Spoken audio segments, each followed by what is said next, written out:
Welcome to the channel and welcome to this 3,000 point game of Warhammer the Old World. It's the Kingdoms of Bretonnia versus Beastmen Brayherds.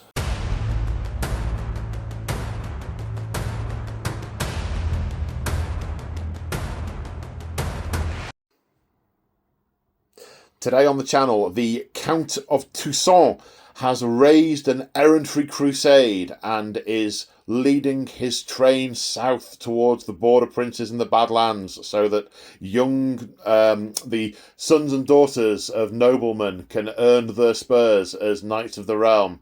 As they travel in the distance, they see a column of smoke and ride forth to see a village ransacked by a Beastman horde. Immediately they tilt their lances. They charge forward for the lady. That's right, folks. Today it's just a super exciting day for me because I'm playing against Bretonnians for the first time. And I have a Bretonnian army. No, played against Bretonnians, playing my Beastmen. It's all good fun. And I'm playing against this legend. Sultan, say hi, Sultan. Hi, Sultan. You're back with your Beastmen? Back with my Bretonnians to fight your Beastmen. That too! Yeah, because last time you were here, you brought your lizard men because all I had was Bretonnians and we came up with some spurious... it was my swamp, right? It was your swamp, but my holy vision led me through it. Yes. And yeah. you wouldn't let me walk through it, and I wouldn't not. And and there was a river, and I drowned. Yeah, there was even a sign with a little skull on it, and it's like, that's one thing you do. You see a sign with a skull, don't walk past it, and you walk past it. But this time I got baddies. You get to play your goodies. Yes, though I did bring a Beastman with me. You did bring a Beastman with you. Yeah, is that the? I think it might be time to reveal the Beastman. He's only 1,000 points. I don't know what's going on. I play 40k mainly. Not today, mate. I'm here to learn Beastmen from the master. When's he turning up?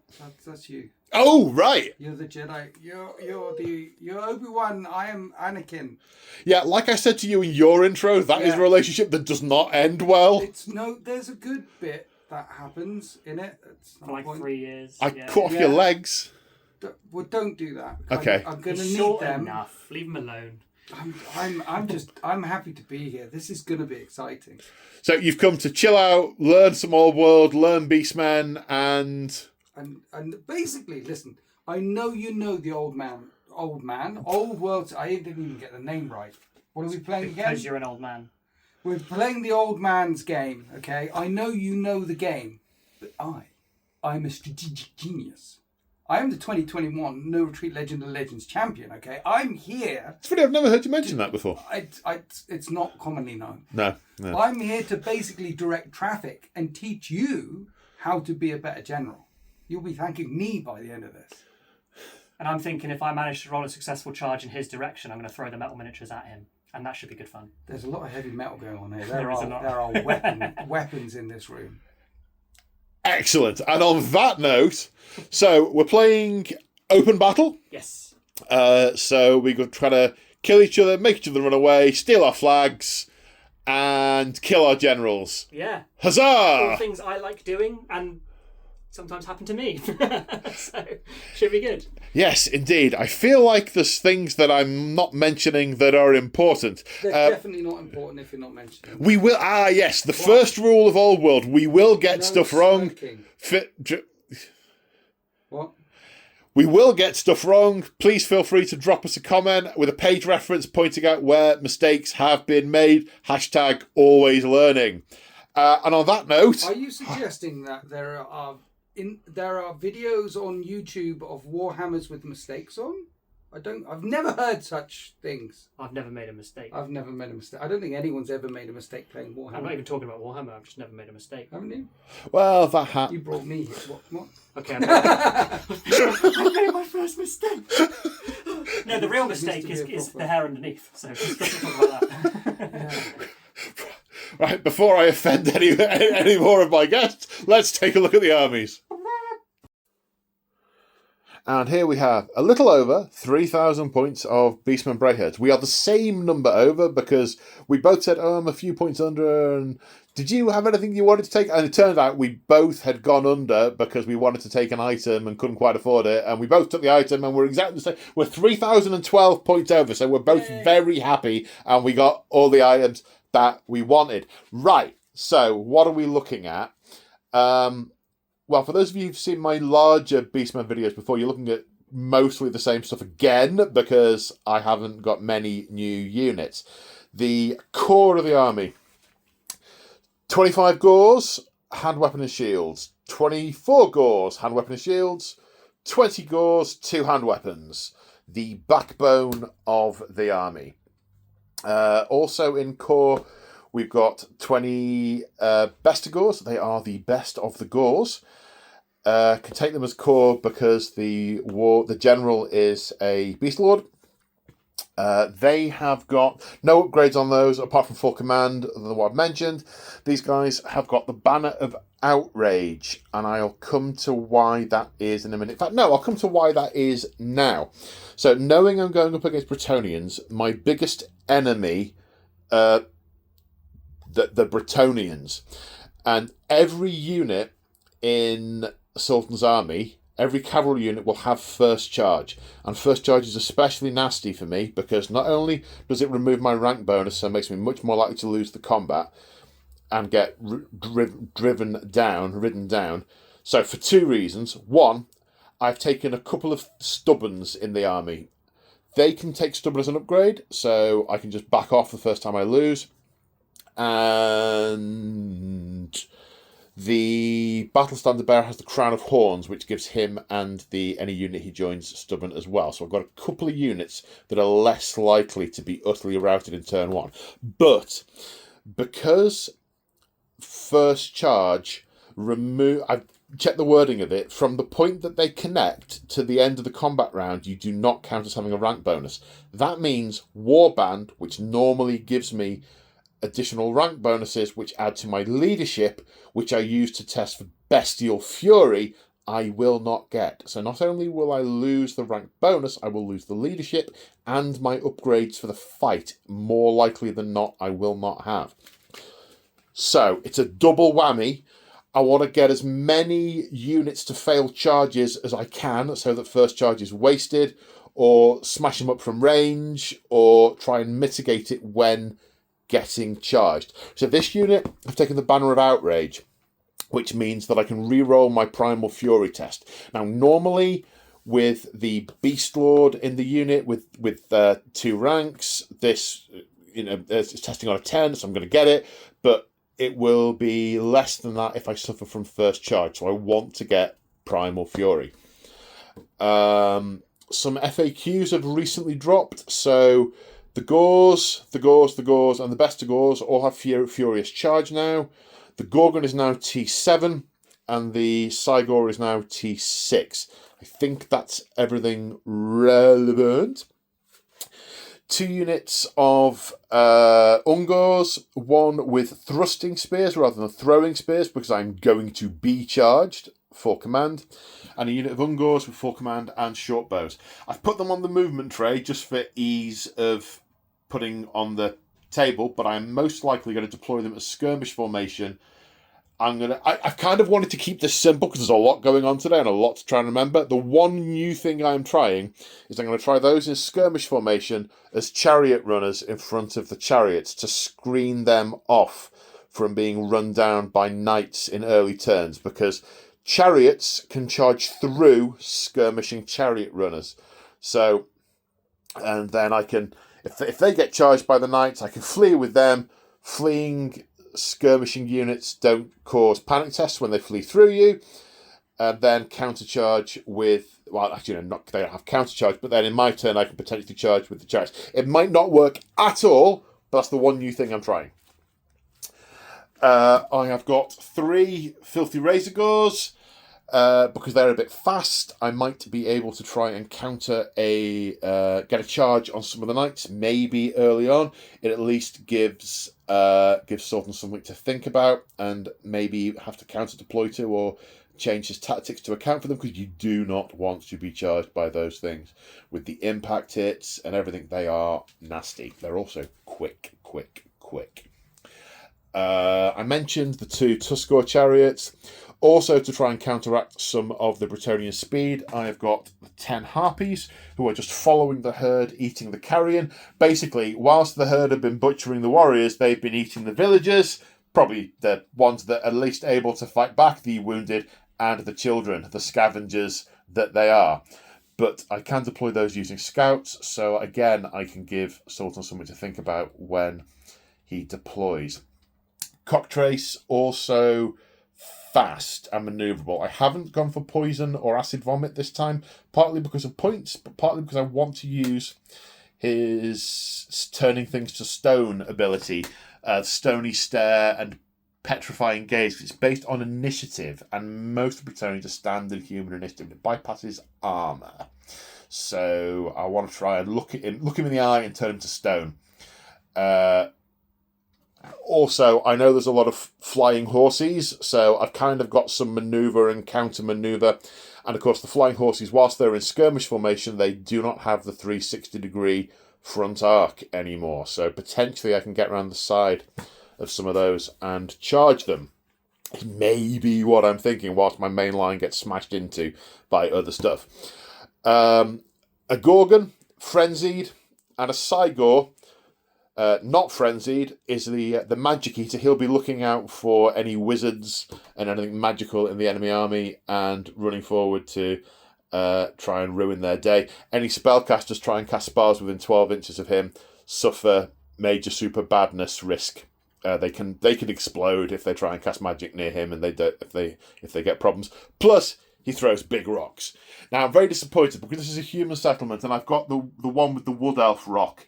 I really, really must get the other one that's throwing a statue of Moor, but haven't done that yet. So maybe he brought it. Maybe it's his favourite rock that he bought from the woods, having used it to club some wood elves to death. And maybe it's rained since then. That's why the wood elf blood's been washed off. And he keeps picking up his favourite rock to throw, or some words like that.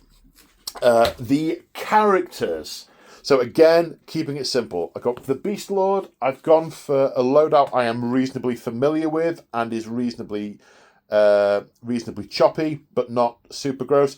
I did think for a while. I know Sultan has a penchant for taking the Virtue of Heroism, which is Monster, Hunter, and Killing Blow, which kills anything on the table on a wound roll of a 6, apart from chariots. They fall through the gap. Only does 1 wound to them. Stupid rule. But I did for a while think of trying to counter the nasty choppiness that was coming in. In the end, I thought, nah, blow it. I'll just take what I can remember. So he's got the Axes of Krogor, so he gets an extra attack, rerolls 1s to wound with the Axes of Krogor, plus he's carrying 2 axes. It kind of fits. He's got full plate Chaos Armor, which gives him a 4+ save and 5+ ward. And he's got the Slug Skin mutation, which means him and any unit he joins are -1 to hit in combat. Then we have the Wargore with Battle Standard Bearer. He's got the Manbane standard, because there's loads of things that make men scared. And I don't play against... I've played against a lot of elves. I've played against a lot of dwarves. I've even played against dead humans. But I haven't played against men that can be scared at the prospect of having their skin peeled off. So he's got the Manbane standard. Any enemy units within 6 inches suffer -1 leadership. Not gross. Might come into it, might not, but that's what he's got. He's got heavy Chaos Armor for a 5+ ward. And I mentioned earlier the Crown of Horns mutation, which gives him Stubborn. So I can make a unit stubborn by putting him in it. Oftentimes, I would already know what unit he's going to go into, but I am going to more easily decide. Apart from, he will go with the Bestigors. But everyone else, I'm going to decide at the time of deployment, because it could be quite strategic to counteract what Sultan has done with his deployment. Then I've got a Great Bray Shaman, this guy, who unbelievably hasn't ended up in the Mincer yet. He's gone for Demonology, he's level 3, and he's ended up with Demonic Vessel, Demonic Vigor, and I've gone for the Mantle of Gorok. He's a sit in a unit and hit things to death shaman rather than a blow things up from range shaman. He's got two buffing spells for units and one that adds d6 to his strength and attacks with his Bray Staff.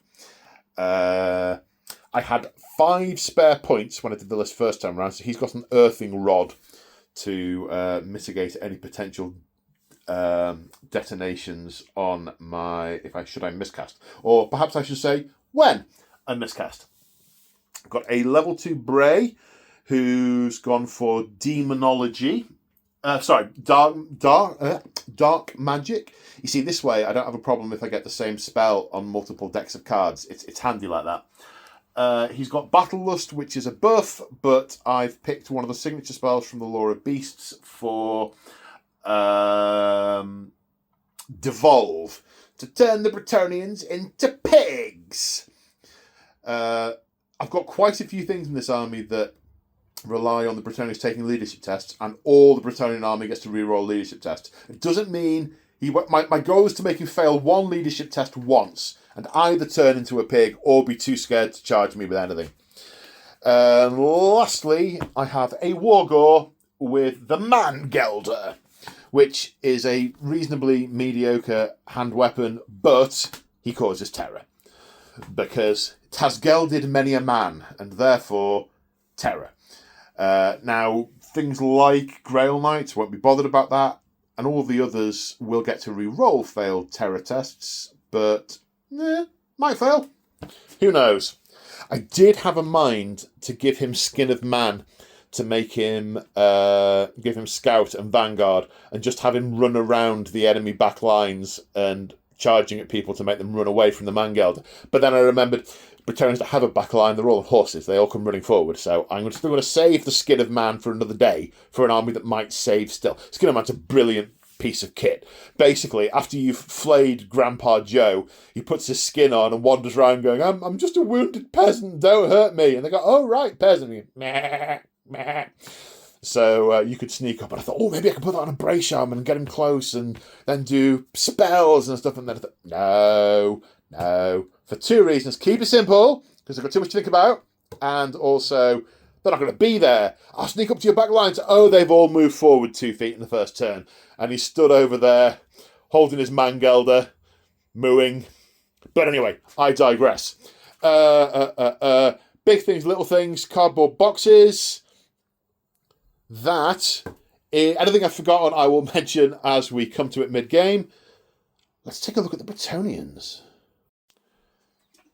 And here we have 3,000 glorious points of Bretonnians. And I have to say, mate, these look absolutely amazing. Thank you. You were just saying off camera, you've gone sort of halfway between every knight has their own colour and all the army is the same colour. So you've sort of got knights from different households. Yes. And so on. Yeah, like retainers working together, and then as they go through their lives and take on the different vowels when they A-E-I-O or U, but never Y. Yes. Never Y. When they take on those different vowels and then become questing knights and then grail knights, that's when it sort of thins out. So they still wear their colours when they're questing knights, and they band together in new heraldry to go and do the quest. Like, abandon your previous lives, let's go do the quest together. And then realistically only one's going to survive. And then bit by bit they retake what they were wearing and join as Grail Knights. So this is like a mixed unit of guys who come from all over the place. And so with it being an errantry crusade, these are spun together when basically the children of noble households, they need to earn their spurs to become knights of the realm. And they go off on big crusades with loads of little enthusiastic pups trying to earn their spurs, earn their and the right to be a knight. And the right to be, and I've sort of got all Beastie Boys in my, yeah. You've got to fight for your right tonight. Maybe not. That was good. So you have to have a number of knights errant, and the knights errant are the kids. So that's they're sort of teenagers looking for their spurs. So it's this unit, and that unit. Look for their the couple of flat helms. The flatheads, yeah. They're the ones. They are a bit of a mixed, model-wise, bit mixed, because this is a Heritage Crusade that's been going on for a bit of time. And they're knights from... So these will all be from the same... They're wearing the house colours, so they'll be... These might be siblings of a similar age, cousins, all going out together to try and earn the spurs. Then you've got Knights of the Realm, who are the knights under a lord of some sort, not wearing the colours of the duke. This isn't a ducal force. This is a multi-feudal. I mean, it's been called. It's a crusading force that's been called by the duke, but he's not taking his household. He's taking the bannermen from all sorts of noble families, leading the next generation of knights to go and earn their spurs in valour and blood and stuff. It is Bonn. Let's do this. It is Bonn. It is Bonn. Baguettes. So, Wow. Just wow. So, first things first, the characters. Who do you want to start with? So we start with the two that aren't named characters, in that they have names that I've given them, but they're not in the rules. They're not in the rules, yes. Yeah, so we've got our general here today. This is Arthur de Livier, Count of Toussaint, and he's astride Cinnamon. So Cinnamon, his mount, yeah. He is... I bring him in every game. He's an absolute beat stick because he's using the rules for a duke, though he has a count, because otherwise I'd have to align him to a specific banner, and I don't want to do that. He goes and does his own thing. He has the virtue of heroism, which you mentioned in your army overview. So on 6s to wound, he has Monster Slayer and Killing Blow. Yeah, he just kills stuff. That's his job, yeah. That's his entire thing. Yeah. He has the Grail Vow because he's using the Duke rules. My counter to that is I've chosen to put you in a target-rich environment. Yeah. He can only one-shot one unit per turn, right? And I'm fine with that. Yeah. If he manages to do that. So he's got the Grail Vow, which is essentially all the stuff you'd expect with Knight's Vows. Not struggling with peasants fall back near you. No peasants. No peasants. All That's good. the thing. Errantry Crusades don't need peasants. I want to know who's doing the laundry and the cooking, because normally the peasants, they just follow the Bretonnians around.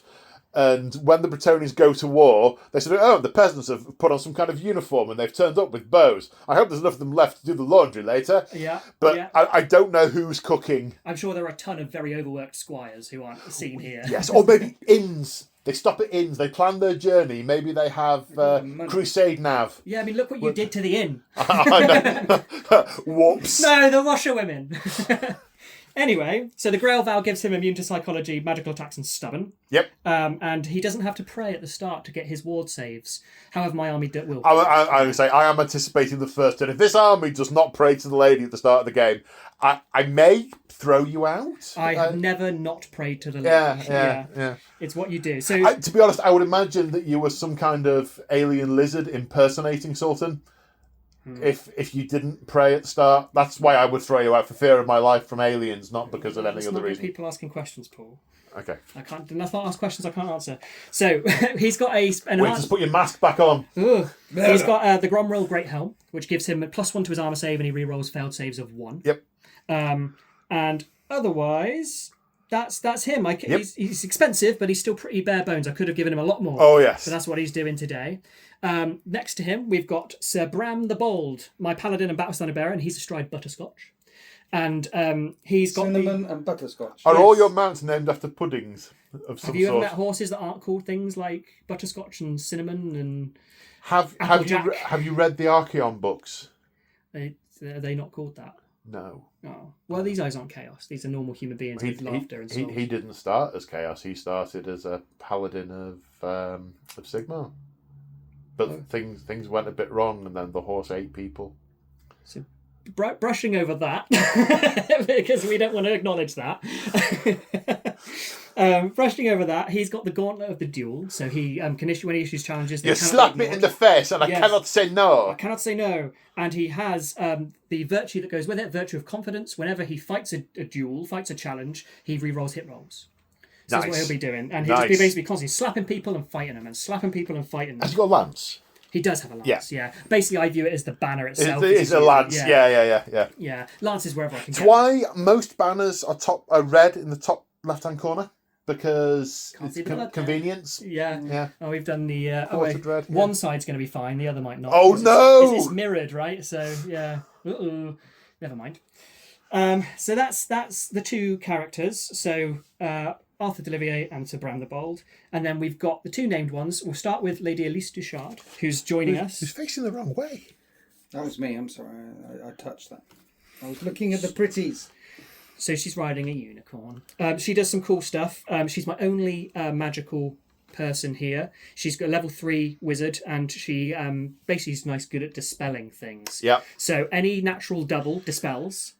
Yeah. When she does it, And hits me in the face with a wound, doesn't it? It's like a mini perils. yeah, Mini it's pretty outclassed cool. in Like the art. reverses it back, and she can also do a few little things like arcane backlash, which is +1 to her dispel, which is what I just mentioned with the doubles as well. So +1 dispel on doubles, and she does a few little things like makes it harder for you to cast spells near her and Yeah. so on. Yeah.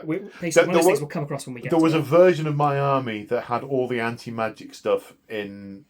There's actually a lot of anti-enemy magic in the Brayherds list. I didn't take any of it, but basically I acknowledged the fact that I was spending the points on things I was going to forget, Yeah, fair. Okay. so I didn't. And then I didn't bring any casters other than her, so it's all good. Yeah. Loads of wizards here today. Yeah.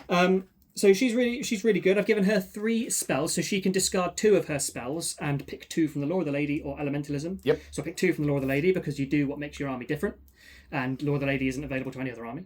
So she's got the. I'll get the actual names for you. She's got the regenerating one and the better fighty one. Yeah, I wasn't sure if you wanted the actual names, but yeah, Well, basically. yeah, I do, but Okay, so Lady's Wrath, which is +1 strength. Oh, here you go. +1 strength. well, you on got it in Argus. shot anyway. You broke the illusion. Oh no. I know, Lady's Wrath. And then +1 AP if I roll high. And then the Lady's Gift, which is another roll low, roll high kind of thing. Yeah. Normal, 6 up regen. Better, 5 up regen. She's Yep. going with the Grail Knights. Nice. Because giving them a regen sounds fun. Yep. Yep. Then on the right flank, we have the Green Knight. Who turns up whenever he is most needed. Yes, and apparently he's needed today. I've never used him before, though I painted him ages ago, because he's a very expensive model. And normally I just haven't had the I know points. why. I read his stats. So he's ethereal. He Yep. can only be harmed by magical weapons, but he is unstable. So if he loses a combat, all those extra points that bleed over from the combat result will take wounds off of him. Yep. However, he does return to the field with 1 fewer wound every time. Every time. Yes. Minimum 1 wound. But he doesn't Every start time. on the table. He arrives in woodland, and I think you basically have to roll for a bit like reinforcements to get him to Yeah, show and up. if I was an army that camps out in woodland all the time, I'd be quite nervous. Ooh. And he can move through trees without problems, which, that's his home. So he just shows up. I'm just checking if there's anything. So basically, on a 1 to 2, he won't come in. And a 3+, he'll arrive. Yeah, that number gets lower every time he dies. Oh, right. So basically, Yeah. he's just going to start Mi- coming back with 1 mi- wound minus, again. that's -1. If I read it rightly, every time he's died, he comes back with 1 fewer wound, and it's -1 to that roll to bring him back. So he's harder to bring back. Harder to bring back. So, yeah. So So you can't just totally throw him away because he's going to run out of juice pretty quick. yeah. Yeah, because if you get to beyond a 6 up, he's not coming back. He's Yeah. done. He's had enough. Which, if I get to that point, I'll be quite proud. To have pissed off the Green Knight. Anyway, otherwise, we have a few standard units, which we'll get to in a second. Right, so what else are we looking at? So we'll start with the not so flashy ones. We've got 2 units of Knights of the Realm on foot. Basically, their horses have died by this point. Yeah, it's been a long crusade. Yeah. Yeah. Or they're off foraging or something. I don't know. Yeah, and either all their horses have died simultaneously, or their horses have been co-opted by other people, sort of disappeared. That's not Buttercup. No, you're right. It's Cupcake. Yeah. This is my Cupcake, not your Buttercup. Damn it! I miss carrots.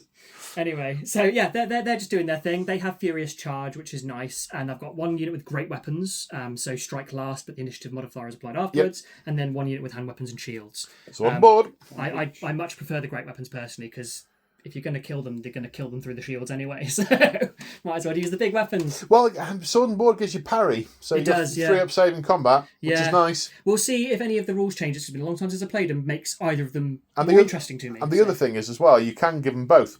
You can have. Yeah, they've got shields and great weapons. They have got shields. Well, they don't let you model them on, but they say they have them. is the shields do not come separately; they come attached to arms in this kit. So it's a new thing where they've said you could take shields and great weapons, and previously, when this is sort of the start of the old world saga, if you were chose to use the shields when you were being shot at, you then had to use shields and high weapons in combat. Yeah. Now the phase lets you change. You couldn't swap. Yeah, whereas couldn't now swap. you can. Now you can. Which honestly, I prefer having to pick at the start. I prefer the lack of flexibility and the more rigid narrativity. Because if I've tried changing weapons mid-combat, I died every time. I used to do a lot of live role-playing. Well, that's Never change weapons mid-combat. It's all right, you'll shoot them to death, Paul, so we're not going to worry about it. Then we've got I Knights haven't got any guns. You got some bows. I got 16 bows and a rock. You haven't seen my saving throws. So we've got three units of Knights Errant, because you must bring at least 3 units of Knights Errant. One per 1,000 points, isn't That's it? exactly right, yeah. So Knights Errant are essentially the basic stat line of a human. Strength 3, toughness 3, but they have impetuous. Impetuous. As well. They got to charge. Yeah. Maybe they got to charge. Leadership check and then go. But they're leadership 7, aren't they? Yeah, but they've also got crusade. So the whole army change. They all get if you had the Knights vow before, they get the Crusader vow, which gives them veteran. Veteran, which means re-roll any failed leadership test. Which is cool. Which is yeah. To be on an Hereditary Crusade at this stage, they've clearly been in for a couple of months at least. So, yeah. A couple of months of combat will definitely make you a veteran. Yeah. I mean, they say I'm a veteran and I never went into combat. Anyway, got 3 units of those. Then we've got a unit of questing knights just here because we're over there. No lances. No lances. They're not allowed them. They have great weapons. Yes, it's a sign of servitude, and they have to put it aside. No fealty to a lord, only the quest for the lady and the grail. Exactly. No lances allowed. No lances allowed. And they have the questing vow, which is all the stuff that the knight's vow would have, which the peasants were not coming up against. But they have stubborn, and they can reroll any failed fear, panic, or terror test. So that's what they'll be doing. I have. That's what Mark of Chaos Undivided does for all my army. Reroll all that. Oh, we're just thinking of a woman instead. Yeah. Then we've got... probably have the better deal. Yeah, I think so. Yeah, I'd rather be a Bretonnian knight than a Chaos dude. Then we've got... Spoken like a Bretonnian knight. Yes. Well, I probably should have said that with more of a French accent. We've got 2 Knights of the Realm. They are, again, cookie cutter, kind of normal guys. They're the ones who've earned the spurs. They've got all the cool armour and all the bling. And they'll be doing their thing. And they have the Crusaders vow as well. They've just got better leadership than the Errants. They're just on crusade. They're not going to prove anything. They're just on crusade. It's their job at this point. Yeah. Yeah. So they'll be doing that. Then we've got 2 units of Pegasus Knights, which are the same as Knights of the Realm, but they're richer. So they're able to buy Pegasi to ride on instead. So the thing about them is they have Furious Charge as well, so extra attacks, and they have Skirmisher, which makes them quite deadly when it comes to wheeling and running after stuff. As you pointed out earlier, the 360 charge doesn't exist anymore, but they're still absolute beefcakes when they go into combat. High toughness as well. Are they? Is it my imagination, or are they modelled on smaller bases? Are they what? Yeah. I assume that's my imagination then. Those are the bases that came with the kit, and then I used the same bases for my 3D printed ones. Okay, Yeah. no, that's cool. I must be having some kind of hallucination fever dream, misremembering my ones. I'm like, they look small. It's because you've got them quite close together and the wings aren't all out of shape. Yeah. And I'm like, ugh. They're So very... how are they that close together? Just lots of practice on a shelf, I think. Ah. The final unit to go through is the Grail Knights, and they are Oh, there was glass another cannon. unit of Pegasus Knights. Yes, Yeah. They're with the Count. So Grail Knights are very glass cannon. They're still quite tough, toughness 4, which is quite high in this game. Yes. And they have a good armor save, but they are a 1 wound.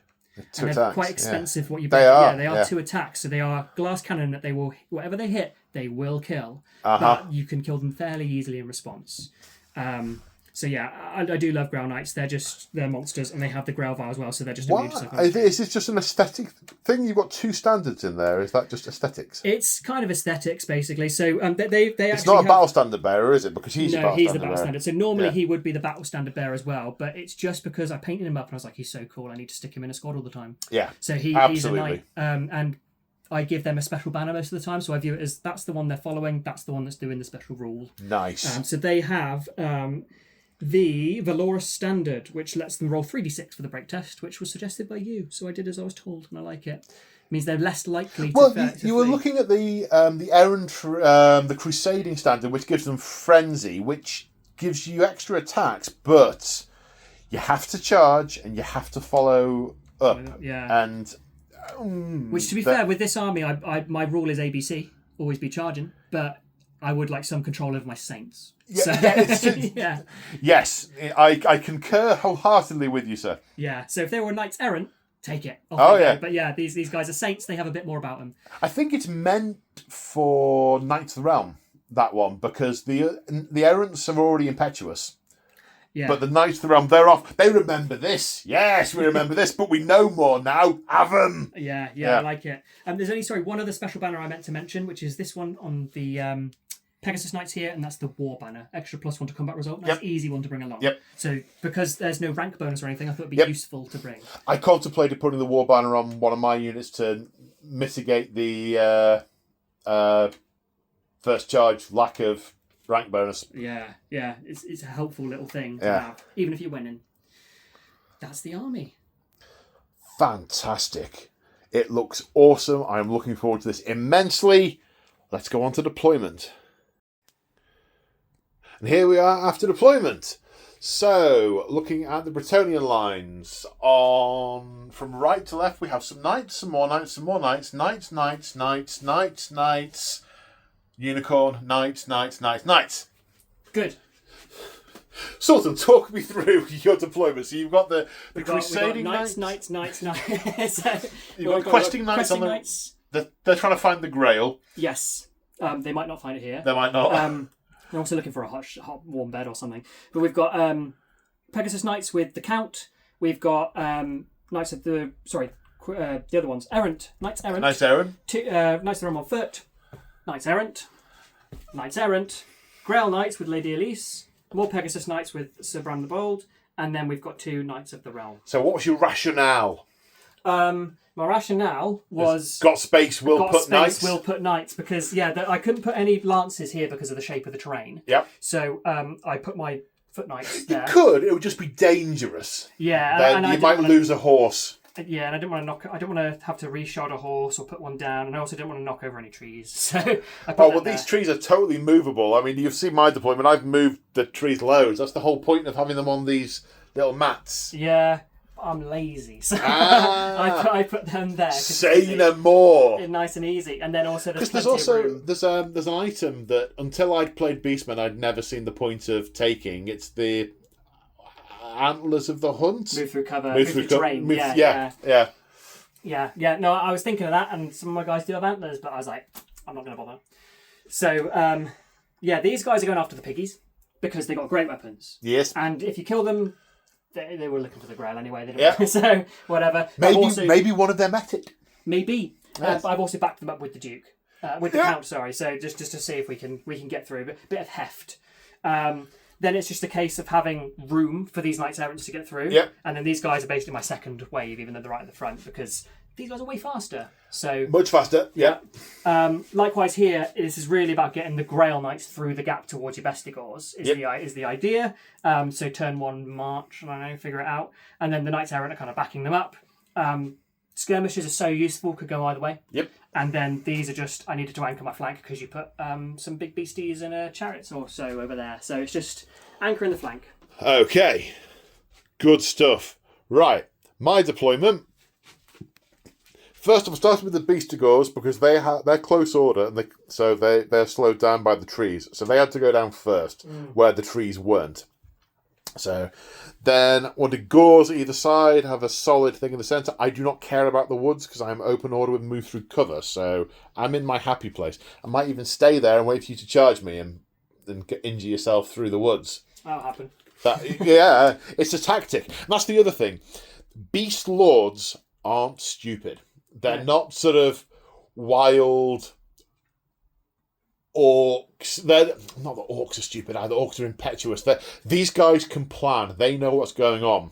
Well, they were men before they were beasts. Yes, indeed. And so on. So big block in the centre. I put the Cygor here once I saw where the Grail Knights went because I knew the magic would be joining them, and I want to throw a rock at them. Yep.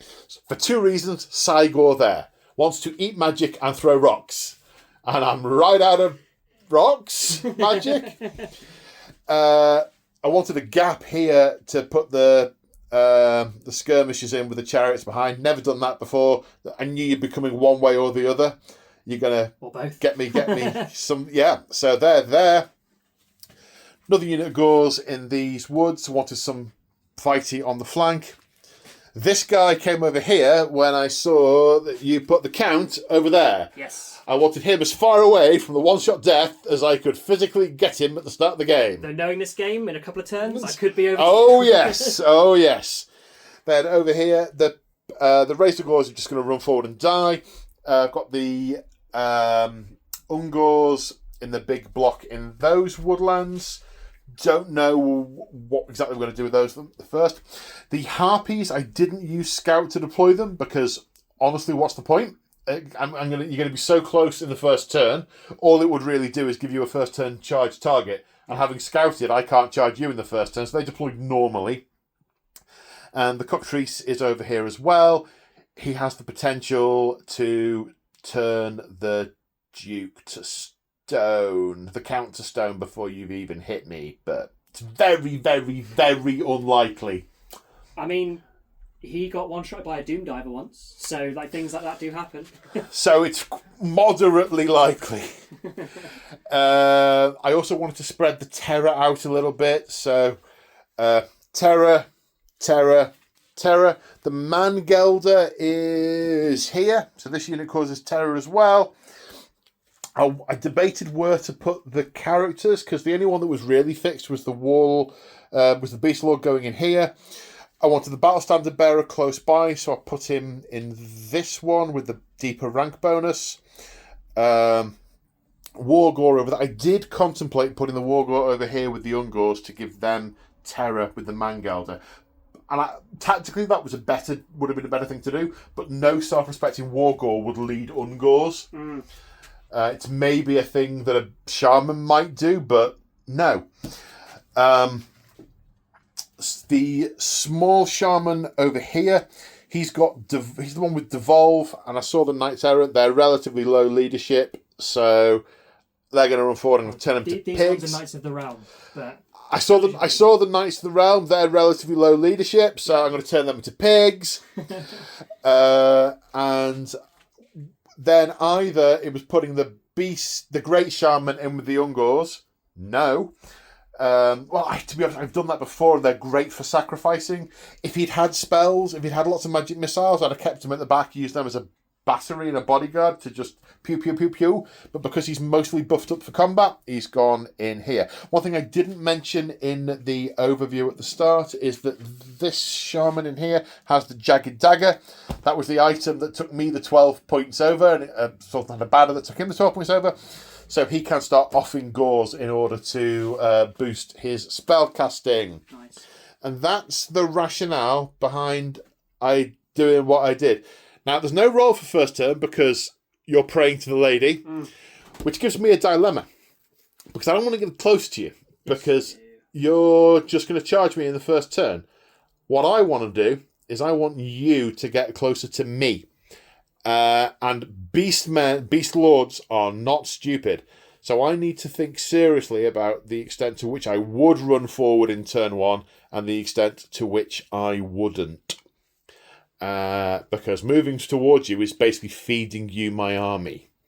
So I need to have a bit of a think. But no dice to roll, so I'm going to pretend the dice have been rolled as we go on to Beastmen, turn one. So there was nothing to do in the strategy phase. I didn't try and draw the Eye of the Gods because I'm not doing anything yet. So that's how I roll, as it were. I believe that's the vernacular that the kids are using these days. So no drawing the Eye of the Gods. All of the self spells that I have, which is mostly the way Demonology and Dark Magic work, they only last for this turn, not till my next turn. So there's very little point in casting any of them. All I would really do is potentially blow myself up. So it's been about positioning. So there's been some moves. The Razorgors have moved, as have the Ungors. We're trying to bait some of these knights out on this flank. I haven't measured to see if I am exactly out of maximum charge range. I may or may not be. That's the way I prefer to play. The Harpies have moved forward. They could get a charge next turn. Similar with the Cockatrice. but hopefully not close enough to be charged. The centre has stayed still. The Beast Lord threatening all the over-enthusiastic Gors to stay put. Wait till they get closer. We don't care which we get to eat, the men or the horses, but we are going to feast. Over on the left, the Shaman has taken his unit further forward so we can get in range with Devolve next turn, in theory. Again, I may or may not be out of charge range. The Gorgon has moved, but not marched, because he is, to an extent, being restrained, but he is frenzied, so you can't exactly control them. So rather than... I don't think it'd be right to keep him back there, so I've moved. The Chariot Runners have moved as well. So I can get, again, to tempt some of the other knights out, and then I've moved the chariots up a little bit as well, but not too much, because there's no point in having chariot runners flee if I'm right behind them to just be charged into. And that is almost my turn. My other ranged weapons are out of range, all apart from... So we just had a quick checking of the rules. So the range of this is... The range is unimportant. However, the range doesn't get to the centre of the unit of the Grail Knights that I want to throw it at. And what we've just been and checked is, does the centre of the unit have to be in range, which is where the template's going to land, or is it just the unit that has to be in range? First time this has come up, it's just the unit, so I can throw it at the Grail Knights! Yay. Hooray! That's a misfire. Oh. Excellent. I dropped the rock on my own head and I take a wound. Your turn. Okay, so we're in the strategy phase. On to conjuration. Now, both of the two of the spells that the lady has got remain in place. They should be cast now. So which one are you going for first? So I do Lady's Gift. Okay, which casts on? It's 7, but we get +2 to this. Yep. So that's an 11 to 13. Yeah, you can have that. I'm out of range to the spell with my... Oh, am I out of range? Yes, he's only 18-inch range. Yeah. I'm out of range to dispel. I could use my Fated Dispel, but not on a 13. Fair enough, I'd need boxcars. So that's regen 5 up because I rolled high. Is that just the unit that she's in? For the unit, yeah. Yeah, regen 5 up. And then this increases strength and AP if I roll a 7+, because of my pluses. The spell is? Lady's Wrath. Lady's Wrath. So that's a 6, 7, 8, so it doesn't go off. It doesn't go off, okay. I can save these till, well, never. Right, nothing else in the strategy phase. I think you measured up and nothing is in charge range, so there's no impetuous tests to take. So no charges to declare. I need to do some measuring to see if my non-impetuous units units can make it. But okay, so right, so let's go on to the movement phase. And here we are at the end of the turn. It has been a cagey manoeuvring turn. Less so over here, but the Knights of the Realm, conscious of being countercharged. I say countercharged. When I say countercharged, I don't mean the raw countercharge. Being charged by the Beastmen, so moving forward at a canter, but not overextending as yet. Trying to maybe tempt some of these guys out of position. The Knights Errant have run off on one. The Grail Knights trying to hold them back a little bit, but... they're not stupid close to the Ungors, but maybe their chariot runner close. Yeah. We shall see. We shall see that next turn. In the centre, the blocks of knights on foot have marched out of the woodland, slowing them down. These Knights Errant have come forward, and these Knights Errant... Are they errant or These are both errant. They're both errant. Range anyone, so they're just pushing up, whereas your more seasoned vets are kind of hanging back a tad. Yeah. They're aware of the Harpies because they have got quite a large threat range. And then over here, the Count being a little bit more cagey because, after some consulting of the rules, there's no countercharging these Razor Gors because they are neither chariots nor cavalry nor monsters. So, stayed back a little bit. The Question Knights have come forward a tad, but being a little bit more hesitant on this side. And then, at the start of turn, forgot to narrate, the Green Knight has appeared over here, behind this load of Ungors. He's eyeing up the Razor Gors and possibly the Cockatrice. Quelle surprise! Why my sweet corn? That's Green Giant. Never mind. Yeah, he's the Green Giant. Well- buy my sweet corn. How jolly. So that you've got no shooting. Chivalric. The Lots of trumpets and banners snapping in the breeze. your wizard doesn't have any magic missiles. No, all combat. You didn't bring any peasants. Why would I? Well, to launder and cook. I'm sure they're with the baggage train. We ate them. Well, I So think we that- left them here. Yeah, that's it. So now we go on to this looks glorious. Yeah, I'm looking forward to it. And it is going to be, stuff's definitely going to happen in turn 2. Speaking of which, Beastmen, turn 2. So we're in the strategy phase. The gaze of the gods are not being drawn on any of these heroes. They are not attempting to do anything too spectacular this turn. But there is going to be a little bit of spell casting. So I'm going to attempt to cast Battle Lust on the Gorgon. It'll give him Frenzy and Hatred all enemies. I mean, he is already frenzied, but the Hatred would be nice. He is within charge range, so he has got to charge. It's a long bomb charge, but Sultan may choose to countercharge, or he may let me just wander forward. We don't know. He will also have to pass a terror test. So I'm going to try and cast Battle Lust. I'm going to use the Jagged Dagger to murder a Gore. To get +1 to the roll, I need 9, 5, 6, 7, +1 for my wizard level 8, +1 for the murdered Gore 9. Are you going to attempt your fated dispel? I think I will, because I think I am planning on countercharging you if I pass my terror test. Splendid. I do not fated dispel it. Okay. I don't have to think about it anymore. So he now has Battle Lust. Splendid. Right, then over here, the Demonic Vigour is the only one I'm going to cast from this guy. The rest are all self-spells. I only last to the end of this turn, so we're not going to be in combat this turn.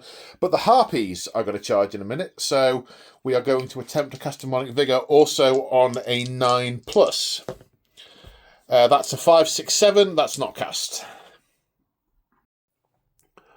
Okay, after much measuring and chatting and stuff, we are at the start of the movement phase, so it is charges. So I'm going to talk you through them. So the easy ones first. Easy one. The Gorgon is going to charge these Knights of the Realm. They have to take a terror test in order to pick anything other than flee. Their leadership 8? Leadership 8, yeah. And he's only leadership 8 in with the banner, so it doesn't... Well, he's not in the same unit. It's only the general that throws out his leadership Only in the an general, aura. sorry, yeah. So So it's 8 or less. they're good. They're good. They will countercharge then. They will countercharge. Okay, we will resolve that in a minute. Technically, I declare all mine first. Yeah. That's right. So charge, because that's the thing. If I do multiple declares on the same unit, you need to know them all before you can declare your responses. Yeah. Okay, so that's that one. That's nice and simple. This chariot is a hair's width out of being in range of those knights errant. Otherwise, we'd have a charge-counter-charge scenario there. Yeah. As it is, we're going to get a shooting scenario instead. Over here, the Harpies are charging the Knights of the Realm.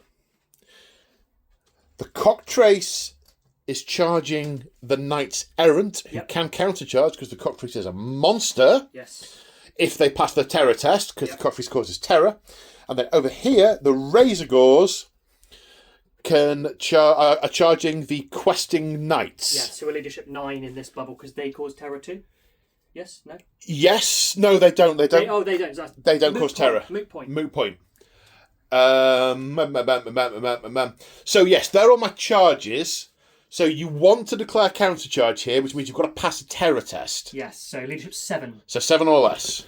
I get to No, roll but because you I'm veteran. veteran on account of the Crusading vow. They still fail, so they have to flee. So I'm not going to necessarily... Are you swift striding with your fleeing? No. Okay, so you pivot around the centre. Move 8 back. And no, directly away from the thing that caused the thing. I'll have to end up down here. So 8 there and running away, and you've lost the...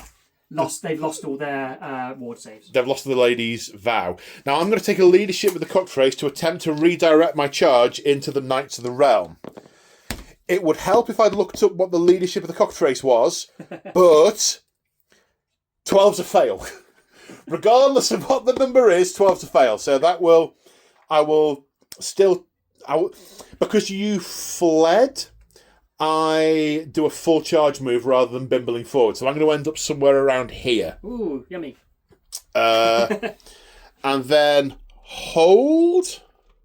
Is that your charge response with those guys? Well, I guess they've not been. Oh yes, They were charged by the Harpies. Yeah, they'll hold. Okay, and the questing knights. They can't countercharge or anything, so they'll just hold. They're just going to hold. Yeah. Okay, but they're not going to flee. No, because that wouldn't be cricket. They're not knights errant. They are 2 steps above. yes, indeed. Right, so charges. Right, so they're going to resolve the Harpies first. Fly 10 plus 4 plus Swift Stride for 17. That's definitely in. So the Harpies end up here. The Cockatrice moves 15 in that direction, and I would have Swift Strided, so I don't see why I wouldn't. So it moves 16 that way to where the Knights Errant were. Now the Razor Gores need 14. 7 and 2 is 9, plus Swift Stride. They make it. Make it 15 in charge.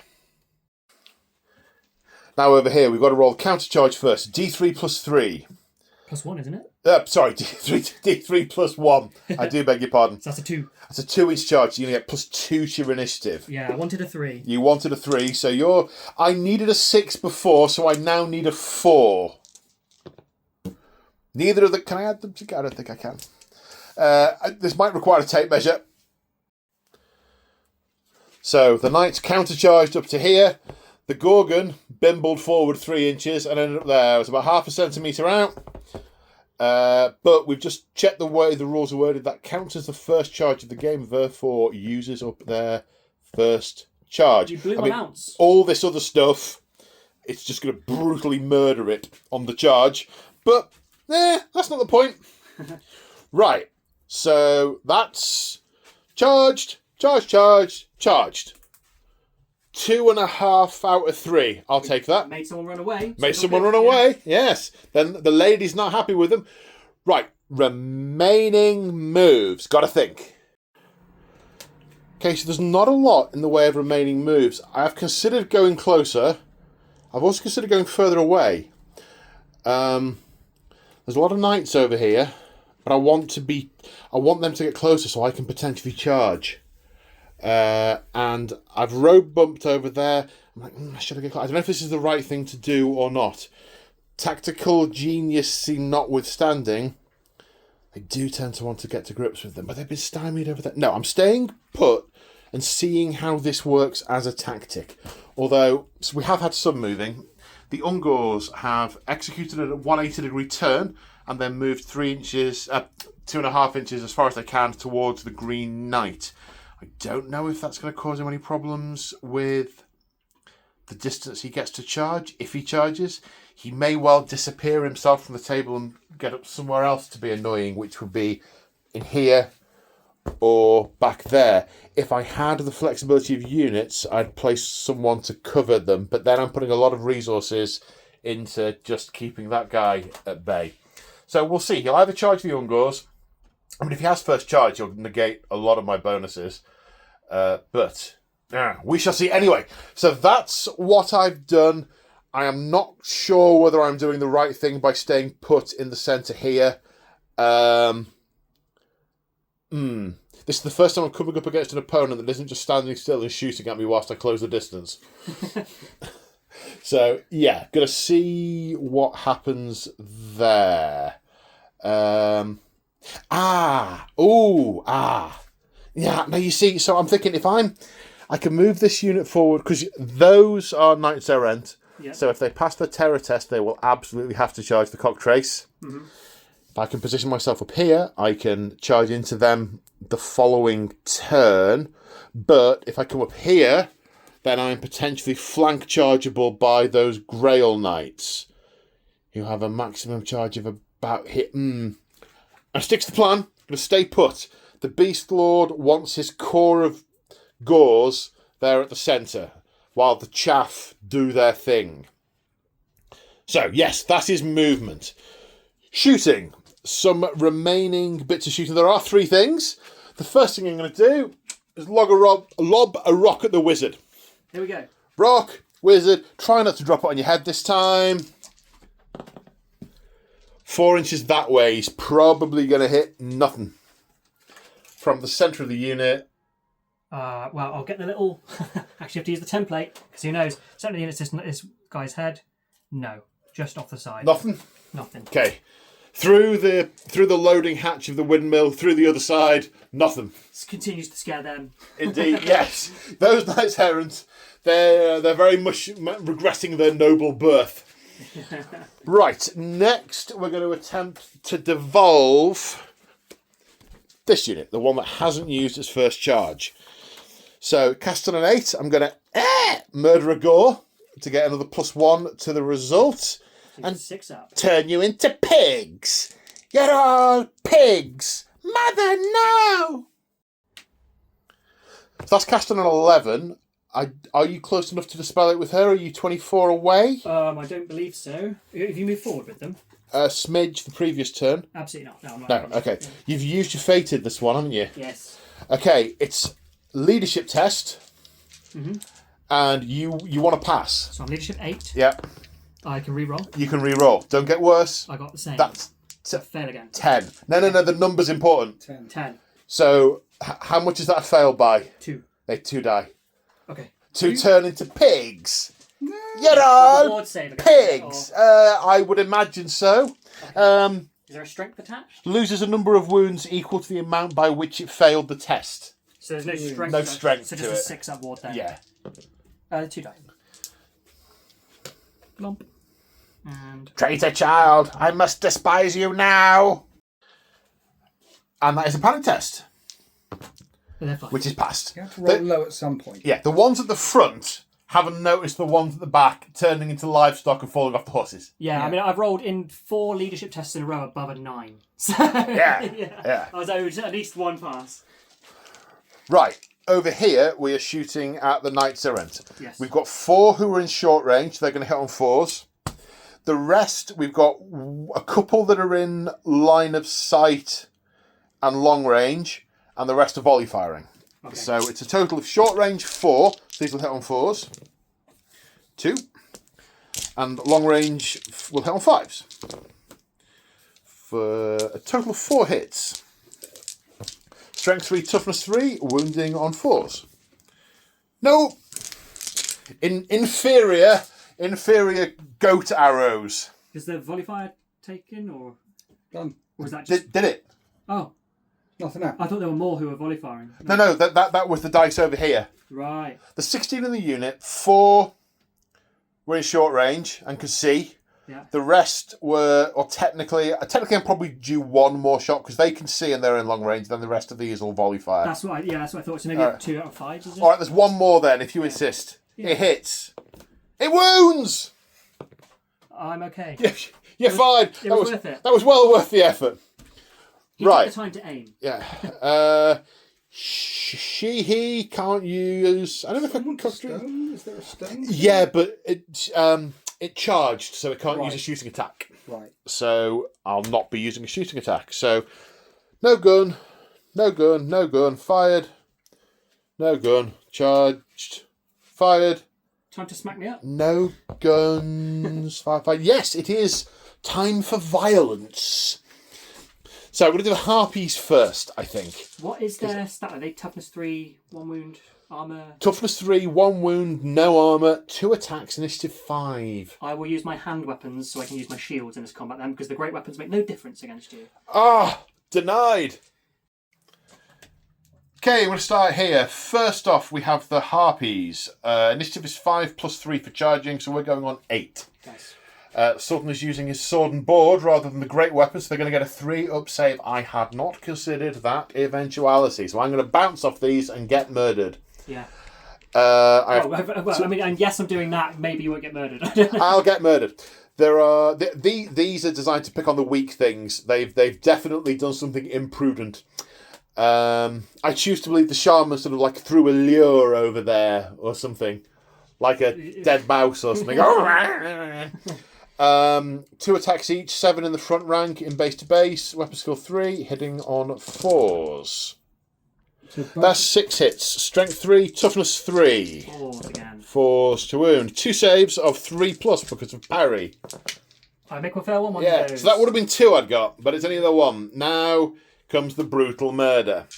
Okay, fighting in 2 ranks in return with hand weapons. Hitting on 3s because weapons skill 4. Good hitting. Good hitting.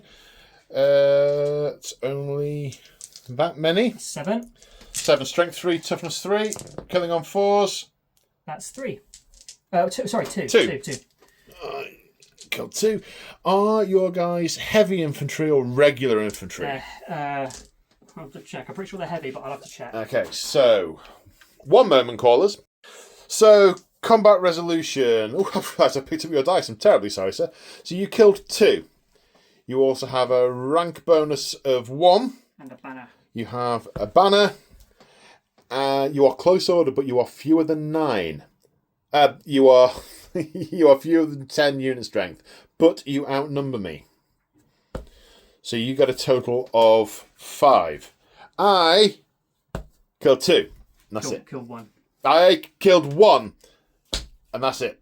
So 3, 4, 5. I lost by 4. My leadership is abysmal.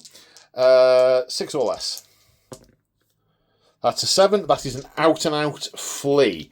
Now, is the cockatrice immune to panic? He's got terror, so he should be, right? No, terror makes you immune to fear.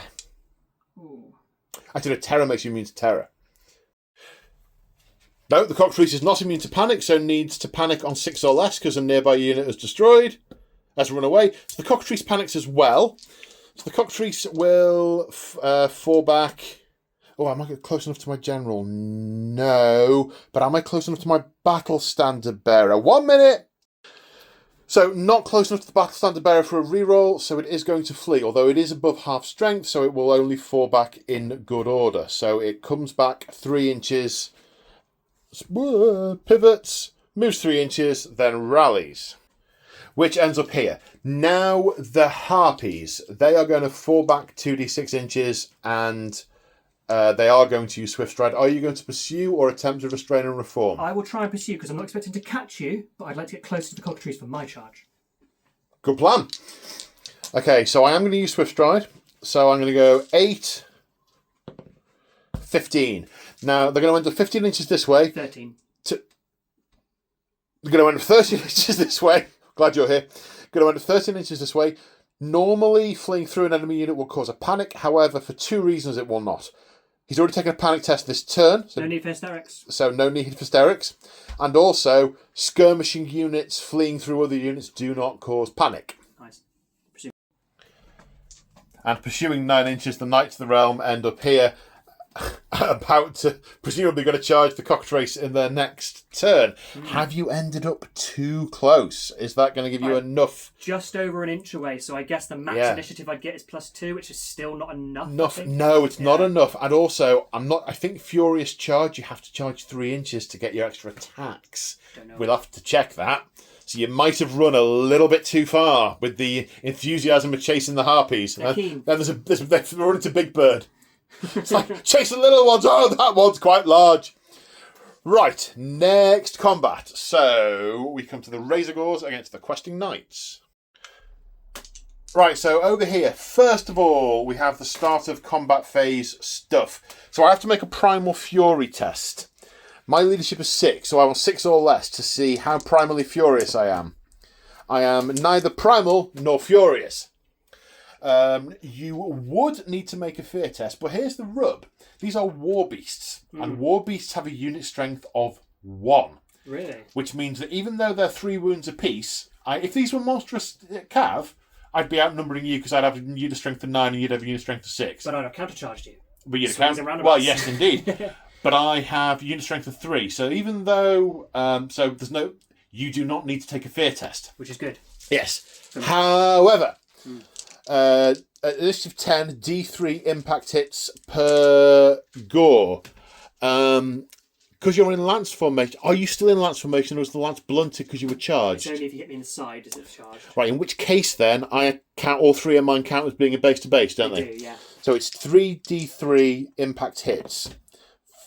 Wow. For 9! For 9! Oh my word! Ow! Okay, these are strength 5. I'm toughness, not that. Toughness 3. One assumes. I think so. Grail Knights go up to 4, but the only one. Grail Knights and Pegasus Knights go up to 4, but the others don't. Toughness 3. 3. 2s. So that's 8 saves from the impact hits. Yeah. 8 saves from the impact hits. They don't have shields by the looks of things, so it saves a 4 up. Yeah, because it's heavy armor and barding. Yeah. And then I have my ward save. 1, 2, 3, 4, 5, 6 get through. Ward save of 5 plus because it is high strength. The lady has saved you 3 times, but 3 have died. Yeah. Then it's the attacks from the Razor Gores, and these evil spiky so-and-sos have 4 attacks each. What's your weapon skill? 3. And weapon skill 5, I 5. believe? Yeah, so I'm still going to hit you on 4s. Yeah. So, 1s, 2s, 3s, they're all misses. These 6s. Strength 5, toughness. So 2s again. 2s again, but I'm looking out for 6s because I have Armour Bane. No 6s. So it is another 5 4+ saves and then wards.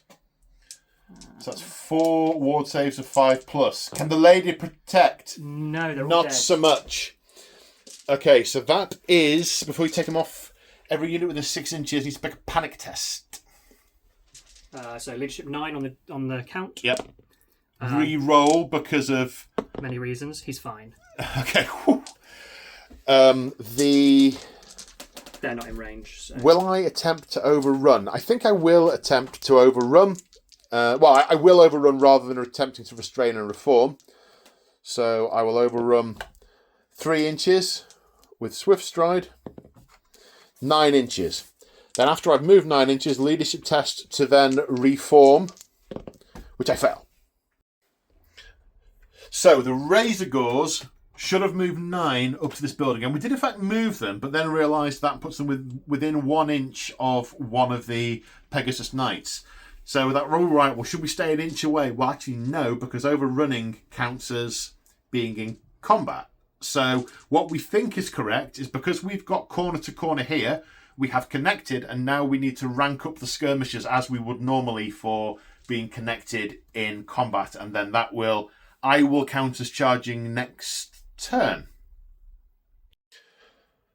So the one thing we did miss that we've corrected is once we knew they made contact, we should have wheeled to maximise the contact, even though it was you see, overrun is always moved directly forward, so I'd forgotten the wheeling bit on...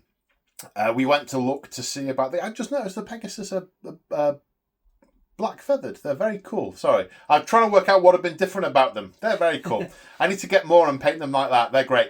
The reason we were... we went back and checked some of the rules to see about fighting and who gets to fight and who doesn't get to fight and all that good stuff. And we realised, should have wheeled. So we've wheeled and end up there. And that puts us in a couple of interesting positions at the start of the next turn. Because the Bretonnians have now got units of knights and characters close to these horrible things. We've got charges and potential fleeing and stuff over here. We've got potentially charges into the terror-causing cockatrice. Will the knight errants? Will they rally? They are within 12... They're in range of the... Oh no, that's not a battle standard bearer, is it? That's the battle standard bearer. And the generals over there, maybe they won't. Maybe they run off the battlefield with soiled armour. Who knows? These guys have foiled the Pegasus charge. They've caught them off guard. Will that make a difference? It might. With those impact hits, it might drive through them. Will the Green Knight stay put? Find out after these messages.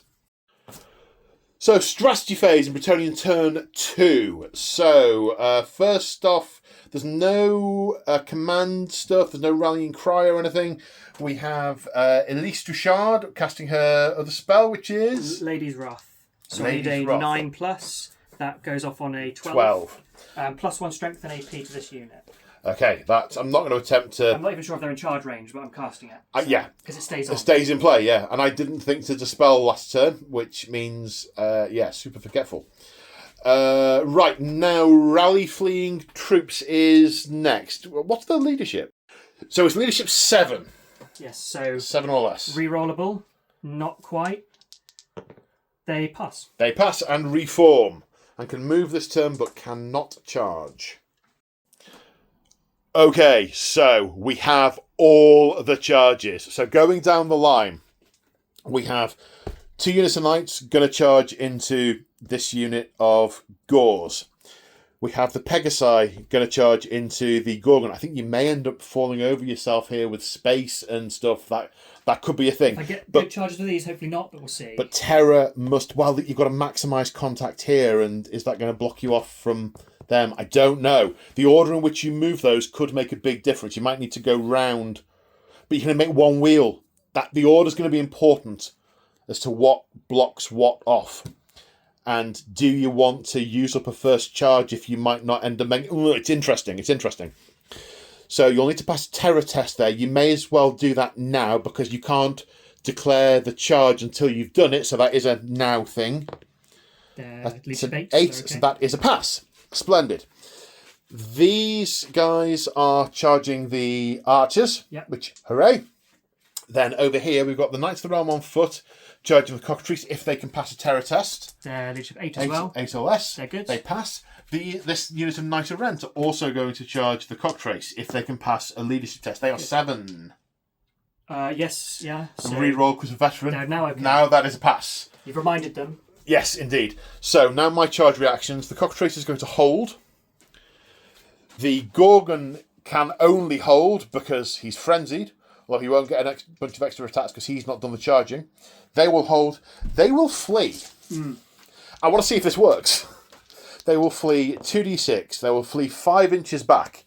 That might move them back far enough. Actually, let's move them and see. So my plan has backfired because they have not run far enough, which means they're now going to get run down by the war horses and destroyed. Hooray! Hooray! So Hooray! Movement 7 plus this. Rerolling any ones, don't you? That's 11. Then Swift Stride, I only need a 1 on the Swift Stride. You need a 1 on the Swift Stride. Which I get. You've got exactly what you needed. Yeah, I can roll higher if I want, but I'll stop as soon as I touch you can't re-roll the 1 on the Swift Stride. Can you not? For Britannia Warhouses, no, it's only on the charge roll. Luckily, either way, I reach. Either way, you get to these two and murderize them all. He is. Hurrah! So you've successfully made several gore kebabs on your lances as you stop in front of the things. You can reform to reposition in any... Ooh, sorry. So I'll keep facing the threat that's about to try and charge me. Oh. Yeah, sorry. Sure, I can't make you into refacing. I don't want to give you a flank or a backside, sorry. Well, technically... No, not technically either. What's going to be interesting is how far I can make the charge here or not next turn. I mean, if you want, I can reform like so to really ensure there's no chance if I pass a leadership test, but I think I'm not going to bother. Sorry, I'm thinking ahead to my turn. Thinking, well, I don't have to charge with both units. I don't have to charge with either unit. I can charge you there in the flank with those and then save these till later. There's all sorts of lovely possibilities because of the Warhammers. Right, so we've done that one. That is resolved. In many ways, I sort of stand and shot you. Woulda, coulda, shoulda, didn't. Right, where are we going to go next? Which one are we... Now, you pick the order of these, which is why it is important. I'm going for these ones because I can swing wide, is the idea, right? Or do I have to sit right in the centre? I think you roll them all and we see which ones get in and then you move them in an order in which you choose. Let's roll them all then. So there's only 2. There's 2 groups charging this. So this one, that's a 14. And 14 Swift Stride plus 3, 17. So they make it. They make it. And then these ones, 13 plus Swift Stride, 19. They both make it. Yes. So you position. You've got to maximise. So each one has got to try and get in contact with 3 minis if it can. Okey-doke. So what did you just say, Winters? Every day it's a school day. And it is. And so we're going to do a little bit of reversing, but I wanted to do it on camera because it makes sense about how to do the game and stuff. So you charge with both of these, and yes, the movement trays are causing a little bit of nudgeage, but they sort of get to there. You've got to try and maximise the contact in front, which puts both of those units here. Now, when it comes to charging with the Pegasus Knights, there's no space to actually get them in there.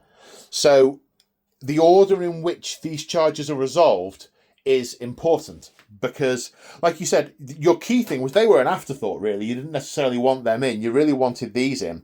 So what we're going to do, we're going to rewind a little bit.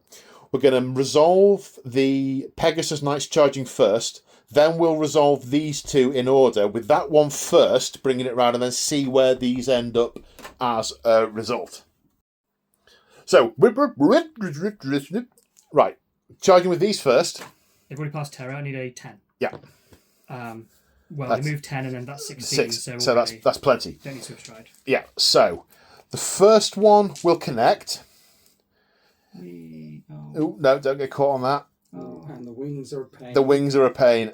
Now, I'm going to move this out. Oh, the arms are pain.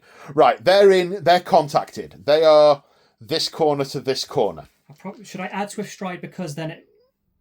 I don't know. No, you can't go around the side. Right. You are ranking up at the front. Okay. So what happens now is the next guy will come here at this corner to this corner. This one? Yep. Because his wings are a bit shorter. Because his wings are a bit shorter. He is on this corner to this corner. And he has a sword. I don't know. The next two will form up in a rank behind. Because with the skirmishers, you go as far as everyone in base to base, then you fill up into the next rank. Right. So like so. So that's where they are. There's a little bit more room with the manoeuvring. So we'll be sort of generous with that bit because they're tighter in together. So that had 19 inches. It's going to need to come this way and round to here. Outside of an inch of that. No, you can move within an inch of your own model. You just can't stay within an inch of your own model. Oh, okay. Well, that is, even with the wheel, that's 16. So they're in. Okay, and then the other ones I don't think would make it now because of how these would form up, as you say. There. Exactly, and I Then think they're not going to go. that then counts as a failed charge because that number isn't high enough, so they'll pootle forward the highest number the dice rolled. And use up their first charge. Yeah, it was just the highest number the dice rolled, not half the distance. I rolled a 5 or 6. All right, okay, then we're I'll cool. go there-ish. There we go. No, then we're cool. Well, there? I don't mind. Happy with... It's all right. All things going well, either everything your side will be dead or running away, or everything on my side will be dead, in which case they're screwed anyway. So, okay, yeah. Hooray! Right, now we're over here. So the Knight Errant? Yes, they're going into the cockatrice. They passed their leadership. That is enough already, but I'll roll the Swift Stride anyway for lots. A deadly security force. Yes, and then these guys just needed like a 2. Yeah. They're in. They're in, okay. No furious charge though, because it is 3 inches.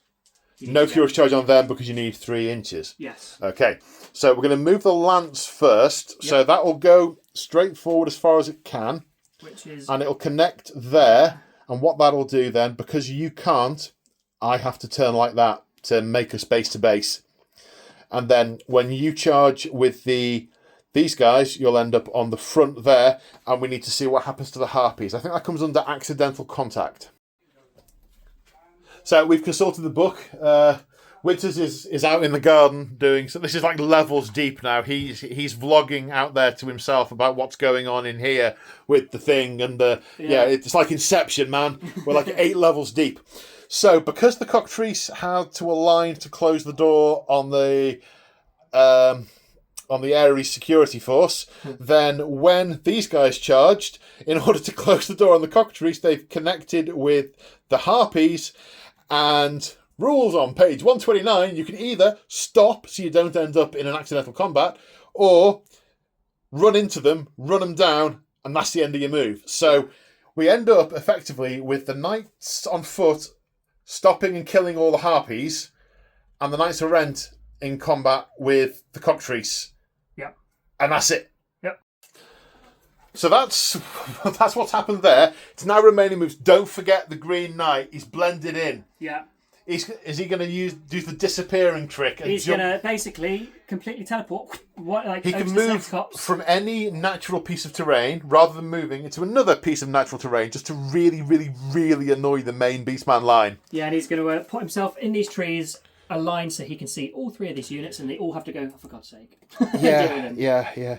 So you're right. This is not movement summary now. This is movement premonition. So at the end of the movement phase, we've got the Battle Standard Bearer with the Pegasi, and with the Gorgon. We've got this fresh unit of knights in against this unit, and they will disrupt me because of first charge. That's the thing I don't want happening. The Knight Errant have run down the Gors, and then see what happens there next turn. The Greyyole Knights have moved forward a little cagily because if they move forward their maximum, they absolutely will get charged. But they want to charge, and I can move back if I next turn. So there's Sultan's got a real dilemma as to how much to push because he absolutely doesn't want them to be charged because of lances and everything. But then again, they're naturally strength 4, so they're no slouches if they get charged, but they want to be doing the charging. Extra strength and AP, I think it is. So, yeah, they have AP -1 hand weapons. So they're no slouches. Unless I remember to try and dispel some of your spells in my turn. If I remember that. Note to self, dispel his spells. The Knights of Ren have marched. They rallied and can move normally apart from charging. So they have marched up here for position next turn. Then the Knights on foot have reformed in anticipation of supporting the Pegasi who are dealing with these savage razor gore beasts. And the Green Knight is just trying to annoy me. He's lined up, so he's in the front arc of all these units. Yeah. And I'll get to use him at some point. You'll get to use him at some point, yeah. Yeah. I mean, probably all he's going to do is just hop along the table and making me turn units round all the way along. But if he manages to make more than 300 points of units turn around, he's won his points back. Well, yes, there we go. There we go. Right, so that's what's happened in the movement. Let's get the pain out of the way first. We're starting over here, are we? Okay, first off... Because it might kill my general. I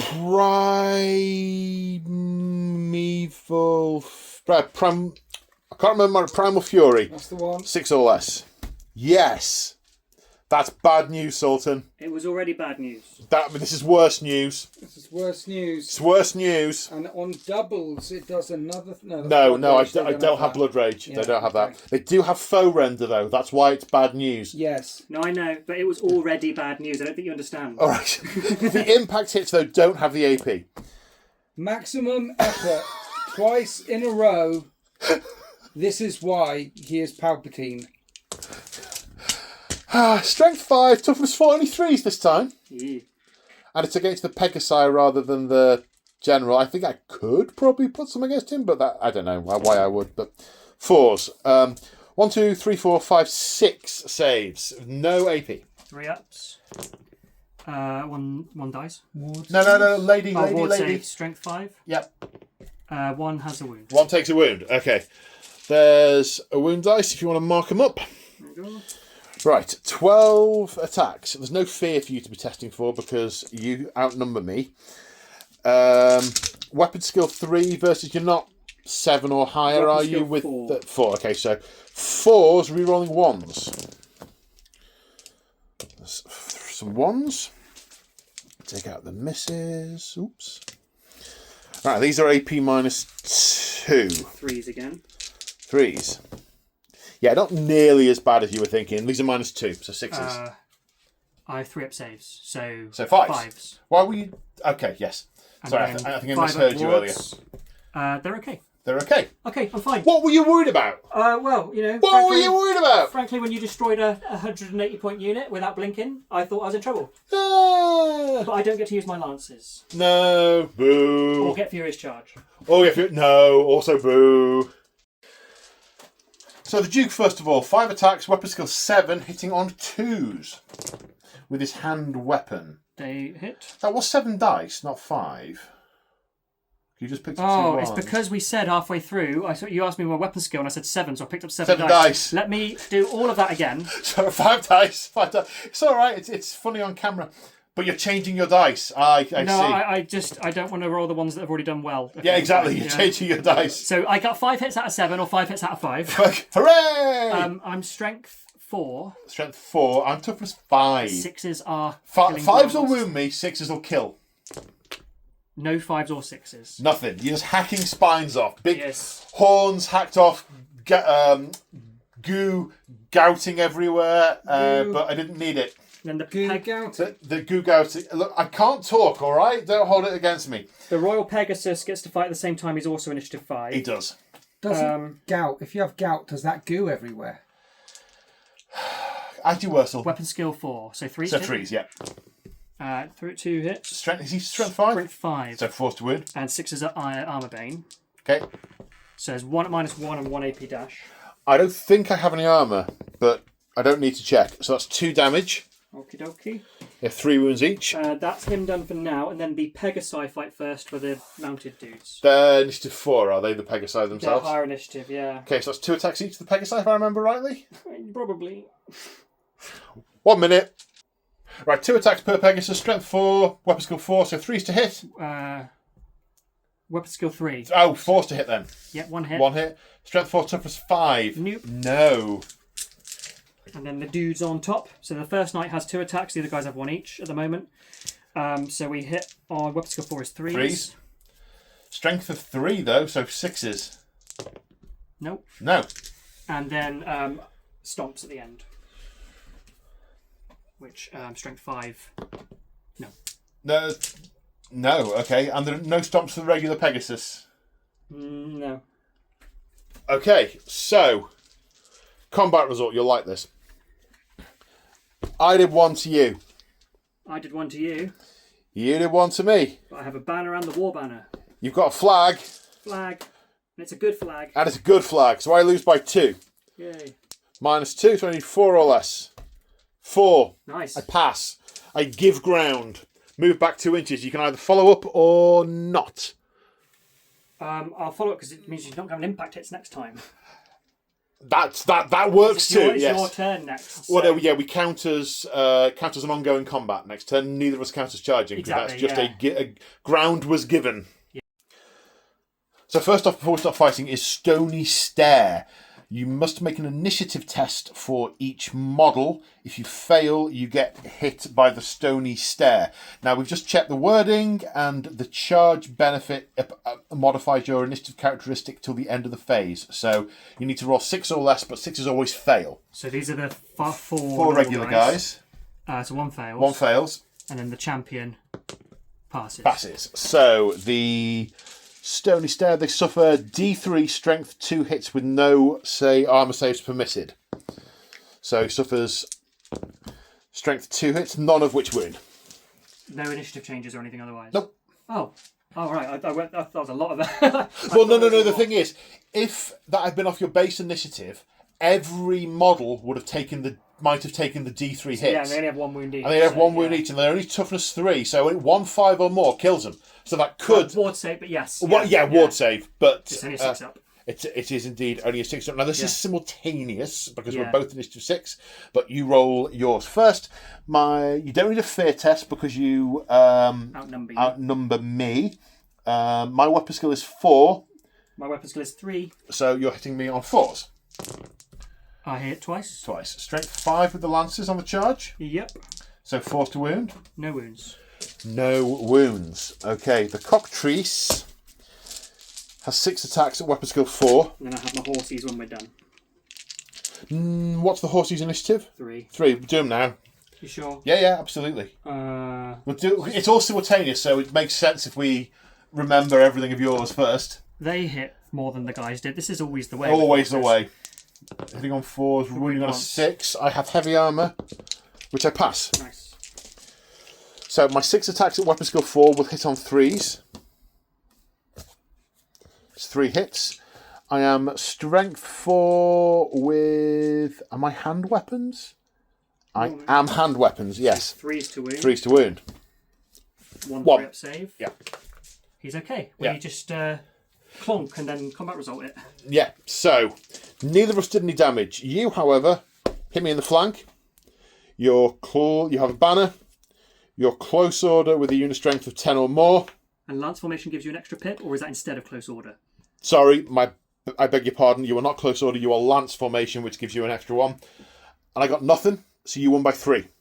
Basically, you've charged me in the side and spooked me. It's Big Bird, makes sense. Big Bird. Yeah. So I want 3 or less, but maybe 6 or less? 6. So that's less than the number I needed, but not less than my modified leadership, so I fall back in good order. D6. Are you going to pursue me? Yes, because I still count as charging for fall back in good order. Okay. I move back 4 inches and rally. So the Cockatrice ends up here, but the lance formation is going to drive straight into the knights on foot if it pursues, so Sultan's going to attempt to restrain and reform. Which is That's passed. Yeah, that's passed. 7 or less. So you can restrain and reform. To start the combat, there's no fear test to take because you're unit strength 12, I'm unit strength 6. So there's nothing doing there. But I do need to test for Primal Fury, 9 or less, which I pass. That gives me all sorts of stuff. Hooray! But you are first. Yes. So I've got the Royal Pegasus who has to fight first. Weapon skill 4. 4, so 4s. 4's to hit. 1 hit. Strength 5. Toughness 7. 6s. That's AP -1. Save of... Do I have a 6-up save or a 5-up save? I have a 6-up save.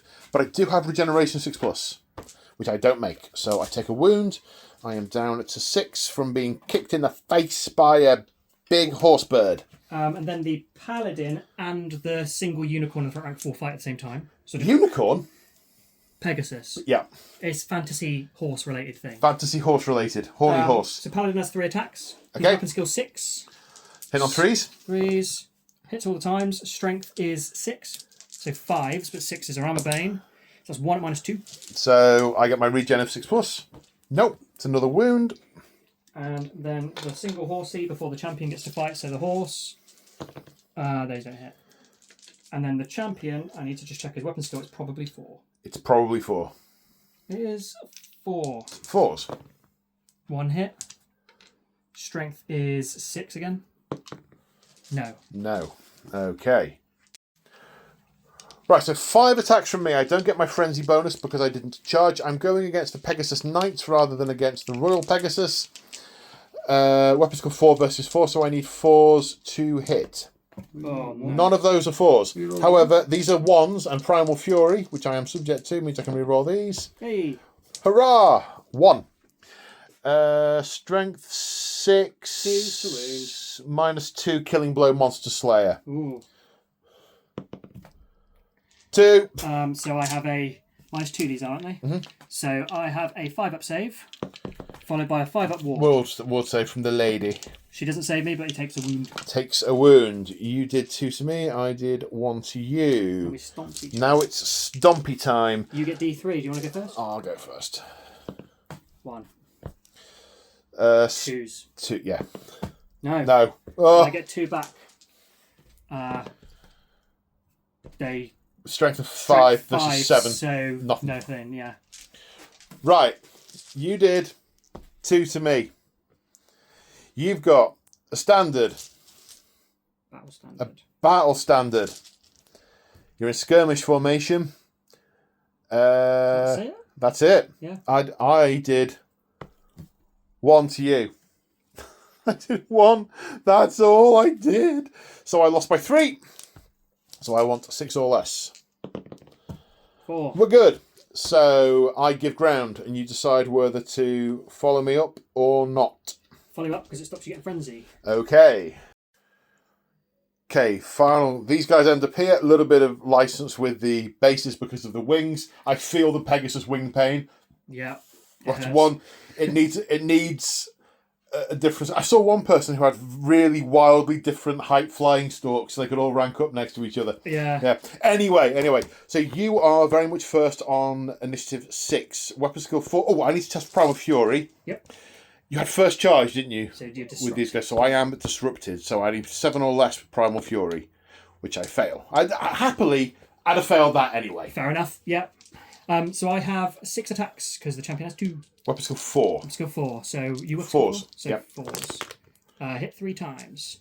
I will wound on 2s though because the strength 6 lasts. No, strength the 5 strength lasts, 5. sorry. You wouldn't have 3s because I'm So T4. 3s. 1 -2. I don't have any armour at all, so that kills a guy. You killed a gore. And then I've got my horses. Ooh. 4 horses. They'll hit on 4s. They hit They 4 do times. much better. I can't remember. Are they strength 3 or 4? I think they're Strength 3, 3. so 5s. 1. 1 kills another one. That's just taken 3 attacks off me. 2 attacks off me. Right. So 1, 2, 3 guys in the front rank. So I've got the shaman in the front rank. I've got the champion, and I've got 3 guys. 2 of the 3 guys have just died, and then 1 each from the guys in the back rank. So regular attacks with hand weapons, I have 5. Weapon strength 4, weapon skill 4. Yep. Sorry, weapon skill 4v4 is 4s. I didn't charge, so I'm strength 3 at the moment, but toughness 3, so 4s. So 1 save of 3+. Okay. I may as well do all these together because they're the same stat line. It's the Bray Shaman with his Bray Staff, which counts as a great weapon with 1 attack, and the Champion with 2 attacks with a great weapon. Nice. Hitting on 4s. These could really hurt. Wounding on 2s. 2. -2. So 5 ups. Make 1, then a 5-up ward. No, so you kill 1. Kill 1. It's got to be the one in the centre. Yep. He's come off his horse. He's come on. Oh no! He's unhorsed. He is indeed. Right, this is where it's going to get a bit tricksy. So, you killed 2. Yep. You are Lance Formation. Yep. You've got, a banner. 2 ranks, is it? No. He doesn't count as a rank, so yeah. That doesn't count, Yeah. and that's not a complete rank anymore, so you don't get a rank bonus. Cool. Banner, Lance, 2. You got 4. My banner still counts. I'm infantry and I outnumber you. Your unit strength 2 each, that's 10. I've got 17 minis, so I'm unit strength 17, so I get 1 for outnumbering you. I killed a guy. But I do not get my rank bonus You because do get close order, though. I'm not close you're order. I'm open order. Yeah. That's why I've been able to stand in the trees and not be a problem. Right, yeah. So you've won by 1. So Somehow. I'm leadership -1. But my leadership is still only 7, not 9, which is what it would be because you've taken my... Because you've ridden through me and panicked the beasts, basically. So 7 or less. 7 -1, or 6 or less. 6. So I give ground, and if you follow up, we count as ongoing combat next turn. Are you going to follow up? I think I might have to, because otherwise you'll charge my Pegasus Knights. Also possibly true. I would fit in the gap of the Pegasus Oh, so you Knights. hit I would me charge the again. Knights. Yeah, I'd hit you again. So it makes no difference. They get frenzy, though, don't they? No, they don't get frenzy, but I do get +1 strength on the charge if I charge 3 inches. But it's going to be 2-inch gap. It's going to make very little difference. All right. You get Primal Fury and you get Frenzy if you roll doubles. No, but on the no. primary So when they charge. they charge. they don't only if almost every unit in the army gets Primal Fury. Yes. Some of them then get Blood Frenzy. Right. Some of them get Foe Render. Right. All they get is Primal Fury. Is it? Yeah. Okay. But they're like 4 points each. Okay. They're like ridiculously cheap. All have. The master has become the teacher already. The Ungors that don't. The Ungors that don't, so they do have and Gors Blood Rage. Rage. They could become frenzied. It's the Ungors, the half horns. They're not even beastmen. They don't have that. Yeah, it's true. Right, Beastmen, turn 3. Okay, so we're in the command phase.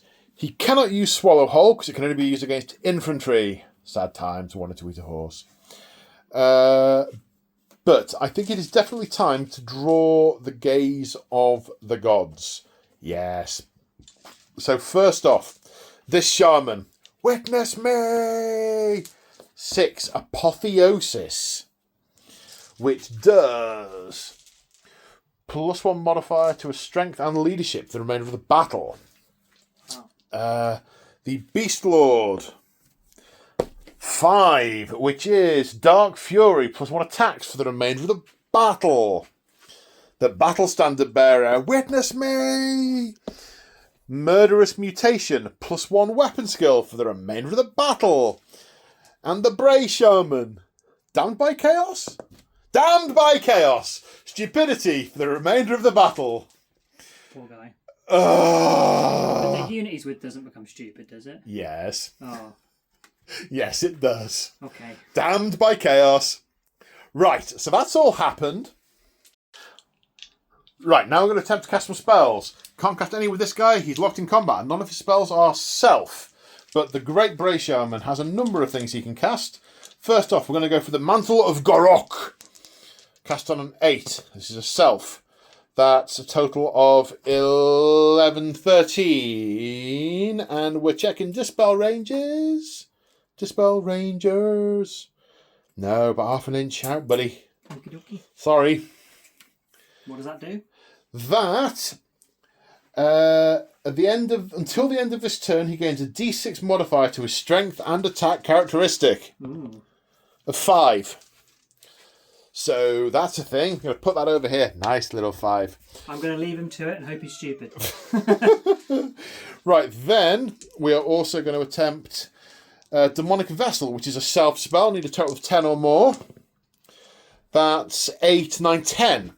That gives him and the unit he's joined +1 strength and +1 attacks. I will try and Fated Dispel that. Okay, you want 11 or more? No. No. Okay, so Demonic Vessel and Mantle of Gorok. Now I just need to decide if I want to do Demonic Vigor. Demonic Vigor. Whew, eeny meeny. And then we will attempt to cast Demonic Vigor on these on a 9. That's an 8, 9, 10. You've used your Fated Dispel. Oops. Used your Fated Dispel, so these guys now have +1 movement and +1 toughness to the end of this turn. I sense a charge coming on. Right, that was apart from stupid guy, that was quite a successful turn of leadership. Right, the Bray horns are blowing and we are going for it. It is charges all across the board. This chariot into those Pegasuses, this chariot into those knights. These guys who've got the +1 move into the... Well, actually... I'm charging with the Man-Gelder, the only unit on the table that's immune to the Man-Gelder. Because you're immune to terror, aren't you? Immune to psychology, Grail Knights, yeah. So they are going to try and charge the Grail Knights, because why not? The Bestigor is going to charge the unit Knight Errant. The Cockatrice is going to charge the Knight Errant. This unit is going to charge the Knights on foot. And there was much rejoicing. So we do have some terror tests. This unit Knight Errant. Passed. Yeah, they're all good. Okay, they will pass their terror test automatically because I put the Man-Gelder in the wrong place. The rest of it is charge resolution. This chariot. Oh, sorry. Hold, I assume, or it's counter charge, isn't it? But it. I can't. I'm not. I have to be outside of your normal movement to do it. You do. Yeah, You do. So I can't counter charge. Yeah. Okay. So it's holding wherever. And then the same's true here, I assume. Yeah, yeah. If your movement's not 4, then yeah. Yeah. Right, oops, drop dice. Right, this chariot makes it in. Dink. This chariot cannot fail to be in. Dink. These guys need a 6, because it's 12-inch charge. They have Warband, so they can re-roll. That's a 4 and a 1. Need a 6. No, they surge forward 2 inches and count as having failed the charge. Cockatrice. Passes. Dink. These guys haven't measured. That might be enough. Ending up here and then into the ninth. This is a 10-inch charge, so I need a 5 or 6. Warband. 6. Makes it in. So, 1 failed charge, everything else connected. Got to be happy with that. We've ended up kind of a weird mishmash in the corner, which is the terrain funneling us in together. No one's in combat with the Grail Knights, and I'm definitely getting charged next turn. I really need to win here so I can reform and not be on their flank. Could be disrupted anyway, at least. They haven't charged yet. Hooray. They haven't charged yet, but that's a good point. But either way, they're going to get a rock thrown at them in a minute. These gores have about face. Nothing there. Nothing there. Back to where you were. The boss will eat us. And then the next thing, look, the entire shooting phase, in fact, throw rock at these guys. Now that might hit something. Oh. Gonna hit 2, I think. 2.5-inch slice. How is it going like that? Yeah. How many are touched by the template? Try and get it as low as you can so the parallax isn't giving me more hits. 3. 3. How many are fully hit? 1. 1. Okay, so 1 fully hit and 2 partially hit. They'll be hit on a 4+. So 2 hits. There weren't any special ones, were there? They were just regular guys. Okay, the guy on the centre is hit with a strength 8 hit. 2s. 2s -3. So he has a 6 up save, and then a 5 up ward, Yep, and then a 5 up regen. No, he's dead. he's dead. The other guy, strength 4, toughness 4, wounding on a 4. Yep, -1. So 4 up save. He's okay. Yeah, he's okay. Got one. 3 turns and the rock finally landed. Yay. Hurrah! And huzzah! So we're going to start here. I get +2 initiative for the charge, but that's not enough to get any impact hits. First thing I need to do is test for Primal Fury, which I fail. And Primal Fury, first charge. First charge? I got first charge. You're not going to get a rank bonus. You haven't got a rank. Oh, you have. The guy's there, but he's not there, isn't he? Yeah. Yeah, but he... What? It doesn't matter. We're glossing. We're glossing. First off is on initiative 3 +2, the Gore crew. Initiative 5, there's one of those. Strength, weapon skill 4 hitting on a 3. No. The 2 Tuskors hitting on 4s. 1.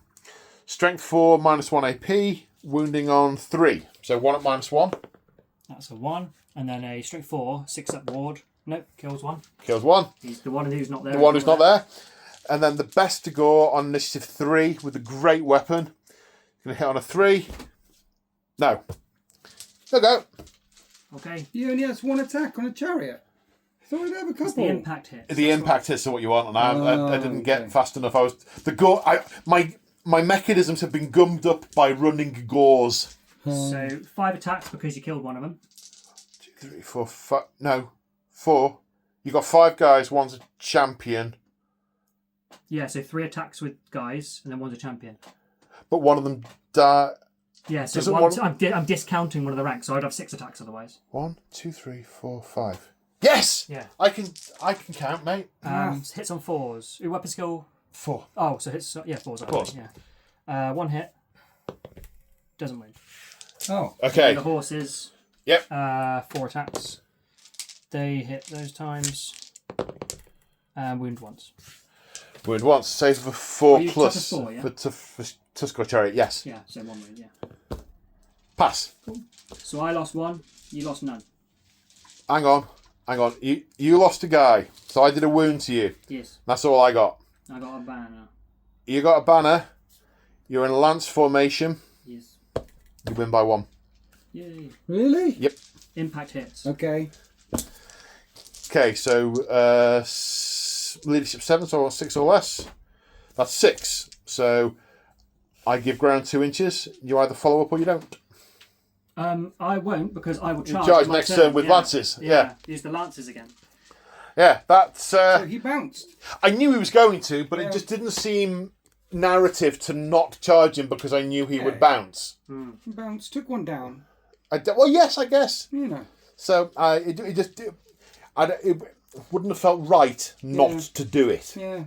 Particularly when they're right in front of you, you know. Yeah. Yeah. Yeah, wouldn't have felt right. Right, let's deal with this bit. So we're going to start here. Testing for Primal Fury. Leadership is currently 8, because he got +1 for Apotheosis. So he's leadership 8, 9, 10. So we want 10 or less. That's 9. We are primally furious. Initiative 3 versus Initiative 3. So we're simultaneous apart from my great weapons, which will be last. Right, so we're going to do the Bretonnians first, although it's simultaneous with most. So 4's to hit because weapon skill 4 versus the same. Yep. 2 hits. Strength 3, toughness 3. 4. No wounds. Horses. 1 pure attack. 2 hits. Wounding on 5. 2 wounds. 2 wounds. 2 dead, because I don't have any armour saves. Always the horses, never the knights. Always yeah, that's what horses are for, running down. Yeah. Yeah. The horses, the knights control the horses. Right, those were simultaneous, so I still get to fight with them. There are 3 guys in the front rank with 2 attacks each, because of 2 hand weapons. and then 5 guys from the next rank with 1 attack each. Weapon skill 4 against. Are they errant or They're Knights of the Realm, so it's realm? So 4s. Re-rolling the 1s. For 7 hits from those. My strength is 3, your toughness is 3, so wounding on 4s. 4 saves. 3 ups. Yes. This And unit then- was going to have the Totem of Rust, but didn't. You got 1. Got 1. Okay. Then we have the champion with the great weapon hitting on 4s. 2 hits, strength 5, wounding on 2s. 2 at -2. Make them. Then the Bray Shaman, 1 attack hitting on a 4. Strength 6, wounding on a 2. -2. Nope. 5 plus ward. Yeah. Yes, the lady has very much protected. Yes. So I killed 1. Yes. I've got a banner. I outnumber you. I've got 2 ranks. You killed 2. You're in a lance formation. You got a banner. So I lose by 1. By 2, sorry. No, by 1. For 5 versus 4, you lose by 1. So leadership -1. That's an actual fail. I get to re-roll that. You do get no. It's a break test. Break test is not a leadership test. Explicitly says it. Okay, so my knights again run away. They're using the swift stride. Okay. I am going to follow you up, and I follow up 7 inches, which means I'm going to contact the Pegasus fight. You're running through them, which means they only take a panic test, which they can re-roll. They're fine. So now we come to this combat, and I've got to make some Primal Fury tests. For the Chariot, yes. For the Gorgon, no. You're now outnumbered. But Do not. I get to declare any challenges? Because my character has to declare a challenge. You absolutely can in a moment. Cool. I think you need a fear test because there's a fear causing unit and you're outnumbered. But you're going to get to re-roll it anyway because of everything. You're good. Okay, now challenges are declared. Who can I challenge? Well, you can challenge the combat in general, and there's 2 characters in this unit that I can accept with. I have to challenge, so it's part of my thing. And I may not refuse because you're slapping me in the face with the glove of Go on, acceptiness. I will accept with the unit champion for this unit. So I will out initiative him. you We'll find easily. So what we'll do, we'll just rejiggle this to make it make sense. So we've brought the paladin over here to fight with the champion, and then move these guys into here to fight with everything else. So going in initiative step order, the first thing that happens is impact hits. D6 plus 1 for 4. These are strength 5 versus T4, so we'll wound on 3s. 3 proper saves. I make them all. You make them all. Splendid. They are subject to Primal Fury. That's good. Right, so they're getting the +3 initiative. They're getting +2 initiative. He's getting no +2 initiative. So the highest over here is 6. Then over here the highest is 5. He's 4. What's the rest of you? I think these are 4 as well. So for our What's combat, the paladin? Well, our combat, you've got great weapon, right? Yeah, I've got mixed initiative here, but what's the initiative of your paladin? We do it all in order. No, that's okay. Yeah. I mean, he's fighting first in his combat because you've got a great weapon. Just tell me what his initiative is, please, bud. I don't know. Okay. Right, first is the Gore on the Chariot at initiative 6. He's going to hit on a 4. Strength 3. 5s to wound. 5 to wound. No. Now we've got the Tuskors and the Gores in that unit and the Royal Pegasus. The 2 Tuskors both hit. Strength is 4 with a 3 with an A. No, sorry, 4 with an AP of 1. 1 at -1. No, and then no, kills the one who was injured. Kills the one who was injured. There. Oops, yeah.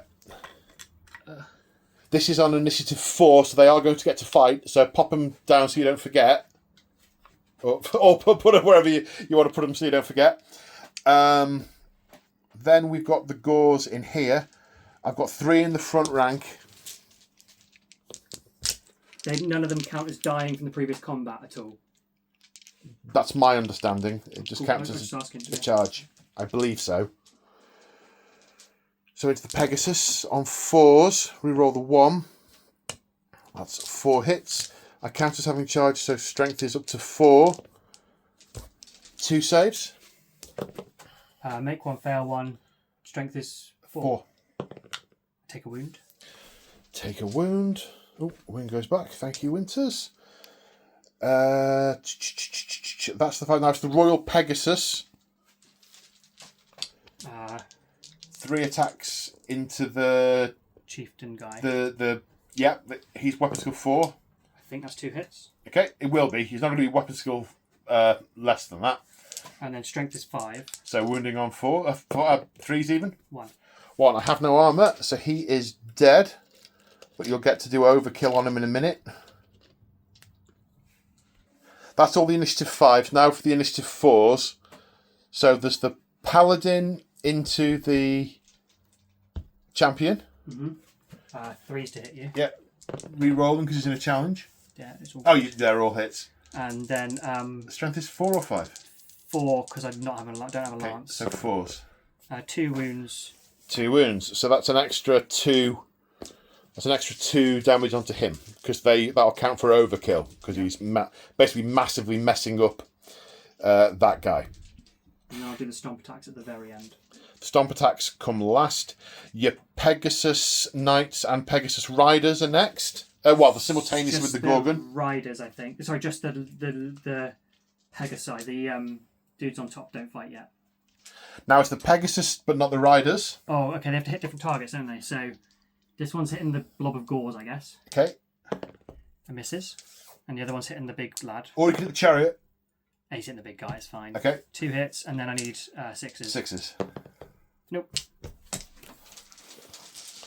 Okay, then the aforementioned big guy. There's 5 attacks against the Pegasus Knights. Hitting on 4s. Reroll the 1. You didn't, Primal Fury. Didn't. Yeah. Thank you. Yeah, didn't reroll the 1. Thank you. So 4 hit strength 6 versus T4. Wounding on 2s. At -2 for his cleaver limbs. That is a Monster Slayer on the 6. So the ward save of 5+ will count against the Monster Slayer, and the other are just 2 wounds. Do I count as monster then? Well, he's got killing blow as well. So okay, either way, yeah. Either way. All right, so I'll do the ward save first. Yeah. I make that. The lady protects you from that. And then these are 5-up saves. And then 5 2 more 5-up wards. So one who's injured just dies. Okay, which is that one. Then we have the... Oh, yeah, you are right. I should have left it over there. I had one more Pegasus to give a smack over there. Because he died at the same time as the previous thing. Right. Just the rider will do nothing. Yeah. But yeah, that's the wrong dice. It's all right. So he hits the gauze, let's say. Yeah. It's just easier. And then he wounds. Wounds once, kills another gore. Kills another gore. Then I've got the Bray Shaman with his... Oh, did you do that rider? He's initiative 3. Yeah, we're on 3 now. So, yeah. Let's go 4 into the big thing now. No. Okay. Then the Bray Shaman into the Pegasus. Misses, but they did pass their Primal Fury. So that hits. Strength is 6. Wounds on a 2. -2. No. 5 up. Yeah. Yes. The lady's done well over here. And then I think I just got 2 stomps at the very end. And then I have D3 stomps as well. So your 2 stomps. Overkill on that. Yeah. Yeah, I think there is an FAQ about that, but it makes sense to trample him. 1. One. 5. Yeah. Okay, so another wound there. And my D3 into the Pegasus for 2 is 2 wounds, but I don't get the -2 because it's a monstrous... Oh, no. They're cavalry, so the -2 does apply, doesn't it? Yeah. Yeah.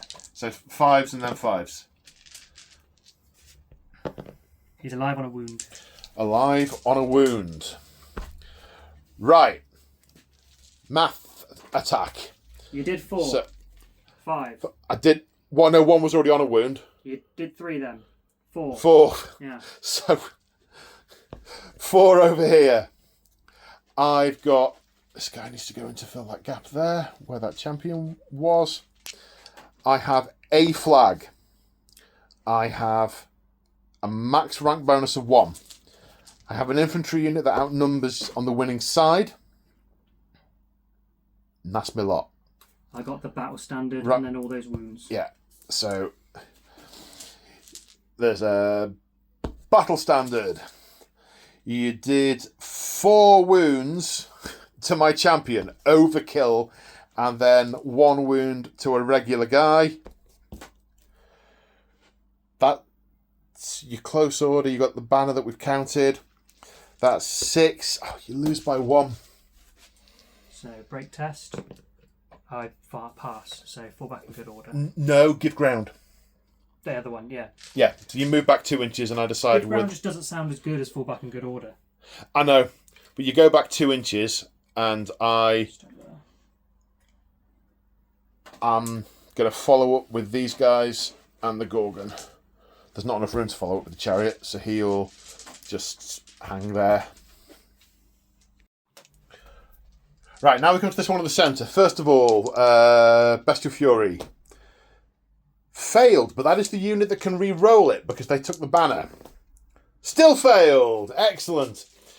Right, my Beast Lord is going to be first on initiative 8. I'm initiative 3, so please do carry on. Okay.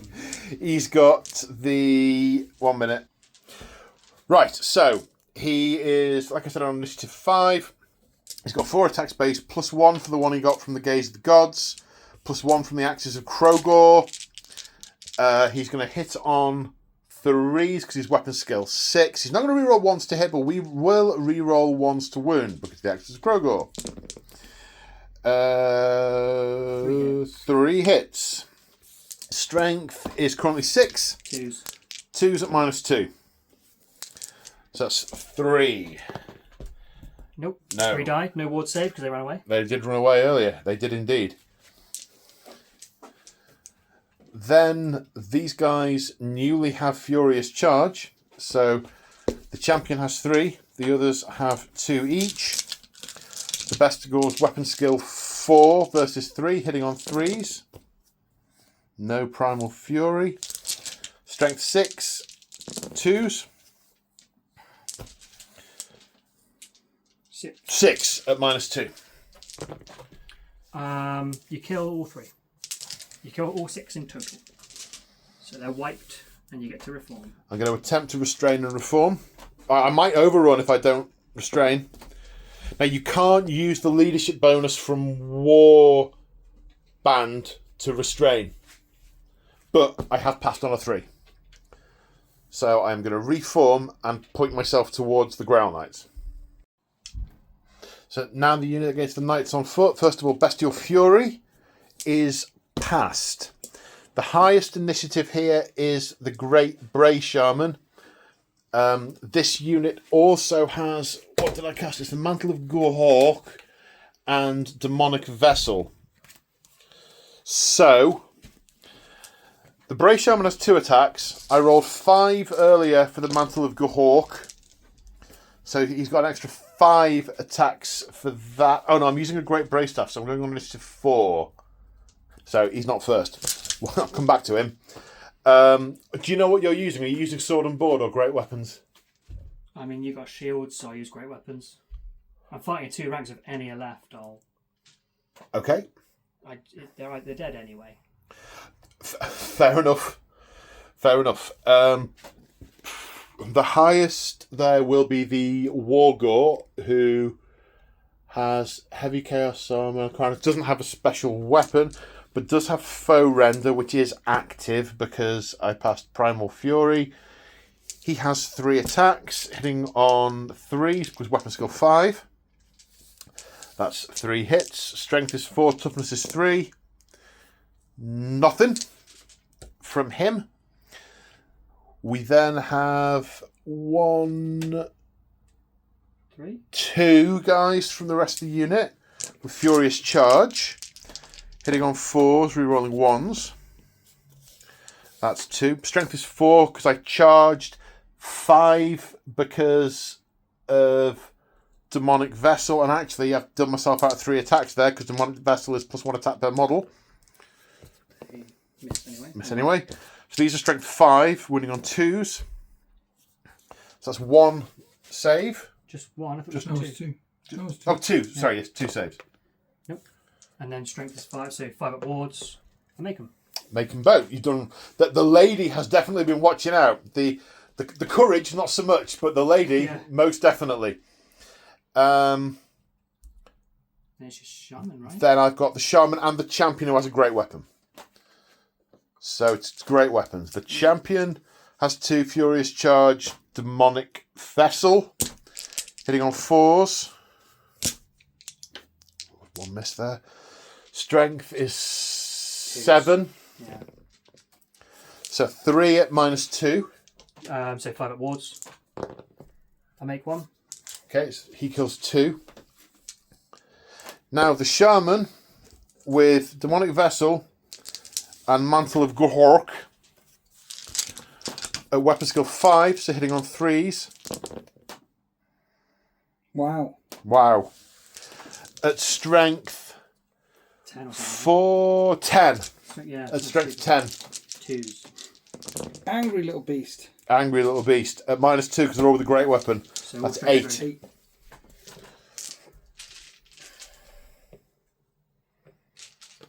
There's only 7 left. So you kill 5. But That then means there's they're a couple 5 of- plus ward saves. That was the ward saves. -2, I have a 5 up save. Oh yes, of course. I apologise. So you kill 5. So I have 2 left. Okay. Okay, so now the 2 guys remaining are both stood next to the Great Bray Shamans. They're going to try and hit the Great Bray Shaman with the axes. What's your weapon skill? 5. So 4's to hit you. Hit twice. 2's to wound.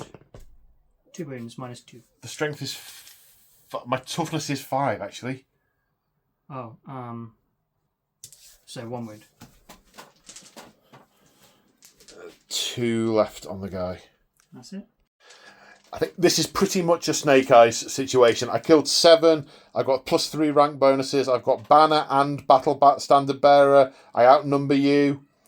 7, 8, 9, 10, 11, 12, 13. You've got 2, so you lose by 11. And if I don't roll Snake Eyes, they just die, right? No, not necessarily. Double my strength. So It's not a Snake Eye. it's not a Snake Eyes. It's a fail. It is a fail below your natural leadership. So normally what would happen here is that you would fall back in good order. But because I outnumber you by more than 2 to 1, it makes it a flee result instead. And I will pursue. And then bonk into your own guys. So, no, you pivot Oh. before you pursue. So you'll move 6 inches off. There's the difference between overrun and pursue. Pursue, you twist around your centre and move. Overrun, you go dead forward. I make it 7, so I end up 6 inches that way. So we end up here. Now we come into the combat with the cock trace. No need for fear because you outnumber me. However, we need to make an initiative test for every model that's in base-to-base contact. The outside of the lance all count as being in base-to-base contact.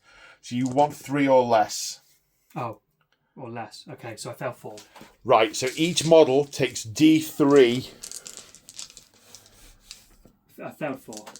These 4 models take D3 strength 2 hits. So the first one takes 2. Strength 2 hits, sorry. So I need a 5. So that's 1 wound with no armour or... It's fine. 1 wound with no armour. Oh, no armour. Dead then. It's no... Let me check it. It's no armour save permitted. Ward and regen are set fine. Do you have ward saves with those guys still? But if there was no armour, that would have been my roll, wouldn't it? So I rolled a 4. Okay, fair enough. The next one, D3 for 2. 2 wounds. Killed another one. Or another one. Just another one. This is per model, these hits. Right. D3 for 3. Need a 5. No, not turned to stone. This one, D3 for 2. Not turned to stone. So you got 2. I've got 2. From the stair business. And then you fight first because you're initiative 6. Then I fight first because I'm initiative 6 with my hand weapons. Weapon skill is 4, hitting you on 3s for 3 hits. Strength is 4, wounding you on 3s. 1. Fail Oh man. Lady? No. Strength? 4. Nope. Dead. So I got 3 fighting back. 4 attacks. 4 attacks, hitting on 4s. Toughness is 5. 2 wounds. 2 wounds. Heavy armour? Heavy armour saves a 5. Pass 1, fail 1. Then 3 horses. 1 hit. And doesn't wound. Doesn't wound. Okay. Oh, I'm wrecking the place. So I killed 3 by looking at them. And that's all I got. The errant did 1 wound. They got a banner. And they're a lance. Which would make it a tie. However, you're playing your loot at me. Which I find incredibly disconcerting. So I lose by 1. And I fail. That is a flee result. Not a fallback in good order. That is a flee. I will pursue. Okay, I'm impetuous. I am going to swift stride away. So I run 10 and swift stride 14. Are you swift striding? Yeah. Yeah. Okay. So I'll just roll all 3 if you're happy, or do you want me to do? Yes, I don't see a reason why we wouldn't do that. Less than 15. So 9. You end up 9. I move 14. I move 14. You move 9. So the cockatrice ends up in the woods, past my dangerous terrain test, and the knights errant have ended up here. Now we come to this final combat of the round. I'm last. The Razor Gores are initiative 3 and everything. 2. Okay, so everyone's first. You should do some damage to him. I hope so, because I'd like to free the Duke at some point. So he hits on 2s. He does indeed.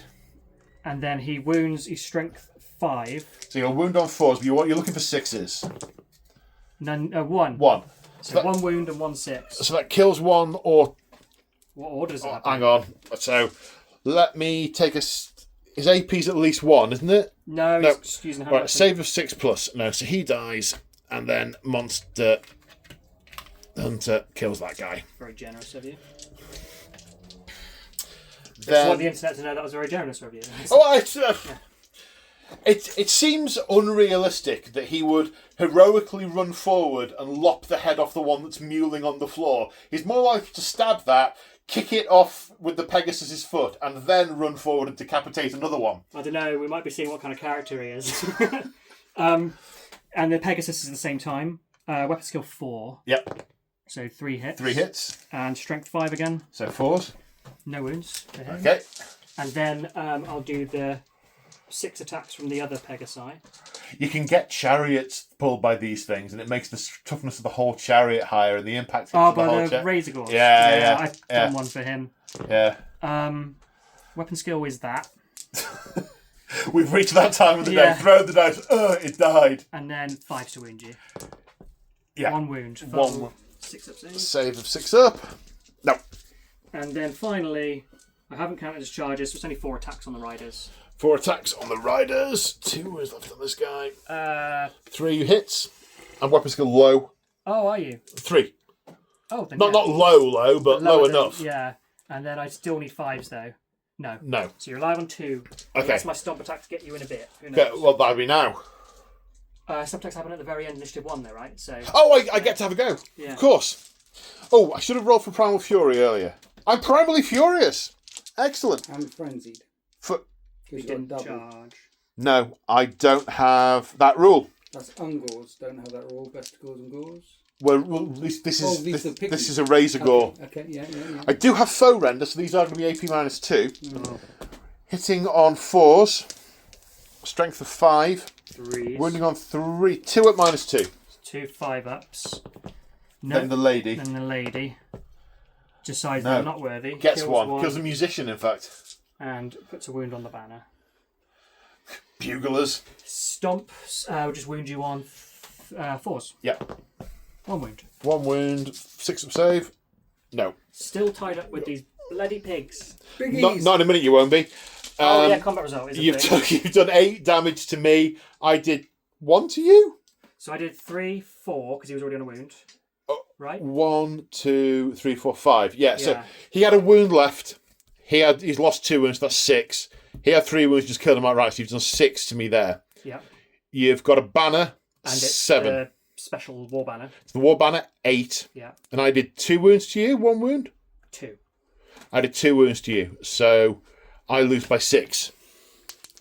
I need snake eyes, which I don't get. Now, that is below my leadership. However, because I am unit strength 1, because I am a war beast, I am double outnumbered. Yeah. So this is a flee. I'm pursuing. I am swift striding. Yep. Are you swift striding? Yes. Get 8. I get more than 8. Okay, so you end up 8 inches this way. Yeah. So at the end of the Beastman turn 3, the Razor Gores, which are basically just herded forward and released to try and annoy you, which is their job, along with the harpies and everything else, they've eventually been freed up over here, and they're stood in front of some Ungors. Maybe that'll happen next turn. We shall see. I'm reasonably well placed in the centre. I'm not being charged in any flanks, but the Green Knight is here. He is in a target-rich environment. There are a number of tasty targets he could go after, and a fleeing cocktrace, and there's the Knights of Rent. The Knights of Rent can maybe... maybe they can charge that. We'll have to measure and look. Then there's the Grail Knights. Who might they smash into? These guys. Then there's troops to rally. It's getting really exciting as we go into Bretonnian turn 3. Okay, we're in the strategy phase. There was only one thing to do. Rally over here. An 8. 8 or less. They rally. They rally. In fact, you needed 7 or less because you got a musician in there. Oh. You get +1 to that roll for having a musician. Oh. Musicians do stuff. They do stuff. There's an item that the Beastmen can take called the Cacophonous Dirge, which is basically like an anti-musician. Enemy don't get to use their musicians near it. Nice. It's fun. Right, so we go into the movement phase, and I'm sure Sultan is in a target-rich environment when it comes to charges. There's some easy ones. Chargy time. So, these knights are charging here. These knights errant are charging into that chariot. They're going to have it. The Grail Knights are going into the biggest threat, into the Bestigors. The Green Knight is going after the anti-magic beast because he can see it throwing rocks at Lady Elise. So it's going to run up and try and brutally murder that. The Knights Errant, they want the trophy on their wall. That's going to be mounted in the hall of their father. The head stuffed on a plaque. So they're charging over here. Then the Count and his Pegasus Knights are charging into the Ungors. My charge reactions all across the board are hold, apart from this guy who must enter a flee response because he's already... He's above half strength. He shouldn't have fled. He should have fell back in good order. Yes, of course, it was an actual fail rather than a partial fail. Well remembered. Well, we were just like, what do we do? And I was facing the prospect of having to check some rules. No, so I have to declare a flee. 8. I go off the board. I might hurt myself on the way, but I don't. I have fled off the board to live another day. You roll to... Were you swift striding into me or not? I was. Okay. Yeah. So roll this order does matter. So your pursuit roll. Okay, because you could have re-rolled the ones on that, but you can't for the swift stride. Okay, so that is 7. You're going through cover, so you have to go for the lowest. So it's 8, 12, 13, 14. You would pivot around the centre and move 14 inches over. We need 3 dangerous terrain tests. Don't roll ones. I rolled 1. Roll a 1. Do I ward against these or no? Yes. Yes. No. Yes. Well, it depends on the strength of the train, but no. Yeah, we'll say yes. And just for those of you at home thinking, oh, the order's all wrong here, Sultan had said before, I'm going to do the Green Knight first, so there's no chance of these blocking the way of the Green Knight, and I've got over-enthusiastic with the narration. So, Important question though, Paul. yes, mate? Because the cockatrice run away, what about their head lob off and mounted over the fireplace? Did they get their head? That's what we want to know. They didn't get the head. No! They're going to have to come back next turn and go after something else. Okay. What we just need to check is if they get to reform there. I don't think they do, but... Right, Green Knight.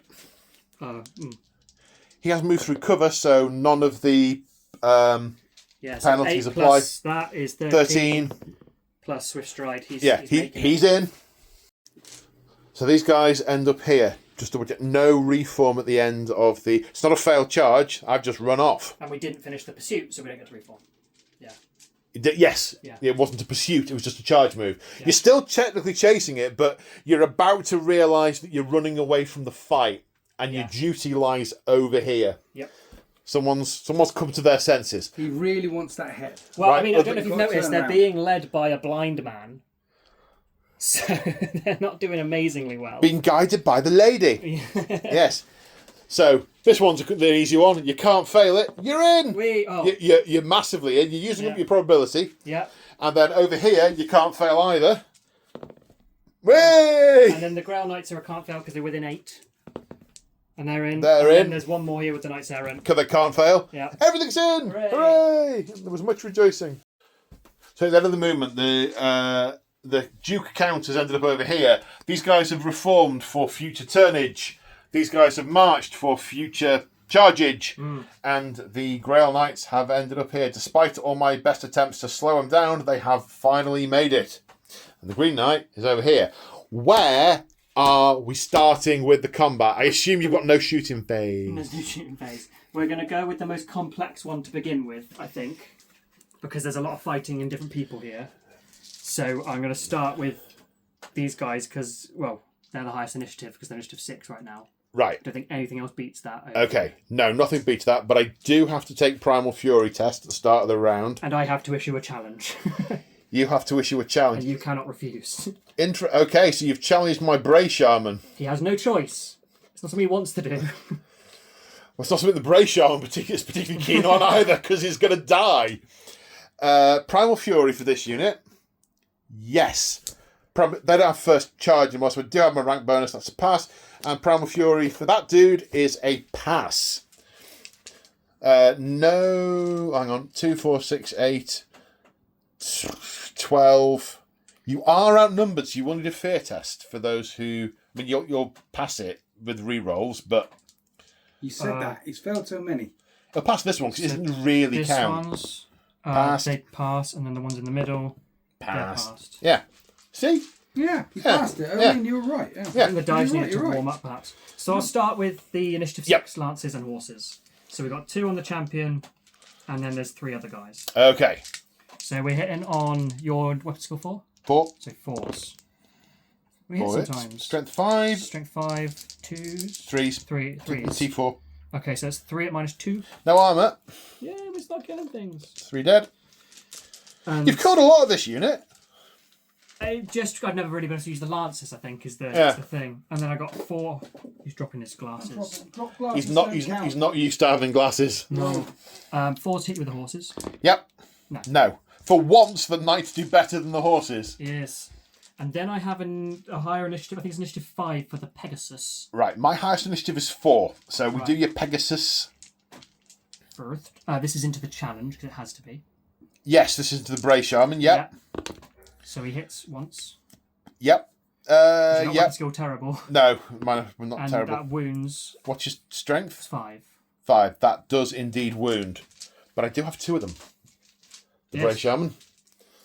So that's the Bray Shaman's remaining wound. And then I'll check the initiative of my Paladin. It's going to be 4 or 5. If it's 5, he can go right now. He's initiative 4. So he'll go at the same time as everyone else. So he can go right now as well, because now we've got simultaneous the Paladin, this Pegasus, and the Gorgon. Okay, cool. So, we'll just do him. well, yeah, keep hitting the Yep. combat. He gets the reroll hits, but he doesn't need to. Because what weapon skill is your shaman actually? 4. Oh, well, let's have a look. No, yours is not going to be. Your should be basic 5. knight is 4. It's going to be at least 5. Weapon skill 6. Yeah. Yeah. That's 3 hits. His strength? Strength is 4. 4. So 4s. 3 wounds. No AP.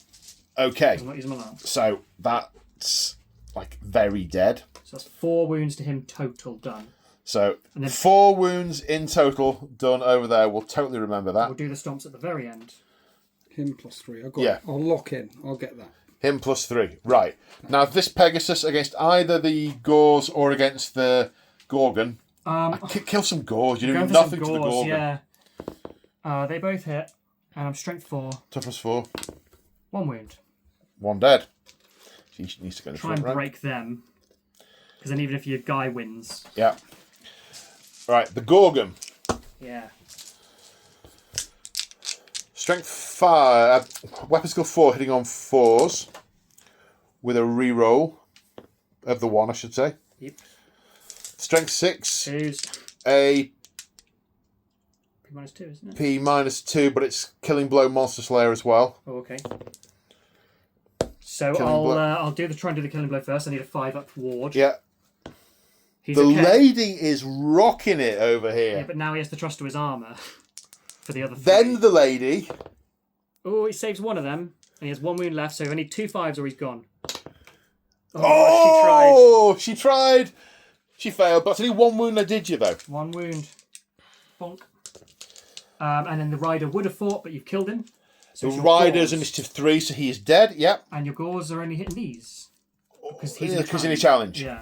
Okay, so how many Gors from my front rank died? 1, 2, 3. So I haven't got the champion there anymore. So it's and he was in the front rank as well. So we Just the banner? The standard only had 1 in the front rank, and then 3 from the back rank. Because So you got that's charged. 5 attacks. Hitting on 4s. Reroll the 1. Good rolling. Wounding on 4s because my strength's currently 3. 3 saves. 3 ups. And then a 6-up ward. You get 1. Okay, so it's difficult to tell because you moved all the casualties. One guy from there and 1 wound from over here. Is that? You did 2 wounds. I did 2 wounds. Yeah.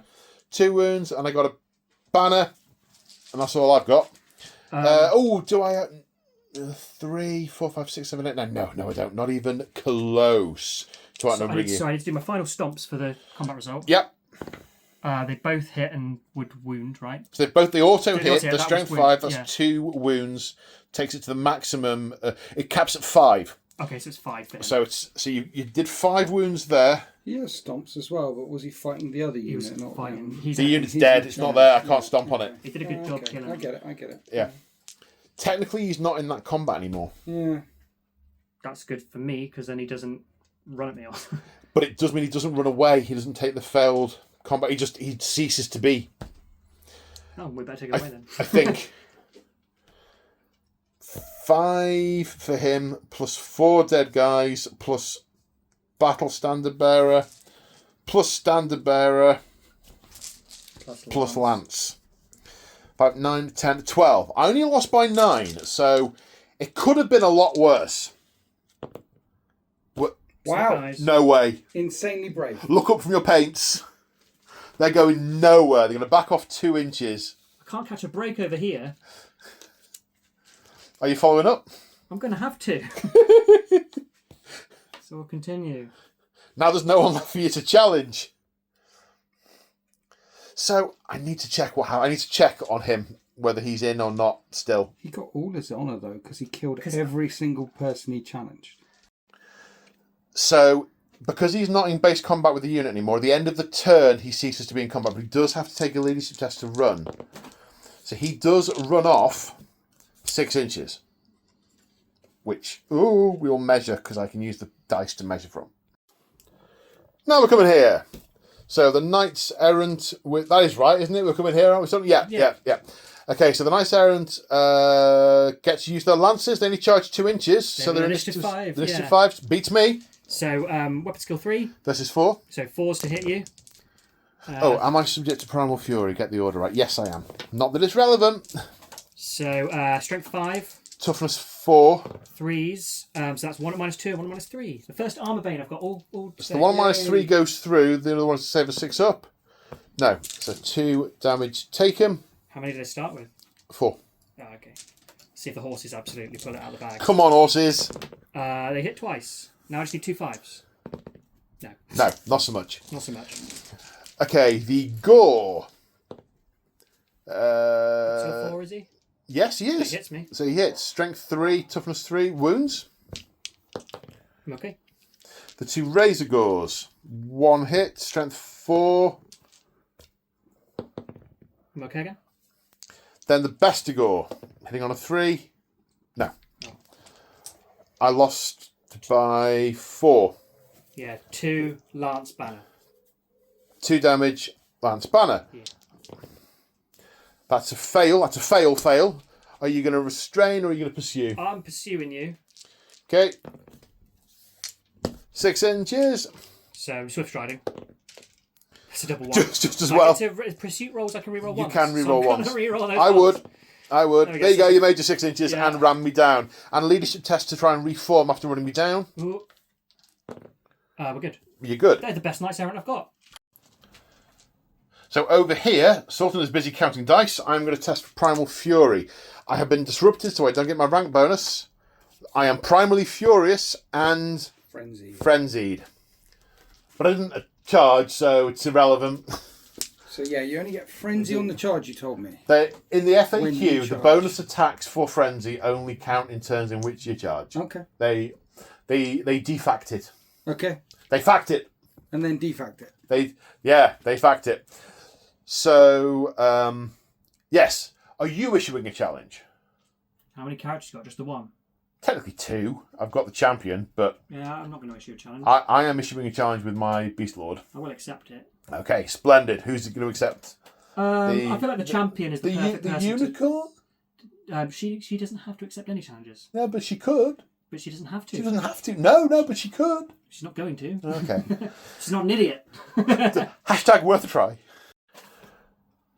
Okay, so all the Grail Knights are going first because super high initiative and the charge.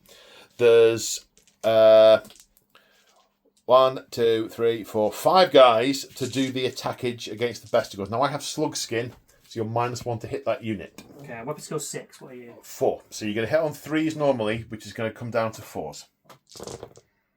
So I get 1 hit. Oh my. No way. Sigma, what is... And I wound. Because I'm strength 7, and that's -3. Mine. And then I get on 5 against the other one. Can we all just have a moment's silence for what just I'd rather happened? not think about it. Okay, This don't happens all the time. It's like, don't hit your guy. Done. You didn't hit my warlord. No. Does she get to have a fight? The horses get to fight. To be fair, I saved a couple from that from the slug skin, but you rolled so many 1s. Horses, weapon skill 3, so 6 is to hit you. No, at 1. No, 5s to hit me. 2. Because weapon skill 3 versus 4 is going to hit on. Strength 4. So 4s to wound. They're -1. 2 saves are 6+. No, the horses kill 2. And then she gets to fight, and then I need to do the horse quickly on the combat, which will be a 6. Yes. No, my weapon skill is 6. I'm not more than double, so you still need 4 to hit. -1 is 5. Yeah. Oh, so you told me earlier it was 5s to hit with my Grail Knight, so did I do that wrong? Oh, no, I did it on 5s. Yeah, I did. Yeah. Fine. So On him, it would be 5s. Not with the others. Because his weapon skill's higher than it's even with the Grail Knights. It's 6s. So she has a spell. That should have happened first, but never mind. It's you get flaming attacks. It's not. No, but it happened. All that. No, this is important because if I'd had a shaman in there with an assailment spell, that would happen before the combat sequence you go through. That happens before the fighting. So if I'd charged you, her assailment spell would happen first always, right. which is relevant because it takes people off the front rank and reduces attacks and all that good stuff. Got you. If you are within 12 inches, we need a tape measure. If you're within 12 inches of the Gorgon, I am. so Eater is in effect. If you're going to cast a spell, you've got to take a leadership test first. So she'll do that. Yes. She's fine. She's fine. Okay. So this is on a 7. Yeah. Plus 2, that's a 13. 13. I mean, I'll attempt to unbind it to dispel it with my great shaman. You unbind it? I outclash you in the art. Yep. Okay, so everything that could go wrong went wrong there. Is that what you're telling me? Yeah. Okay. I mean, all right. That means you take a perils result, doesn't it? I don't know. I think that's what just happened. Okay. So that could have been worse. That's just an auto dispel against the flaming sword. Outclassed in the art would have been if I'd rolled Snake Eyes against you, you'd have overwhelmed my magical defense, and I would have taken a miscast. Got yeah. So that just stopped the spell. Do you have violence to do with her and the unicorn? Right, unicorn 2 attacks at weapon skill. 4. So 4s. Minus 1 to hit. 5s because -1 to hit. Nope. And then she has 2 attacks, same 5s. 1 hit. Strength is 4. 4s to win. No. -1 to hit is flipping massive in this game.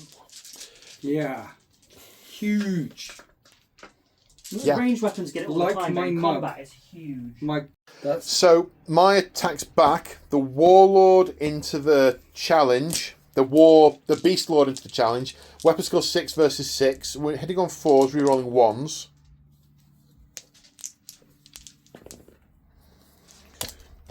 Four hits, strength 6, re-rolling 1s. So 2s, re-roll the 1s. So that's 4 at -2. 5 ups. And then 5 up wards. 5 at wards. And then a 5 up regen. He's dead. But that, yes. So, but only 1 wound, no overkill. This guy is the champion. Okay, I have. I would have had 10 guys, but 1's the warlord, so that's 9 guys. 3 died, so that's. Come on, 6. brain. 6, and one of them's a champion. 7. I have 7 attacks back.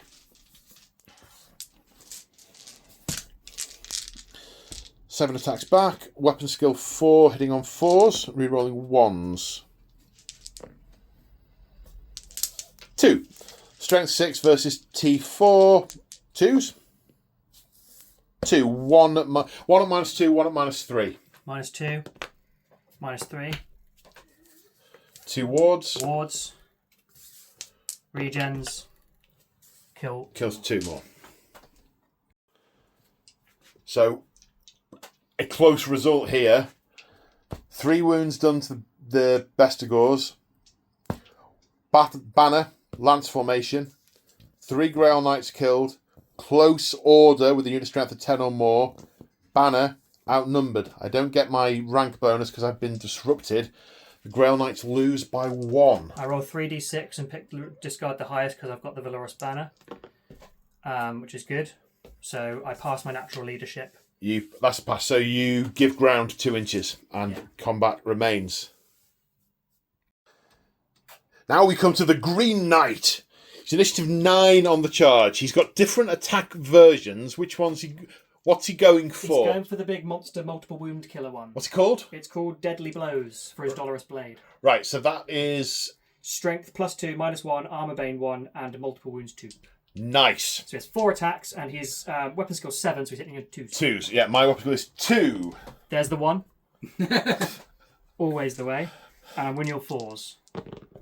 Little wound, oh my gosh. -1 though, that's all. -1, okay, my Oh, save... and -2 on the 6, sorry. Well, my save is a mighty 6+. And then 2 damage a time? 2 damage a time. 6 Yeah, damage. so he's dead. Wow. But we now need to roll off because he falls over. Tim Burton! 2. 4. He's going to land on the Green Knight. He's gonna? Yeah. Okay. Yeah. I need to look up how that works again.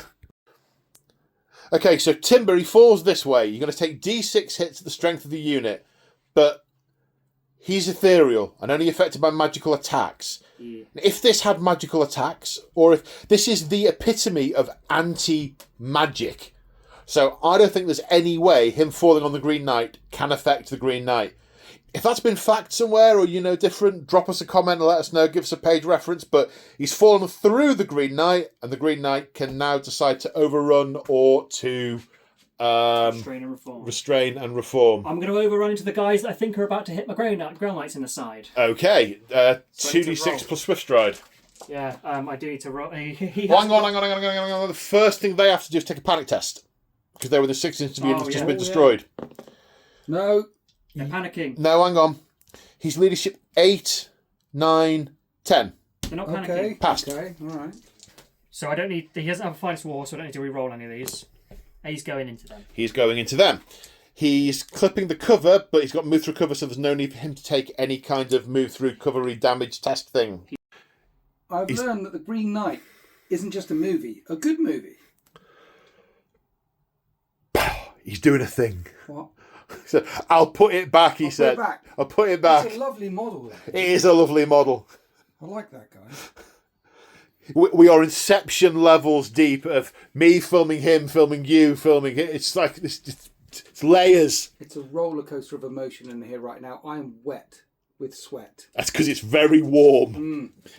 Over here, and not when my camera's rolling with your innuendo. What? I'm wet with. I'm slightly moist. Stop it. Family-friendly channel. Most days. Right, so you're definitely first with everything because you charge more than 3 inches. Yeah. I do need to take a Primal Fury test, which I unbelievably pass. So I am primally furious. However, I'm not got a rank bonus because you've disrupted me. It's their first charge because they've been held up all game. They have, indeed. So the Duke is weapon skill 7. He's going to hit you on 2. 2s, yeah. No 1s this time. And then he's strength 6, so 2s. Kill on 2s. Yeah, so 6 killing blow does not matter. So here's all the 6s. No, okay, cool. So he's done 4. He kills 4. Kills 4. Then we have the mount he's on. Yep. Which hits on weapon skill 5, so 3s. 3s, yep.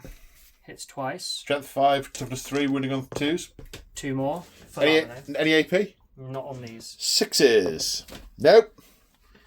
Then we have the Pegasi mounts, which are weapon skill 3. I thought they were 4 earlier. I don't know anymore. They were. I'm pretty sure they were 4. They might be 4. That Either 3's a hit. but yeah. That 3's a hit. Okay. Well, if the 3's a hit, if it's a 4, but I think it's a 4, so let's roll that. Okay. Strength is also 4, so 2. 2. 2 6s. Nope. 2 more. And then 1, 2, 3, 4, 5 attacks from the riders. Yes. These are weapon skill 4 for sure. 3s. 3s. There's the 1s and 2s. 1 wound. 1 wound, 1 save, a 6 plus. It's -3 because it's a lance. Irrelevant. Okay, my turn. I would have had a total of 19 attacks because I'm 6 wide and I'm fighting in 3 ranks because I'm with thrusting spears. I am actually on initiative 4 because it doesn't matter because you're higher with all of them, but thrusting spears give you +1 initiative when you're charged in the front arc. Which so how many did you lose from the front rank for this? it doesn't matter. So I would have had 18 that can attack. I've lost for 9. So I've got 9 that can attack. Oh, okay, dokie. All right. So I've got 3 ranks worth of attacking. Cool, cool. If the ones in the front rank had multiple attacks, it would matter. Oh, even the champion doesn't have a multiple attacks in this lot. He does, but you never kill the champion. You got to actually hit the champion to kill the champion. Yeah. Doesn't he have an extra attack? That's what I'm saying. Doesn't he have an extra? He does, yeah. So it's 9 people, one of whom is a champion, so 10 attacks. Nice. Right. Yeah. Were we both just saying the same thing? You said 9 attacks, so that's why I was like, "Where's?" Did I? Sorry, I meant 9. It's all right. 9 people. My apologies. I'm trying to give you extra attacks, Paul. Excellent. Right, I'm going to go for the Pegasus Knights, not the really nasty thing. Hit what you can kill and all that. 4s to hit. 4s to hit.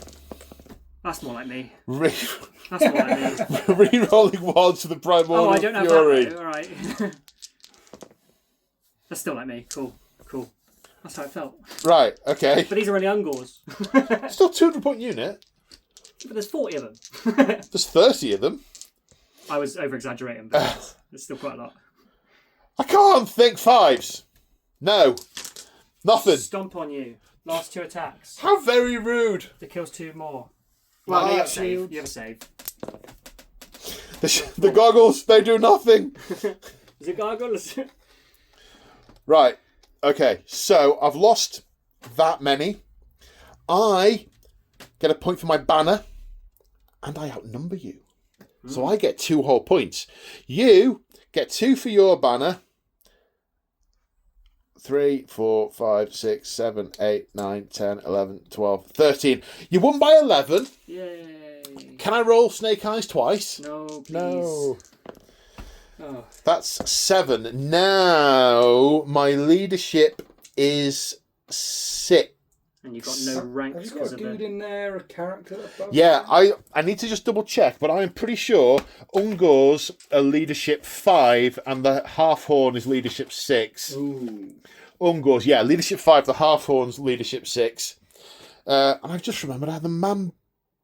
But no, that was there. Never mind. So that is an actual fail. So I'm Better going. believe I'm pursuing you. Are you pursuing me? Absolutely. Okay. Kill. I'm running that far. You don't get to see before you decide whether you're swift striding. I definitely am. Oh, you definitely are. Okay. Yeah. 8. Why would I ever not? Unless I was going to run off the table accident. Well, you're so gonna there's run no in- finest war horses or anything. Okay, you're going to run into the forest. That's the thing. That's 8 and a 10. 10. Okay, so you end up 8 away. Duke. Right, 3 dangerous terrain tests. 2 for the Pegasuses. I ordered 1. That's a wound. And 1 for the Duke. Yeah. He's fine. So we've just checked. So it's lose a single wound. So we don't think... You got it? Got it. We don't think you can take ward saves because we just don't think that. Regen is possibly allowable. If you know different, drop us a comment with a page reference or an FAQ or something. But that's 25% of the unit have just died. So panic. We're okay. You're okay. Leadership back. Hooray! Yay. Imagine that. Well, I know. Just like did something and then run away. Right, that's the end of Bretonnian turn 3. Mm. It's now Beastmen turn 4. Still absolutely anyone's game. I have no idea what's going on. Uh-huh. So, strategy phase. The gaze of the gods is going to fall upon the Beast Lord. Well, 1. Oh. To 5. That is Dark Fury. That is another attack, taking his attacks up to 7. The War Gore is going to draw the gaze of the gods. For a 3, for Iron Skin, +1 toughness this turn. That's handy because he's going to challenge the Green Knight to a fight. They're not doing anything fancy this turn, so they're not going to roll. What I do now need to roll for is Stupidity for this guy. His leadership is currently 10 because his leadership is being buffed by the unit. 10 or less. He passes the Stupidity test. Hooray! And then gets to cast some spells. So first off, we're going to cast Demonic Vessel on himself. It's not denying stuff. 10 or less. 5, 6, 7, 8, 9, 10. Any double. That's 5, 6, 7, 8, 9, 10 because she gets an extra +1. So it matches, you still get it off. Yeah. Yeah. So Demonic Vessel, they are now +1 strength, +1 attack. Don't know why I cast that really, because it doesn't last till the end of next turn, so that was kind of irrelevant. Silly Paul. I just wanted to Shouldn't do these dispel things. I need to look at when I can dispel your spells. That's important. I think it's now. I'll attempt to dispel the regenerating one. I haven't once rolled it. That definitely gets rid of it. What was the casting value on it? Less than that. Less than that. 7. 7. Okay, so that goes away. Indeed. Pizza. And I will attempt to cast Demonic Vigour on this unit. That casts on a 9. 7, 8, 9. It's the one I really want. 5, 6, 7, 8, 9. Match again. Match again. So they are +1 initiative, toughness, and movement to the end of this turn. It's the toughness I was after. And then, does the Gorgon rally? No. Oh. Flee. Oh. Game changing. O-N Sigma. Thank goodness, because I couldn't kill him. And on Beastman turn 4, there are going to be no charges. The one I could make...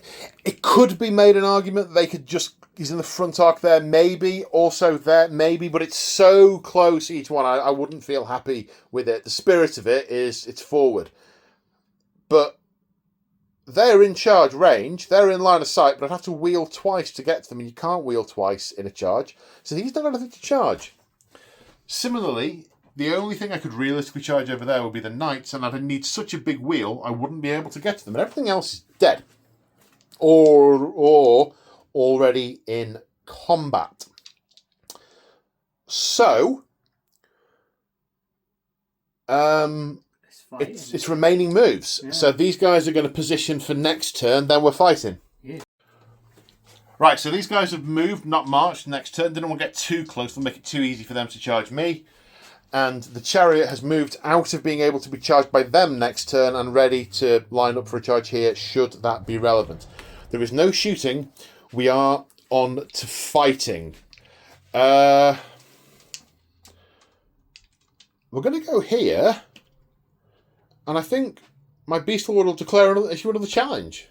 I'll have to accept. I don't see why I wouldn't just fight you all one at a time to prove I'm the biggest and nastiest. I didn't write down his extra attack. Okay, so first things first over here. Primal Fury. Passed. The Beast Lord, because Demonic Vigor is in play, he's up to Initiative 6. I have issued a challenge, which has been accepted by one of the Grail Knights. Basically, he wants to kill them all one at a time to prove how hard he is to the gods. And one of the Knights has accepted. Weapon skill 6 versus 6. Hitting on 4s, rerolling 1s. 3 hits. Strength 6 versus 4. Toughness 4, so 2s with a reroll. Okay, so 2 at mine. I think I am Armor Bane. I just checked that. 1 at definitely -2. Nope. And 1 possibly at -3, which we don't need to check. 2 ward saves. Nope, dead. So that kills the guy and a point of overkill. So that's 2 wounds for that one. Now the next is the rest of the Grail Knights at Initiative 5 and the Unicorn. Yeah? Yep. Yep. So 6 attacks for the hitting on guys. 3s. Hitting on 4s because of Slug Skin. I hit 4 times. I'm strength 5. And toughness 4, so you're winning me on 3s. It's 3. Oh, man. 1 at -1. 1 save of 6. No. The Unicorn. Oh, we forgot your Assailment spell again. I'll do the Unicorn first and then I'll come back to it. Hits 2... I don't know if that hits. What's the Unicorn's weapon? So that'll be what you don't know, isn't it? Weapon skill 4. 4, so would hit on 4s, -1 for 5s. Okay, so... Strength is 5. So wounding on 4, because I'm toughness that at the moment. And then the spell. Yeah. So this is a 7. Yep. That's a 10. I will attempt to dispel it. I fail. So it's D6 hits with the Flaming Sword. D6 plus 1 for 5. D6 plus 1 indeed. Strength 4 or strength 3? It says strength 3 hits. Strength 3, so 5's to wound. Sorry, 6 is to wound because of the Demonic Vigor. 1. Any AP -1? No. No AP. Okay, kills another one. Oops. Right, and then I've got initiative 3 horses. Then this is your horses. 3 of them. 1 hit. Doesn't wound. And then the lady, she has 2 attacks. Misses. I think both times. She's weapon skill 4, so misses. Yeah. This is only the second time I've taken Slug Skin. I think I shall use it more sparingly. My great weapon attacks back. 2 ranks. There are 10 guys. 1's the Warlord, so he's not doing that. Do you only fight 2 ranks if you got charged, or is it all the time now? It's unless you charge. Unless you charge. Got you. Okay. So 7 guys, one of whom's champion at 8 attacks. You lost 2. Yeah. Okay. So, the Beast Lord has fought. It means there's 9 guys remaining. 2 died, so 7 guys remaining. 1 of whom is a champion. So, an extra attack for the champion. So, it's 8 attacks. Okay. I thought you said 8 guys. Sorry. I'm using all the wrong words in all the wrong places. Hitting on 4s. Rerolling 1s for Primal Fury. Strength is 6 for 2s. So that's 5 at -2. So that's 5 pluses. I fail 4. The lady.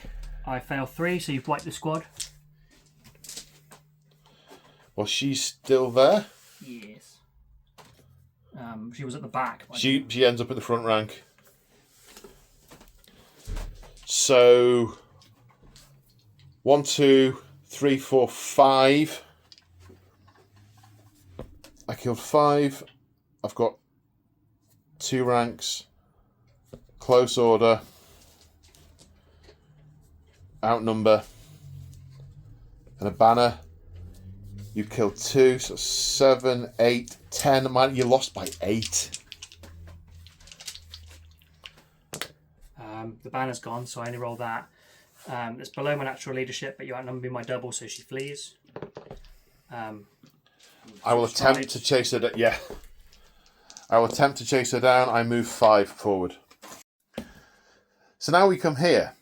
The Wargore is challenging. Witness me! Do I suffer from Primal Fury? Yes, I do. Suffer from. He causes terror, but it wasn't a charge reaction. It was an overrun. So we're just fighting each other. The Green Knight is most definitely first. And has a choice of either big swoopy attacks or many lots attacks. You probably want big swingy because he's only got 3 wounds. But the many lots means the more I get through, more points I get, right? Yes. The multiple damage thing doesn't count. Does it count? I don't know. It will, yeah. You'll be doing. You add up the damage you do to him. And the max I can get is what? Mine plus is 5. So the max I can do with that is 8, whereas I can get 10 attacks if I do the big one. Sorry, But the most wounds you can do is 5, regardless of which of the 2 things you use, because you can only overkill up to 5. Well, I'm going to try out the other one because I haven't tried it. Okay. I'm just going to keep it there. It might not be the right decision. So I get extra attacks d6 Okay. Okay. Yep. for an extra 4. So I have 8 attacks. Okay. And I am strength... weapon skill 7. So my weapon skill is 6. Oh, wow. Okay, so 3s. And then I'm strength 4. I'm currently toughness 5 because of my iron skin. This is my fault for not paying attention to anything you said. I just thought it's a normal little man. I can hit him. So I do a wound. It's the Wargore. I wasn't paying attention, Paul. I did 1 wound. Okay, he's wearing He heavy... said he had 3 wounds. How the hell is he toughness 5? Well, he's toughness 4 base, and he rolled iron skin on the Gift of the Gods earlier. You know how when I came outside and said I want to go through it when you're in the room? I didn't want to... Okay, get it. Beastmen are broken. I understand. Okay. Thank you. Right. That's why you chose the army. So I got a 5 plus save. You're What, fine. what was the AP? -1. -1. So that's a fail. I have a 5 plus ward save from my Chaos Armour. Done. Done. End of the fight. Now you No. can kill him. Okay, so now using the Man-Gelder.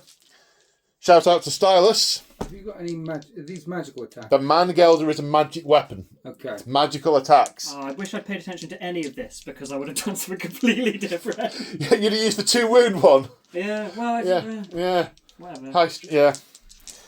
Coulda, woulda, shoulda. I don't care. Hit you once, rerolling the 1. Hit you once. Strength is only 5. Toughness? 4. Wounds at -1. It's not a very powerful weapon. Its most powerfulness is because of the terror. But it does do magical attacks, so it hurts the etherealness. I don't know if he has arm. He has heavy shield. Yeah, so 4 up save then. He's fine. He's fine. Okay, so we didn't hurt each other. You Lose. attack me in the flank, but you are not doing enough damage. You haven't, because your unit strength less than 5, you haven't disrupted me. So I am still getting my Horde rank bonus of 3, 1 for the flag, and I outnumber you, so you lose by 4. I think that's his wounds gone then. So unstable, he loses 4 wounds. He has 4 wounds, he's dead. He'll come back in a minute, he'll get better. Nah. Well done, you gelded him. I choose to believe you gelded him. Shout out Stylus. Shout out Stylus, yes, what he said. Right. Over here. You're first. Certainly with the most of it. The Pegasus. Yes, the Pegasus on initiative lots. Oh, am I subject to primal? Nope. So Pegasus hits on 3s. And wounds on 3s. 1 wound. I think you just... No, so, yeah. Before, yeah. Just die. Then the Paladin. Yes, initiative 4. He had 3 attacks earlier. Hitting on 3s. Wounding on 4s. Nope. Then... Everything else is initiative 3. I think my guys are initiative 3. There might be 2. Let me check that. Yeah, the 3, so this is simultaneous. I'm going to have 3 guys against the... Paladin. Thank you. And then 1 guy and 3 other guys against them. Guys. He's a 1 of those is a 1 attack because 1 stepped forward. So it's a 2 and a 1 and 2 1s. Over here. Hitting on 4s. Yeah. Wounding on 4s. 2 saves. Okay. Then 2, 4, 6 attacks against Paladin. Thank you. I'm hitting on 4s because my weapon skill's not like. Oh, reroll the 1. You didn't do Primal Fury. You said you failed it. I did. Thank you. I'm glad someone's paying attention. I'm not. Toughness is 5. Not to the right things. Oh, yeah. Toughness is 5. Yes. So I'm wounding you on 6s. No. It was simultaneous over here. Not that I've killed any. Do the riders first. Actually, the horses, it's all the same. Yeah. Oh, no, weapon skill's not the same. So these weapon skill 4, so 4s. But they're all hitting on 4s. But the horse, oh, yeah, okay. The horses are hitting on 4s. Because evens are on 4s and 1 higher is on 4s. 4s, 1 hit. Wound. Yep. No, not wound. Strength 3 versus T4. Okay. You killed 1. You're in a lance. Stomp. You got stomp. That kills 2. Okay. Stompy. So you killed 3. You got a banner. And you've got lance. And I got the And the battle standard bearer. Outnumber? Question mark? No, that's only infantry. Infantry. That's one of the oversteer correction bonuses to make infantry harder. Right. Infantry get it, but nothing else does. Yep. Okay. Good to know. I've learned something. It's almost like that's what rank bonus is supposed to be. Yes. Yeah. Yes, indeed. And they'd reduce the rank bonus from a maximum of 3 to a maximum of 2 from Fantasy Battle to Old World. If they kept that as was, a bigger unit would have naturally got more result. Anyway, massive oversteer. I've lost by lots. Oh, I've got a banner. Ha ha! I did get 1. So I've lost by 5. I need Snake Eyes. No. I am double outnumbered, so I am going to flee. Are you pursuing? Are you pursuing with both or 1? I'll pursue with these so he can reform and look at a chariot. Okay, so leadership test. He's okay. Passed. Then I run 11 inches. I need to roll this first because no, that's fine. They don't catch you. Move 6. 6. And we realised that they should have either overrun or restrained and reformed, having fought the Green Knight. So we did the test, they restrained and reformed on account of the War Gore's leadership with the Man Gelder. So that's the end of Beast Herd turn 4. I've still got a few big infantry units left with a couple of big tasty characters in them, but all my other toys have melted away. Are there enough knights to run down the remaining Gores? Bretonian, turn 4. Strategy phase is a rally test for Lady Duchamp. She fails. And just She keeps running. Keeps running. She's She's moved 11. Sensible juxtaposition, I think. She shouldn't turn around until she's behind some knights. No, she's going to probably join these ones. Yeah, she's got that right. Yeah. Go there. Yeah. Incredibly sensible. Shield of the Lady. Here's a rule. Yeah, the dark magic that swirled round here. She's been unable to contain it, and the Grail Knights have held their ground, dying to the last while she retreats to the safety of other knights. Movement. So, charges. The Paladin's charging the chariot. Yep. Chariot's going to hold. These guys are charging this unit of Gauls. They have to pass a terror test. It's a terror-causing unit first. They pass. That is a pass. So then I'll charge them now. They're the only 2 charges. And I, Oh, were sorry, you third charging there? Yeah. Right. I'll roll this one. Okay. I have no idea how far they need, but they move 4. 5, that's 9. That'll be enough. That Yeah. looks like enough. Over here, you take the lowest dice. So 3 plus Swift Stride is 8. Plus your movement. Oh, yeah. You'll need to make 3 dangerous terrain tests. They're 1 dice. And then over here, He's in. He's in. Yeah. then move those, then remaining moves. So at the end of the movement phase, this unit of knights has ended up here, leaving those to flee, directed by the paladin into the throng of the fight where it's needed. The green knight, let's try that again, has reappeared in the same grove, out for a wenge, on fewer wounds now. The Duke and the remaining Pegasus have flown over here, exposing the massive hole in the centre of my battle line. If he wasn't there, this would be pretty solid. But you know, yeah. they are. And this unit's moved round. Big wheel. Big wheel, ready to pour into the centre as well. And this looks like a tightening noose. I have a question. She has Rallying Cry. Yeah. So can she rally twice? Is that a thing? I don't know what that means.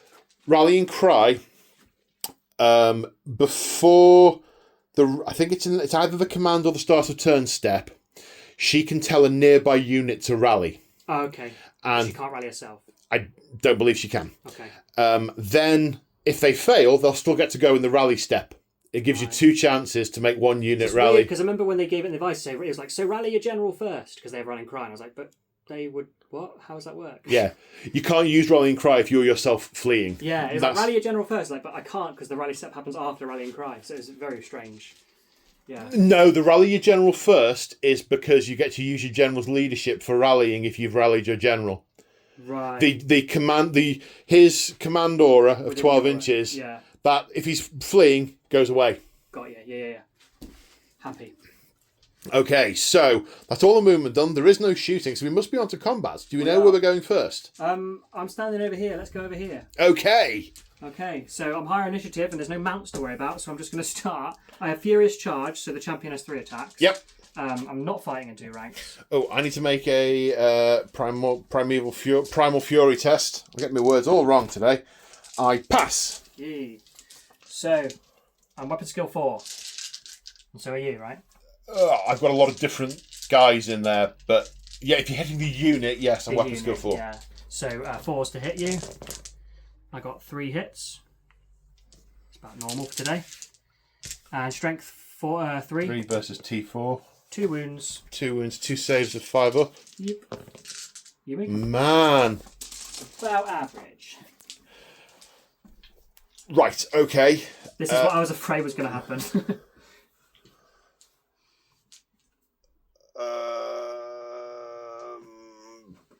I've just realised I used the wrong... He's +1 weapon skill. He isn't, and I used the... It didn't make any difference, It was but initiative you did somewhere. I don't know. that was a spell thing. So he's had no mods, basically. We'll go for that. He's got the Manbane standard. That doesn't do anything. He's initiative 5 with his 3 attacks, hitting on 3s. Rerolling 1s. Foe render is in effect. He's strength 4, so 3s, 2 at -2. Fail him. Make the wards. Make the wards. Either way, even if you don't kill anyone, I will lose this combat. Yes. So yeah. Just how badly do I lose it? Then the shaman has a great weapon, so we've got 1, 2, 3, 4, 5, 6, 7 guys with regular hand weapons who will hit on 4s. Rerolling 1s, but there are no 1s. Wounding on 4s, nothing there. Then we've got the Bray Shaman who will hit on 3s. Strength 6 from his great weapon. That's 1 at -2. So ward. Just ward. Well, Oh, sorry, you're sword and board, aren't you? Yeah. Yeah, fail. No ward. So 1 guy died. Then 2 from the champion that miss. So I killed 1. Kill 1. Killed 1. Battle standard bearer and standard bearer. 3 ranks. Outnumber. 1, 2, 3, 4, 5, 6, 7. Your heavy infantry. It's a rank. And Close order and a banner. you've got a banner. Your close order, you've got unit strength of 10. You've got a unit strength of 9. So You I have broken my broker test. So I'm leadership 8, so I fall back in good order with all the modifiers. You're actually leadership 9 because you're within 6 inches of the Manbane standard. That's the special banner that my battle standard bearer is carrying. You mean leadership 6? You mean leadership 7? Did I say? You said 9. Sorry, 7. -1. All right. So You are double outnumbered, so it's going to be. I fall back 12 inches. And I chase you. I lose my ward. Not that it would do me any good. I chase you 7 inches.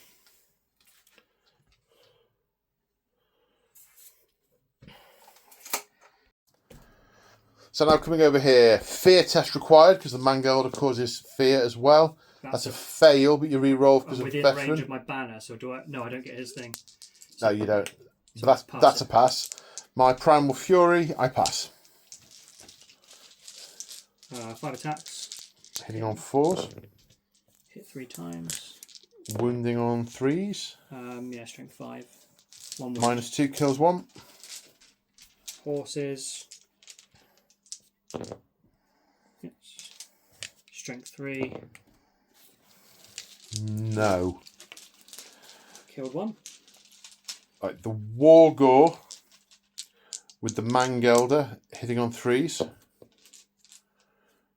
2 hits. Strength is 5. 4 with the Mangelder, wounding on 3s. Kills 1. Sorry, -1. Kill 1. No, he's left. That was the lady, wasn't it? Yeah. I don't. They'd never fled. No. Okay, so then I've got 1, 2, 3, 4, 5, 6, 7, 8, 9, 10, 11. 11 guys, 1 died, so it's 10 guys, 1's a champion, so 11 attacks.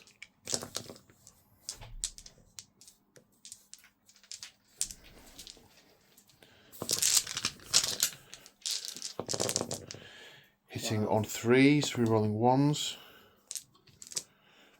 Strength 3, toughness 3. 3. Saves a 3+. Fail him. You kill 3. Oh, that was chronically unlucky. You should ask him. I've been rolling terribly for every game for the last 6 weeks. He's on a bad streak. So, I don't get a rank bonus. I killed 3. I Why don't outnumber you get a you. rank bonus? I have a standard. You've disrupted me at first charge. No, they've done more than 1 charge. Oh. Then I get 3 for the rank bonus. And I get 1, so break test. He fails natural leadership, so he flees. He can re-roll the break test because he's within command range of the I'm not sure he is anymore, battle standard bearer. because you killed somebody. The unit was, but no, they're not in range. Because only the range of the leadership, right? And he's only chip 8. So he flees. Do the full roll because he moves. I was going to say I'll pursue 4 inches. So we ended up here. The fleeing guy ended there. They are going to take a panic test, actually, because they're within 6 inches. They're fine. This fight. The Pegasus. Hitting on 3s. Wounding on Strength 2s. 5. So 1. Save a 4+. Yes. Paladin.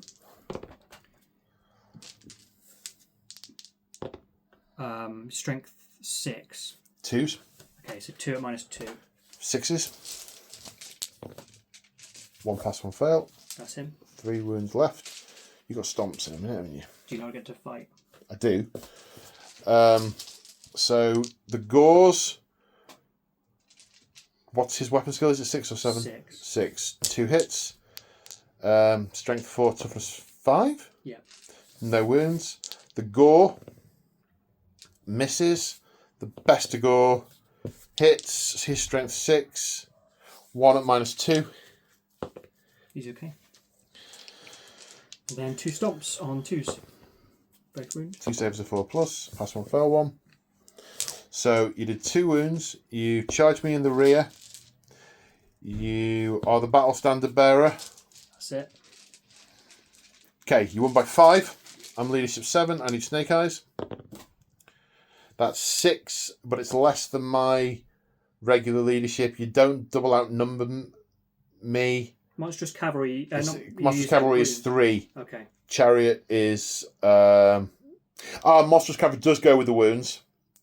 So he's 5 wounds. It's 5 wounds. The chariot starts with 4. You'd need to be 8 to double outnumber me. I'm not doubling it. So the chariot falls back in good order. 3 inches. I'll follow up because I still count as charging. Yep. Ending up here, and we've just spotted a dangerous terrain test that's needed, which is fine. And is that the end of Bretonnia turn 4 or 5? 4? 4. Right, as we go into Beastman turn 5. So a quick strategy phase. No Gaze of the Gods going on over here. Actually, no, this guy will draw the Gaze of the Gods on a 5. Plus 1 attack again. Which gives him +1 attack. Different guy. On the Wargore with the Mangelder. The spells were cast over here. Well, they were attempted, but nothing was cast. Now these guys need to rally, which they do on a 6+.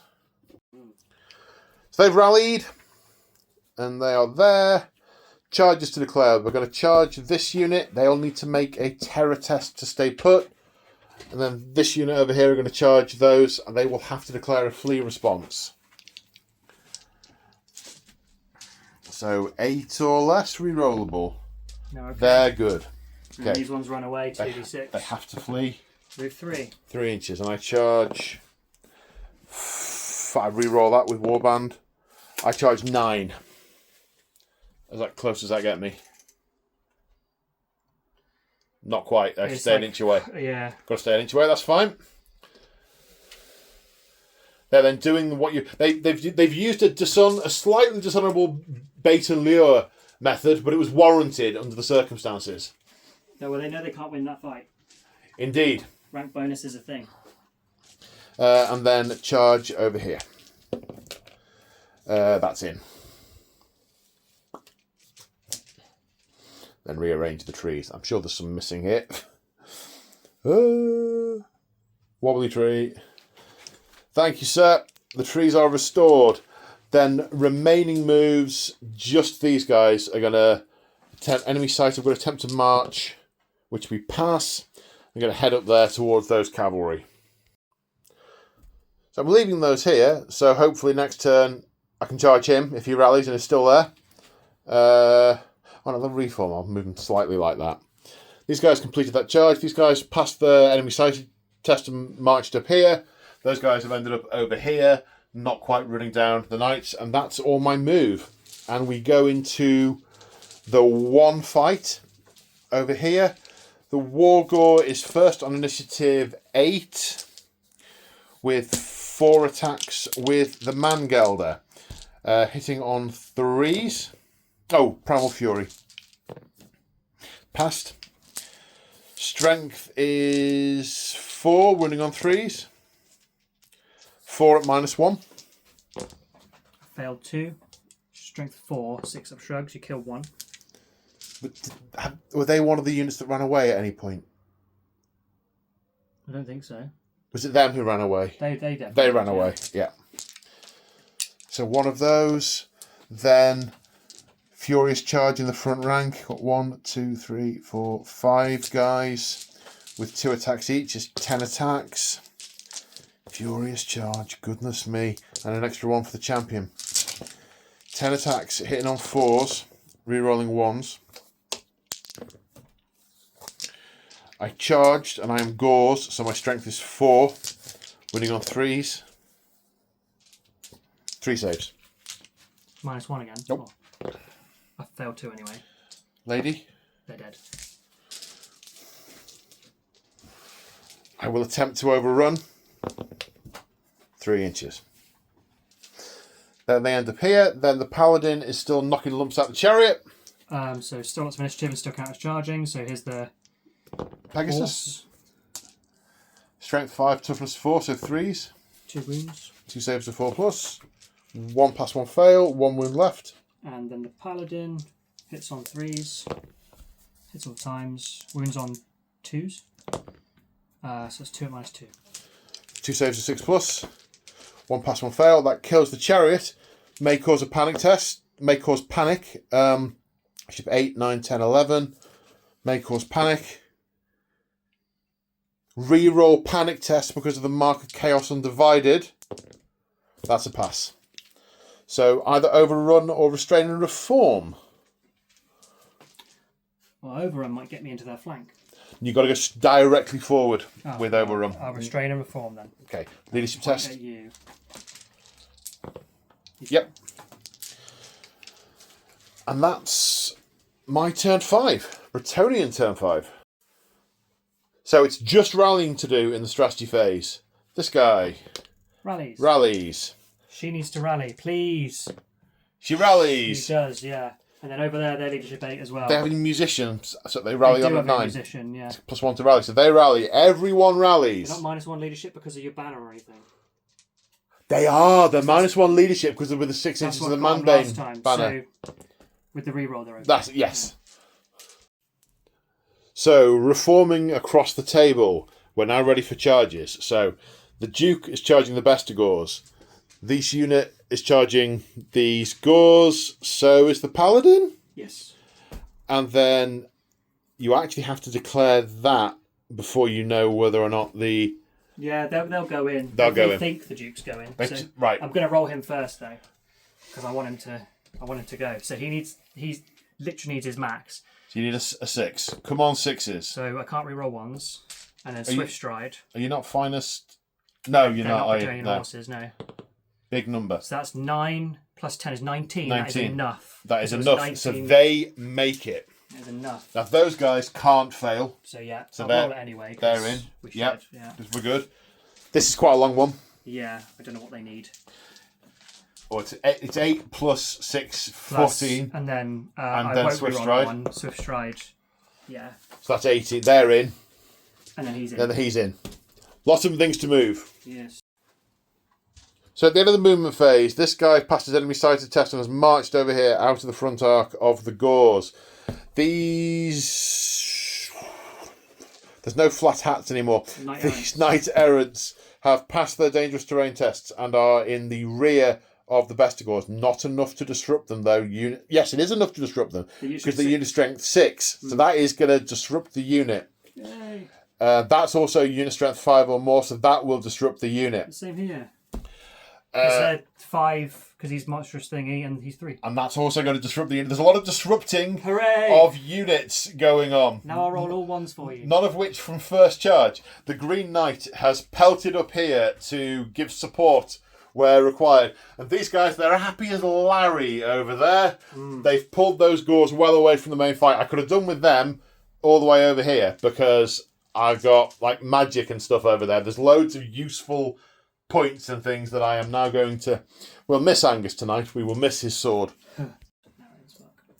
Okay, so we're coming here first. The first thing I need to do is see if I'm affected by Primal Fury. That's a 6. I am affected by Primal Fury. Anything else in the before turn section? I'm challenging the Duke because the Lord there has killed a lot of Grail Knights. The Duke is also a holder of the Grail Vow. Yeah. He's coming to challenge you. Yeah. And I want to see if Killing Blow is worth its salt and does anything for me. Now, the gamer would throw the champion at him, so you could just kill the champion. But I am not this day. Not this day. I accept with my general. For the Dark Gods, I will take his head. Thank you. Should we do a champion on champion fight too? Because it's fun. Can't. Oh, just one challenge. Okay, it'll just hit some guys in the back then. Yeah. But your initiative is 4 plus 4 from charging in the rear. It maxes out with 4 from side and rear rather than like 3. Initiative 10 then or something. Yeah. I mean, you're going first with pretty much everything. Well, yeah. First, definitely the Duke, isn't it? Yeah, the lowest initiative I have here is initiative 6. Because of the charges. So.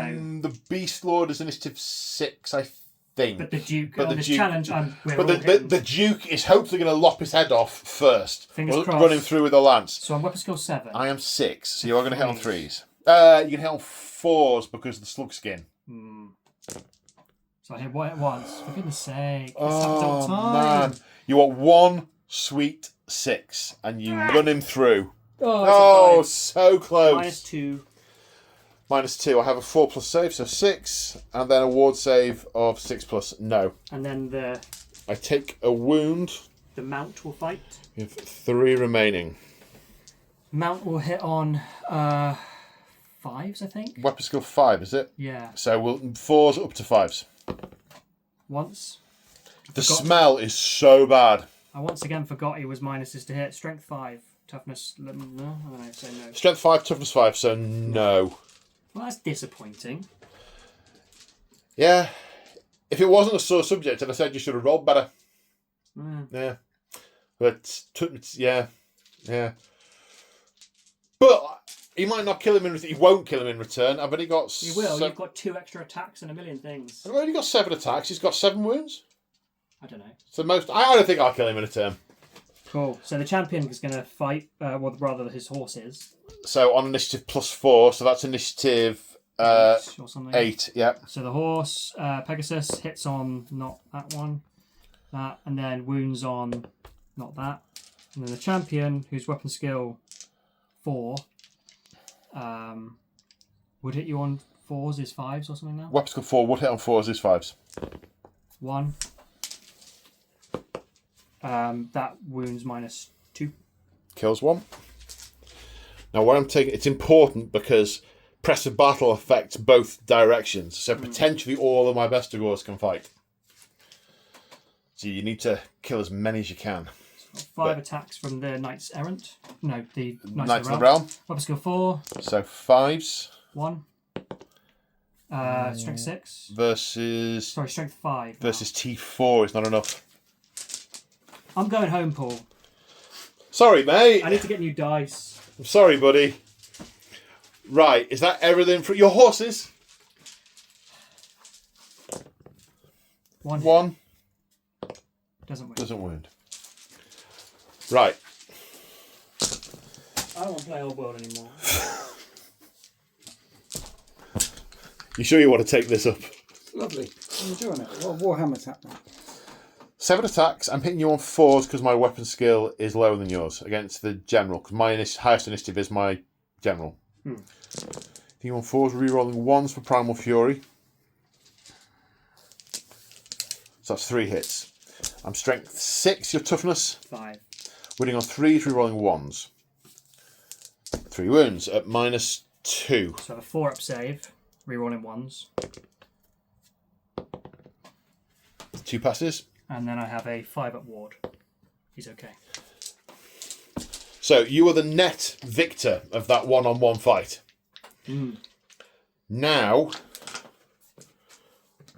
so press of battle applies whichever direction you were attacked from. So this is the rear rank. They can fight 2 deep from that direction, and they can fight 2 deep from that direction. So that's how I'm going to split the attacks. 1, 2, 3, 4, 5 guys will have to go into him because can't attack him because he's in a challenge. So that's 5 gores. Hitting on 4s, rerolling 1s. Strength is 6, twos. So that's 3 at -2. 5 at wards. He's alive on a wound. He's alive on a wound. That's 1 damage done there. And then into the front, I've got 2 attacks from my champion, and then 1, 2, 3, 4, 5, 6, 7, 8. 1, 2, 3, 4, 5, 6, 7, 8, 9, 10 in total. 8. 10 in total into the Knights of the Realm. Hitting on 4s, rerolling 1s. Strength 6, toughness 3, 2s. 5 at -2. So it's this or death. You kill all of them. No, the 5's a pass. You kill all of them, Paul. There are 4 left. So that happened. Okay, so I did 4 wounds to that unit and 1 wound to the Pegasi. I'm disrupted, so I'm not getting a rank bonus. I am close order. I do outnumber. That's my lot. I did a wound here. Oh, sorry, I've done me. You did 1 wound to him and 2 wounds to... 1 wound to him and 1 wound to the general, which is 2 wounds. You get +2 because you charge me in the rear. Is that the lot? Yep. So I got 7, you got 4. You lose by 3. That's my natural leadership. So I fall back in good order. You fall back in good order. 5 inches. And then I will pursue. Can you turn 180? And... Yeah, you pivot around the centre and then go in that direction. I pursue 9 inches. So you hit the Green Knight. I will hit the Green Knight. Which turns off my charge. So pursuing, I end up connecting with the Green Knight and counters having charged next turn. Ooh, that's a thing. Right. Over here. He has to issue a challenge. Not allowed, and you have to accept with somebody. I'll accept it with the War Gore for the Dark Gods. Cool. So I'll start hitting you. Okay. So the Royal Pegasus. Weapon skill 5. Weapon skill 5. Strength 5. 1 minute. So that's a wound. Any AP? No. 5 up save. Nice. And then the champion fights. He hits his weapon skill 6. So 3s. 3s. Re-rolling because it's a challenge. Yep. And then he wounds on strength 6. So 2 Wounds on 3s. 3s. So 2 wounds at -2. 2 wounds at -2. Dead. Really? Yeah. There's 2 wounds? Yeah.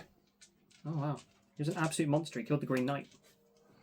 Well, you didn't do any damage to me. You missed me. No, he was very killy. I was surprised he only had 2 wounds. Beastmen tend to be better at attack than they are in defence. The ones who've been soaking up damage, they've got 40-point Chaos armour, which is a 4+ save and a 5+ ward. He's wearing heavy armour, which you've just gone through. I could have spent more. He's not cheap. He's like 40 points plus 40 points for the Mangelder. But he's been gelded. He's there now.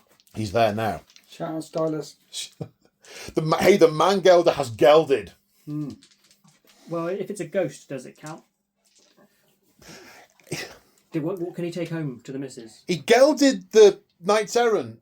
Oh, he did that, yeah. Them, his mates, his siblings and cousins, his kith and kin. Speaking of, Speaking of these guys, weapon skill 3. So you weapon skill 4, aren't you? yes, So 4s, hit twice, 2s to wound, threes to wound, strength 5. Oh, toughness yeah. 4, So 2 wounds -2. kills 2. Then the horses. Not that. 5. Yeah. No. Okay. Right. None of them can attack him that way because he was in a challenge. So effectively, they all count as being pushed up to that direction, so they count as being 2 ranks deep. Am I within my move? So 1, 2, 3, 4, 5. Yes, so they are... 2 were taken out. I'm not making whole sentences here. 1 minute. Because of the way Press of Battle works, they're all in... I get 10 attacks back, which feels massively wrong. How do they react so quickly, Paul? How do they know? They're the pure children of chaos. They mock the human chaos worshippers because they're not made of pure chaos stuff. These guys are. I hadn't made a best of fury test, which I passed. He was alive when I should have made it, so I reroll the 1s. Your weapon skill 3. Oh, they've all hit. Toughness, strength 3, toughness 3, so it's 4s. 4 saves to 3+. Fail 2. 2 die. So adding up. Oh, you need to stomp on the Wargore's head. You might get overkill. Yeah. Which we'll do in a second. Well, now if you've got the Deces. So it'd just be 3s. Yeah. No. If that 4s it would have been because he's T5. Strength. Yeah, but no. So you killed the Wargore. You killed 2 of the other guys. You had a side charge. You had a rear charge. Got the battle standard bearer. So you've got a total of 7. I killed 2 guys. I outnumber you. I have a standard. I get 4. I lost by 3. And I'm disrupted, so I'm not adding my leadership to it. He's dead, so I need 7. So my leadership is 7. -3, that's a fail. Fall back in but good order. It's fall back in good order. Which direction? Away from the enemy with the highest unit strength. Him. So I pivot that way and fall back 4 inches this way, and then rally. So that was the end of turn 5. We now go on to Brayherds turn 6. The general will call the gaze of the gods upon him for a 2, which is +1 initiative, I think. I'll look that up in a minute. I need to test for stupidity with the shaman, who fails. So they're doing nothing this turn. Oh, they get to live. They very much get to live. Yeah, we might step back a little bit further.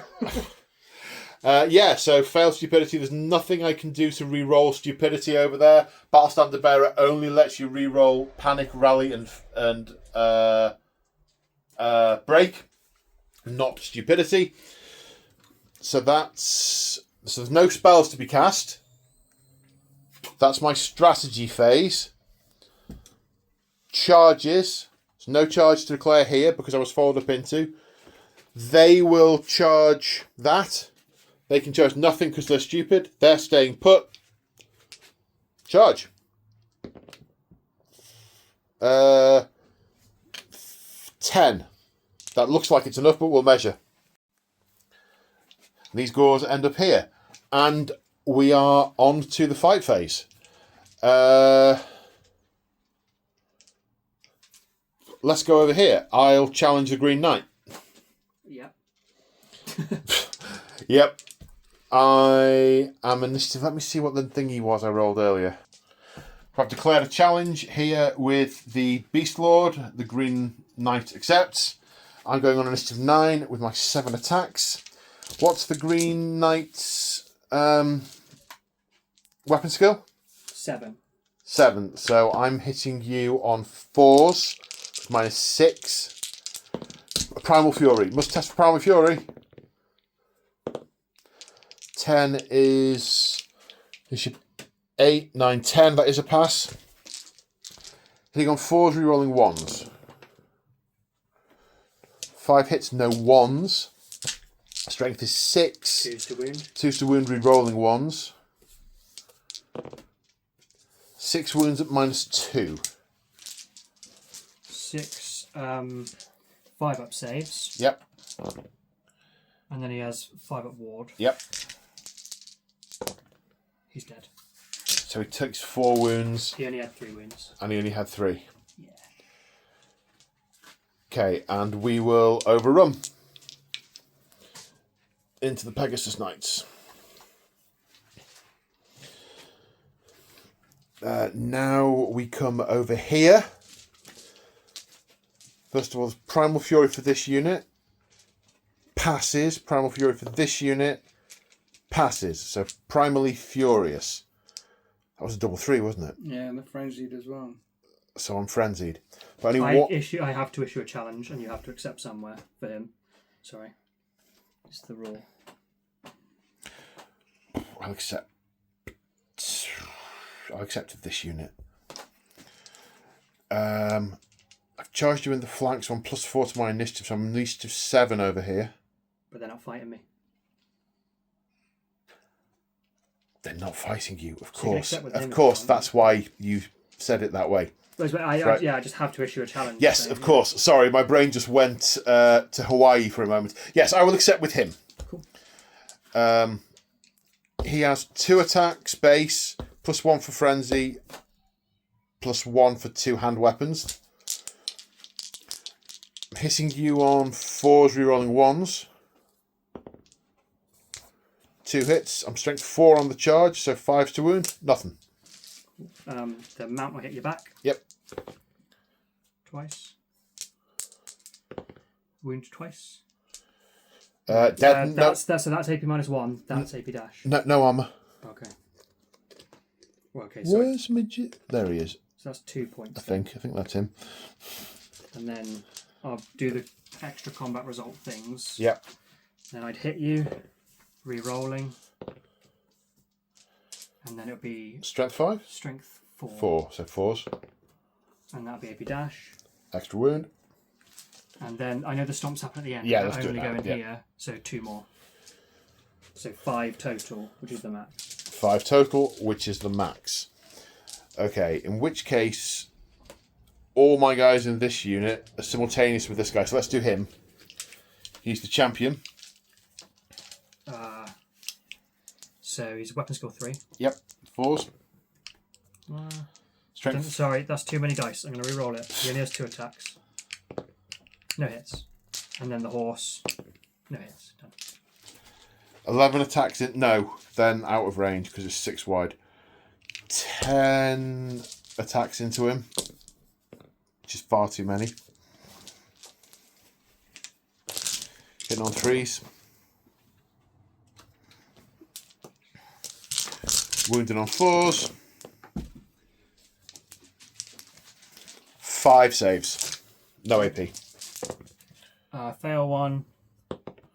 He's dead. Okay, so I did 1 damage. I've got 2 ranks. I've got a flank attack. I've got 1 or more flags. And I outnumber you. You did 1, 2, 3, 4, 5. And you're the battle standard bearer. To draw. Oh. But I have a musician. Cool. So I lose. So I win by 1. Unless... He didn't have the war banner, did he? That was somewhere else. That's somewhere else. He passes his natural, so he falls back in good order. He's more than double outnumbered. So he flees. Yes, and you can swift stride on top of that if you want to get away. I'd rather you killed him, frankly, than he ran. So Right, okay. I'm going to follow up with I'll just pick him up. Thank you. 6-inch move. I catch him with 6 inches, and they also catch him 6 inches away. So we're at the end of the movement phase in turn 6 for Bretonnia. There's nothing happening over there. They are stymieing them good and proper. She's not foolish enough to get in on her own. Neither is this chap. Oh, the only thing I didn't do was roll for the Green Knight, who doesn't come back. There we go. That means you get his points. So.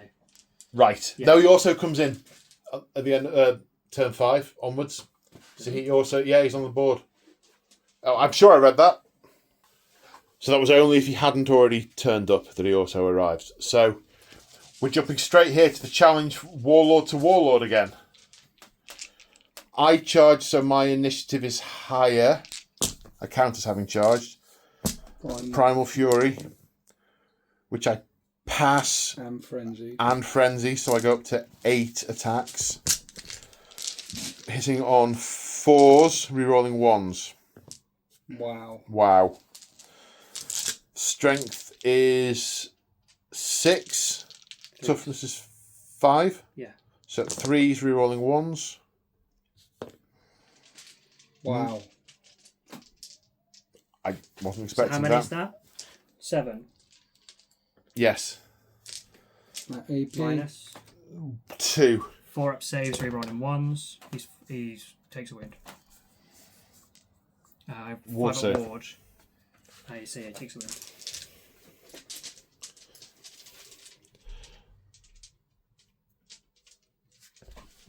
So he's taking a wound. Then you've got 5 attacks. You're hitting me on 4s because it's 3s minus 1. Yep. I just don't know if he or his lance fight, he or his thing fights first. They're the same initiative, so it's fine. Last time he missed 4 times. This time, surely he's going to hit every Well, his single weapon time. skill is 7, so he hits almost everything in the game on 2s, but not this man. He hits on 4s. 1, 6. That's all you need. There's a Yay. 6. As long as I fail my ward save of 5+, Oh, which, yeah. which I do. Oh, he gets him. He is skewered through. And then, I guess, combat result things. Does he fail that save? Yes. Minus 2. He fails it and fails the ward save. So you've done. He had lost 1 wound already. He does have. He had 3 to start with. He had 2 left. So he's taken a total of 3 for that, and that's before you've stomped on him. You may as well do that now for. I'll do the mount as well. Yeah, mount. Yeah, sorry. 5 to hit.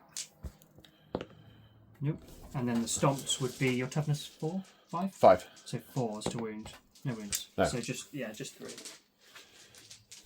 Just 3. And then the Bestigors would attack the Paladin, the Pegasi. Yeah.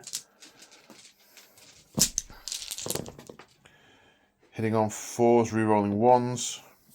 3 hits. 2 wounds at minus 2. 5s. 5s. Nope, he's gone. So the Pegasus also dies. That's only 1 wound. So you did 3 to me. I did 2 to you. I win by 3, I think. But then you get your rank bonus and all the rest. And your banner. 2 wounds done. Banner, 2 ranks. Close order, outnumber. I get a total of 7. You 3, so I lose by 4. You lose by 4. That's my natural leadership, but I'm double outnumbered or something, so I do flee. And I'm going to take off the table because I'd rather he was dead than ran.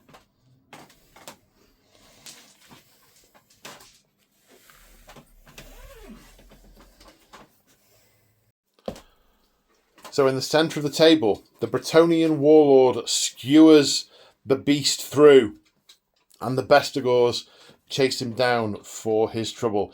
Maybe he wasn't cut down. Maybe Cinnamon took to his wings, took to the air, and carried the Duke off to safety. Knowing, whilst this village might be lost, a dangerous evil has been cut out of the heart of this land, off to rejoin the rest of his crusade force to pull together what remains.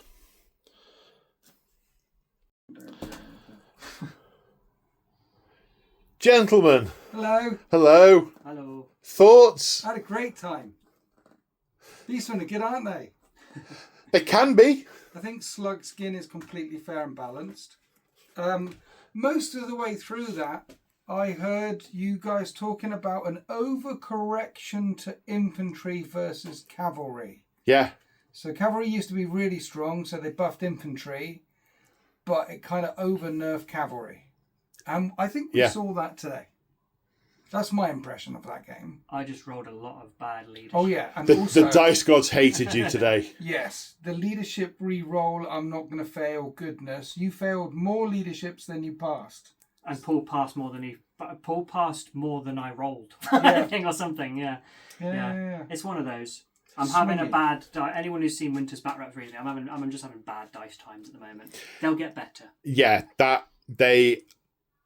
those dice were not coming around for Coco and Hugs. They were sticking the fingers up. Yeah. It's really swingy though, but I like that about Old World. Like double sixes do something, double ones do I thought when you charged in there with both units, they were gone and they were going to run. When you sandwiched the Bestigors in the middle, I thought they were done. Yeah. I'm amazed they're still there because they're only T4 with 1 wound and -1 to hit is a thing, but it's not that big a thing. Your dice with the Grail Knights were just woeful. I was really looking forward to using the Grail Knights, but they didn't do very much at all. Maybe I should have given them Frenzy for all the good it did them. Yeah. Oh well. Bestigors are good. But Bestigors good. Gores are good. Ungors not so good. The small horns, not meant to be. Shamans, Shabba, I like it. What happened over there with the Gores, the baby Gores, Yeah. The Ungors. What should have happened? is what normally happens after a round or two of combat with cavalry, or if you have first charge and stuff. But yeah, it was just... Where it's not happened in the middle is where there have been characters buffing the units. Because whilst that's a 300-point unit, you add a 250 Beast Lord into it. I tend not to take Beast Lords in smaller games. I tend to... Even with Empire, you can go Captain or General. Smaller games, I tend to go Captain. But this was a 3K game, so I thought... go big. Chunky Beast Lord. A couple of chunky, tasty characters come in. The Green Knight and Elise Duchamp and... I don't bring her at 2K. No, absolutely. Unless she's the only one, I don't bring her. And likewise, bringing a Duke and a Paladin is a lot for a 2K game. Yes. So, yeah. And your Paladin over here with the Battle Standard Bearer, there were units of Gores, there were chariots, there was the massive big thing. Went through all that. Yeah. All gone. We've given the way the table looks at the very end of the game, there's a couple of blobs and it's not worth counting up the points, but there's a lot gone from my army. These are cheap units. The thing that made them quite effective was having characters in them, and they've been executed and cut off. The thing that made that a good unit was the Battle Standard Bearer and the Shaman. And the character from the centre. If there were more things around, they would now fold like an origami swan. Yeah, they killed at least their points and a half. Because my Grail Knights alone, just those 8 Grail Knights were 385. The dice massively went in their favour, especially with the pursuit and connecting into the Green Knight and then you not getting the charge with him subsequently. That happened a few times this game. Massive difference. It did. Yeah. The pursuing and fleeing went much more in my favour than it did in yours. There were a couple of ones where I kind of looked out. But there were a bunch where I followed up into this combat and got the extra attacks. The Cocktrace falling back and then attacking. Well, my entire army that's left on the table lost their ward saves because they fled. And my primary characters lost their ward saves because that's why they just said they died. Because they don't deserve to live if they're going to flee. Because the lady doesn't like that kind of stuff. I'm very disappointed with them. My 400-point Duke fleeing or something. He was single-minded. He had a target. He didn't care what happened to him. He didn't think anything of his life. He didn't run. He didn't die. Cinnamon got spooked. Yeah. Cinnamon ran, carried him away. He's like, "Take me back! I want to skewer them with my lance." You can't blame. You can't blame Cinnamon for wanting to run away. You can't, and you can't blame the Duke for Cinnamon's flight. Yeah. He just needs a carrot. Yeah, I had a similar game where a Chaos Lord on a Chimera charged into some Empire handgunners and got beaten and run down. Chaos Lords can't ride Chimeras because that's Chaos Space Marines and Imperial Guard and Chimera armoured transport. I don't mean Chimera, I mean Manticore.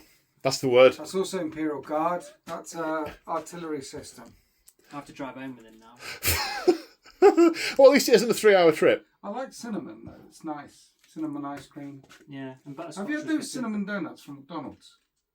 No. You tried them? They're pretty good. Yeah, but that's the thing. We were talking about this when we had a break earlier. It's a game of peaks and troughs. You don't get these highs and lows in 40k AOS because the system chops them at the knees. You don't get units being run down and run off. You don't get the victorious challenge over here and then swept in response. But he did his job. He went in to kill the Beast Lord, and he did. Everything else after that was secondary. Yeah. The lady knows. Most of the game, it felt just like, oh, there's a chance to bring it back. There's a chance to bring it back. But then when it came to clutch, it was Each time there was an either way thing, it kind of went my way, and that's compounded at the end to have good game design. To have a table that does not reflect. I mean, you've got 11 models left, and that absolutely does not reflect the pushing and the whooping I've had. Yeah, all game. It's good game design because a lot of old world games feel like this. Like just do you have it? Do you not? And you shouldn't know. At a number of times during the game, I've thought this is yours, or I'm going to struggle to pull it back, or this is really close. And yeah, the 2 combats at the end, I thought I was done for over here with the caught from both sides, and then I thought I was done for over there, being disrupted both sides. But the dice, man, they really hate you. Well, and Bretonnia Knights only have 1 attack, so it doesn't really do. And the horses, they do more because it feels like you have more attacks with them. But yeah, And that's the whole point, right? So you were asking before about the buffs and so on. The whole point of the knights, right, is back in the day, you'd run up, you'd kill 3 or 4, but there's only 2 or 3, but there are only 5 models that could actually fight. So by the time they got to attack back, there'd only be 2 of them.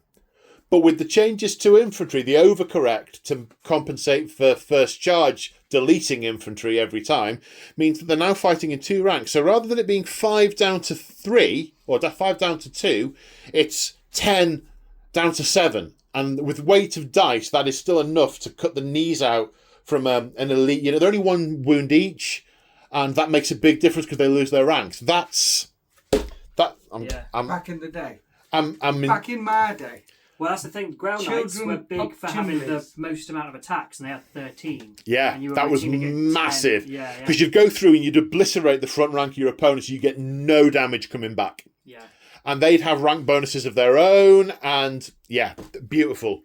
But now now they've corrected so that more units have Furious Charge to make charging worth doing. It's like massive oversteer, and it's back to dice bucket game. When I first started playing back in the day, you'd have needed 1 of these. It was inconceivable. I remember one of my guests, a chap who runs a YouTube channel called Clash of the Dice. Shout out to James from Clash of the Dice. He rocked up with 2 of these tubs, and he only opened 1. He said, I don't think I need to spend the 25 quid on the second tub. Because with orcs, you'd think you need massive buckets of dice. But no, what you do now. Back in the day. Back in the day. Back in my day. Back in my... yeah. Closing thoughts. Yeah, I fancy a cinnamon donut from McDonald's now. We should pick up a Mackie D's on the way in. Right. Shout out to all my channel members and patrons for your ongoing support. You guys are awesome. If you want to support me, check out the description of the video. Level 2 channel members get to see videos released early when they are made rather than when they're scheduled to come out. But big thank you for anyone who is still watching, and a big thank you to Say Hi Paul. Like, comment, share, subscribe, become a member. This man is a legend. He's a national treasure. Support this man, people. Come on now. I liked those movies. Right, well, Sultan's gone. Say bye, Winters. This is the way the world ends. Bye.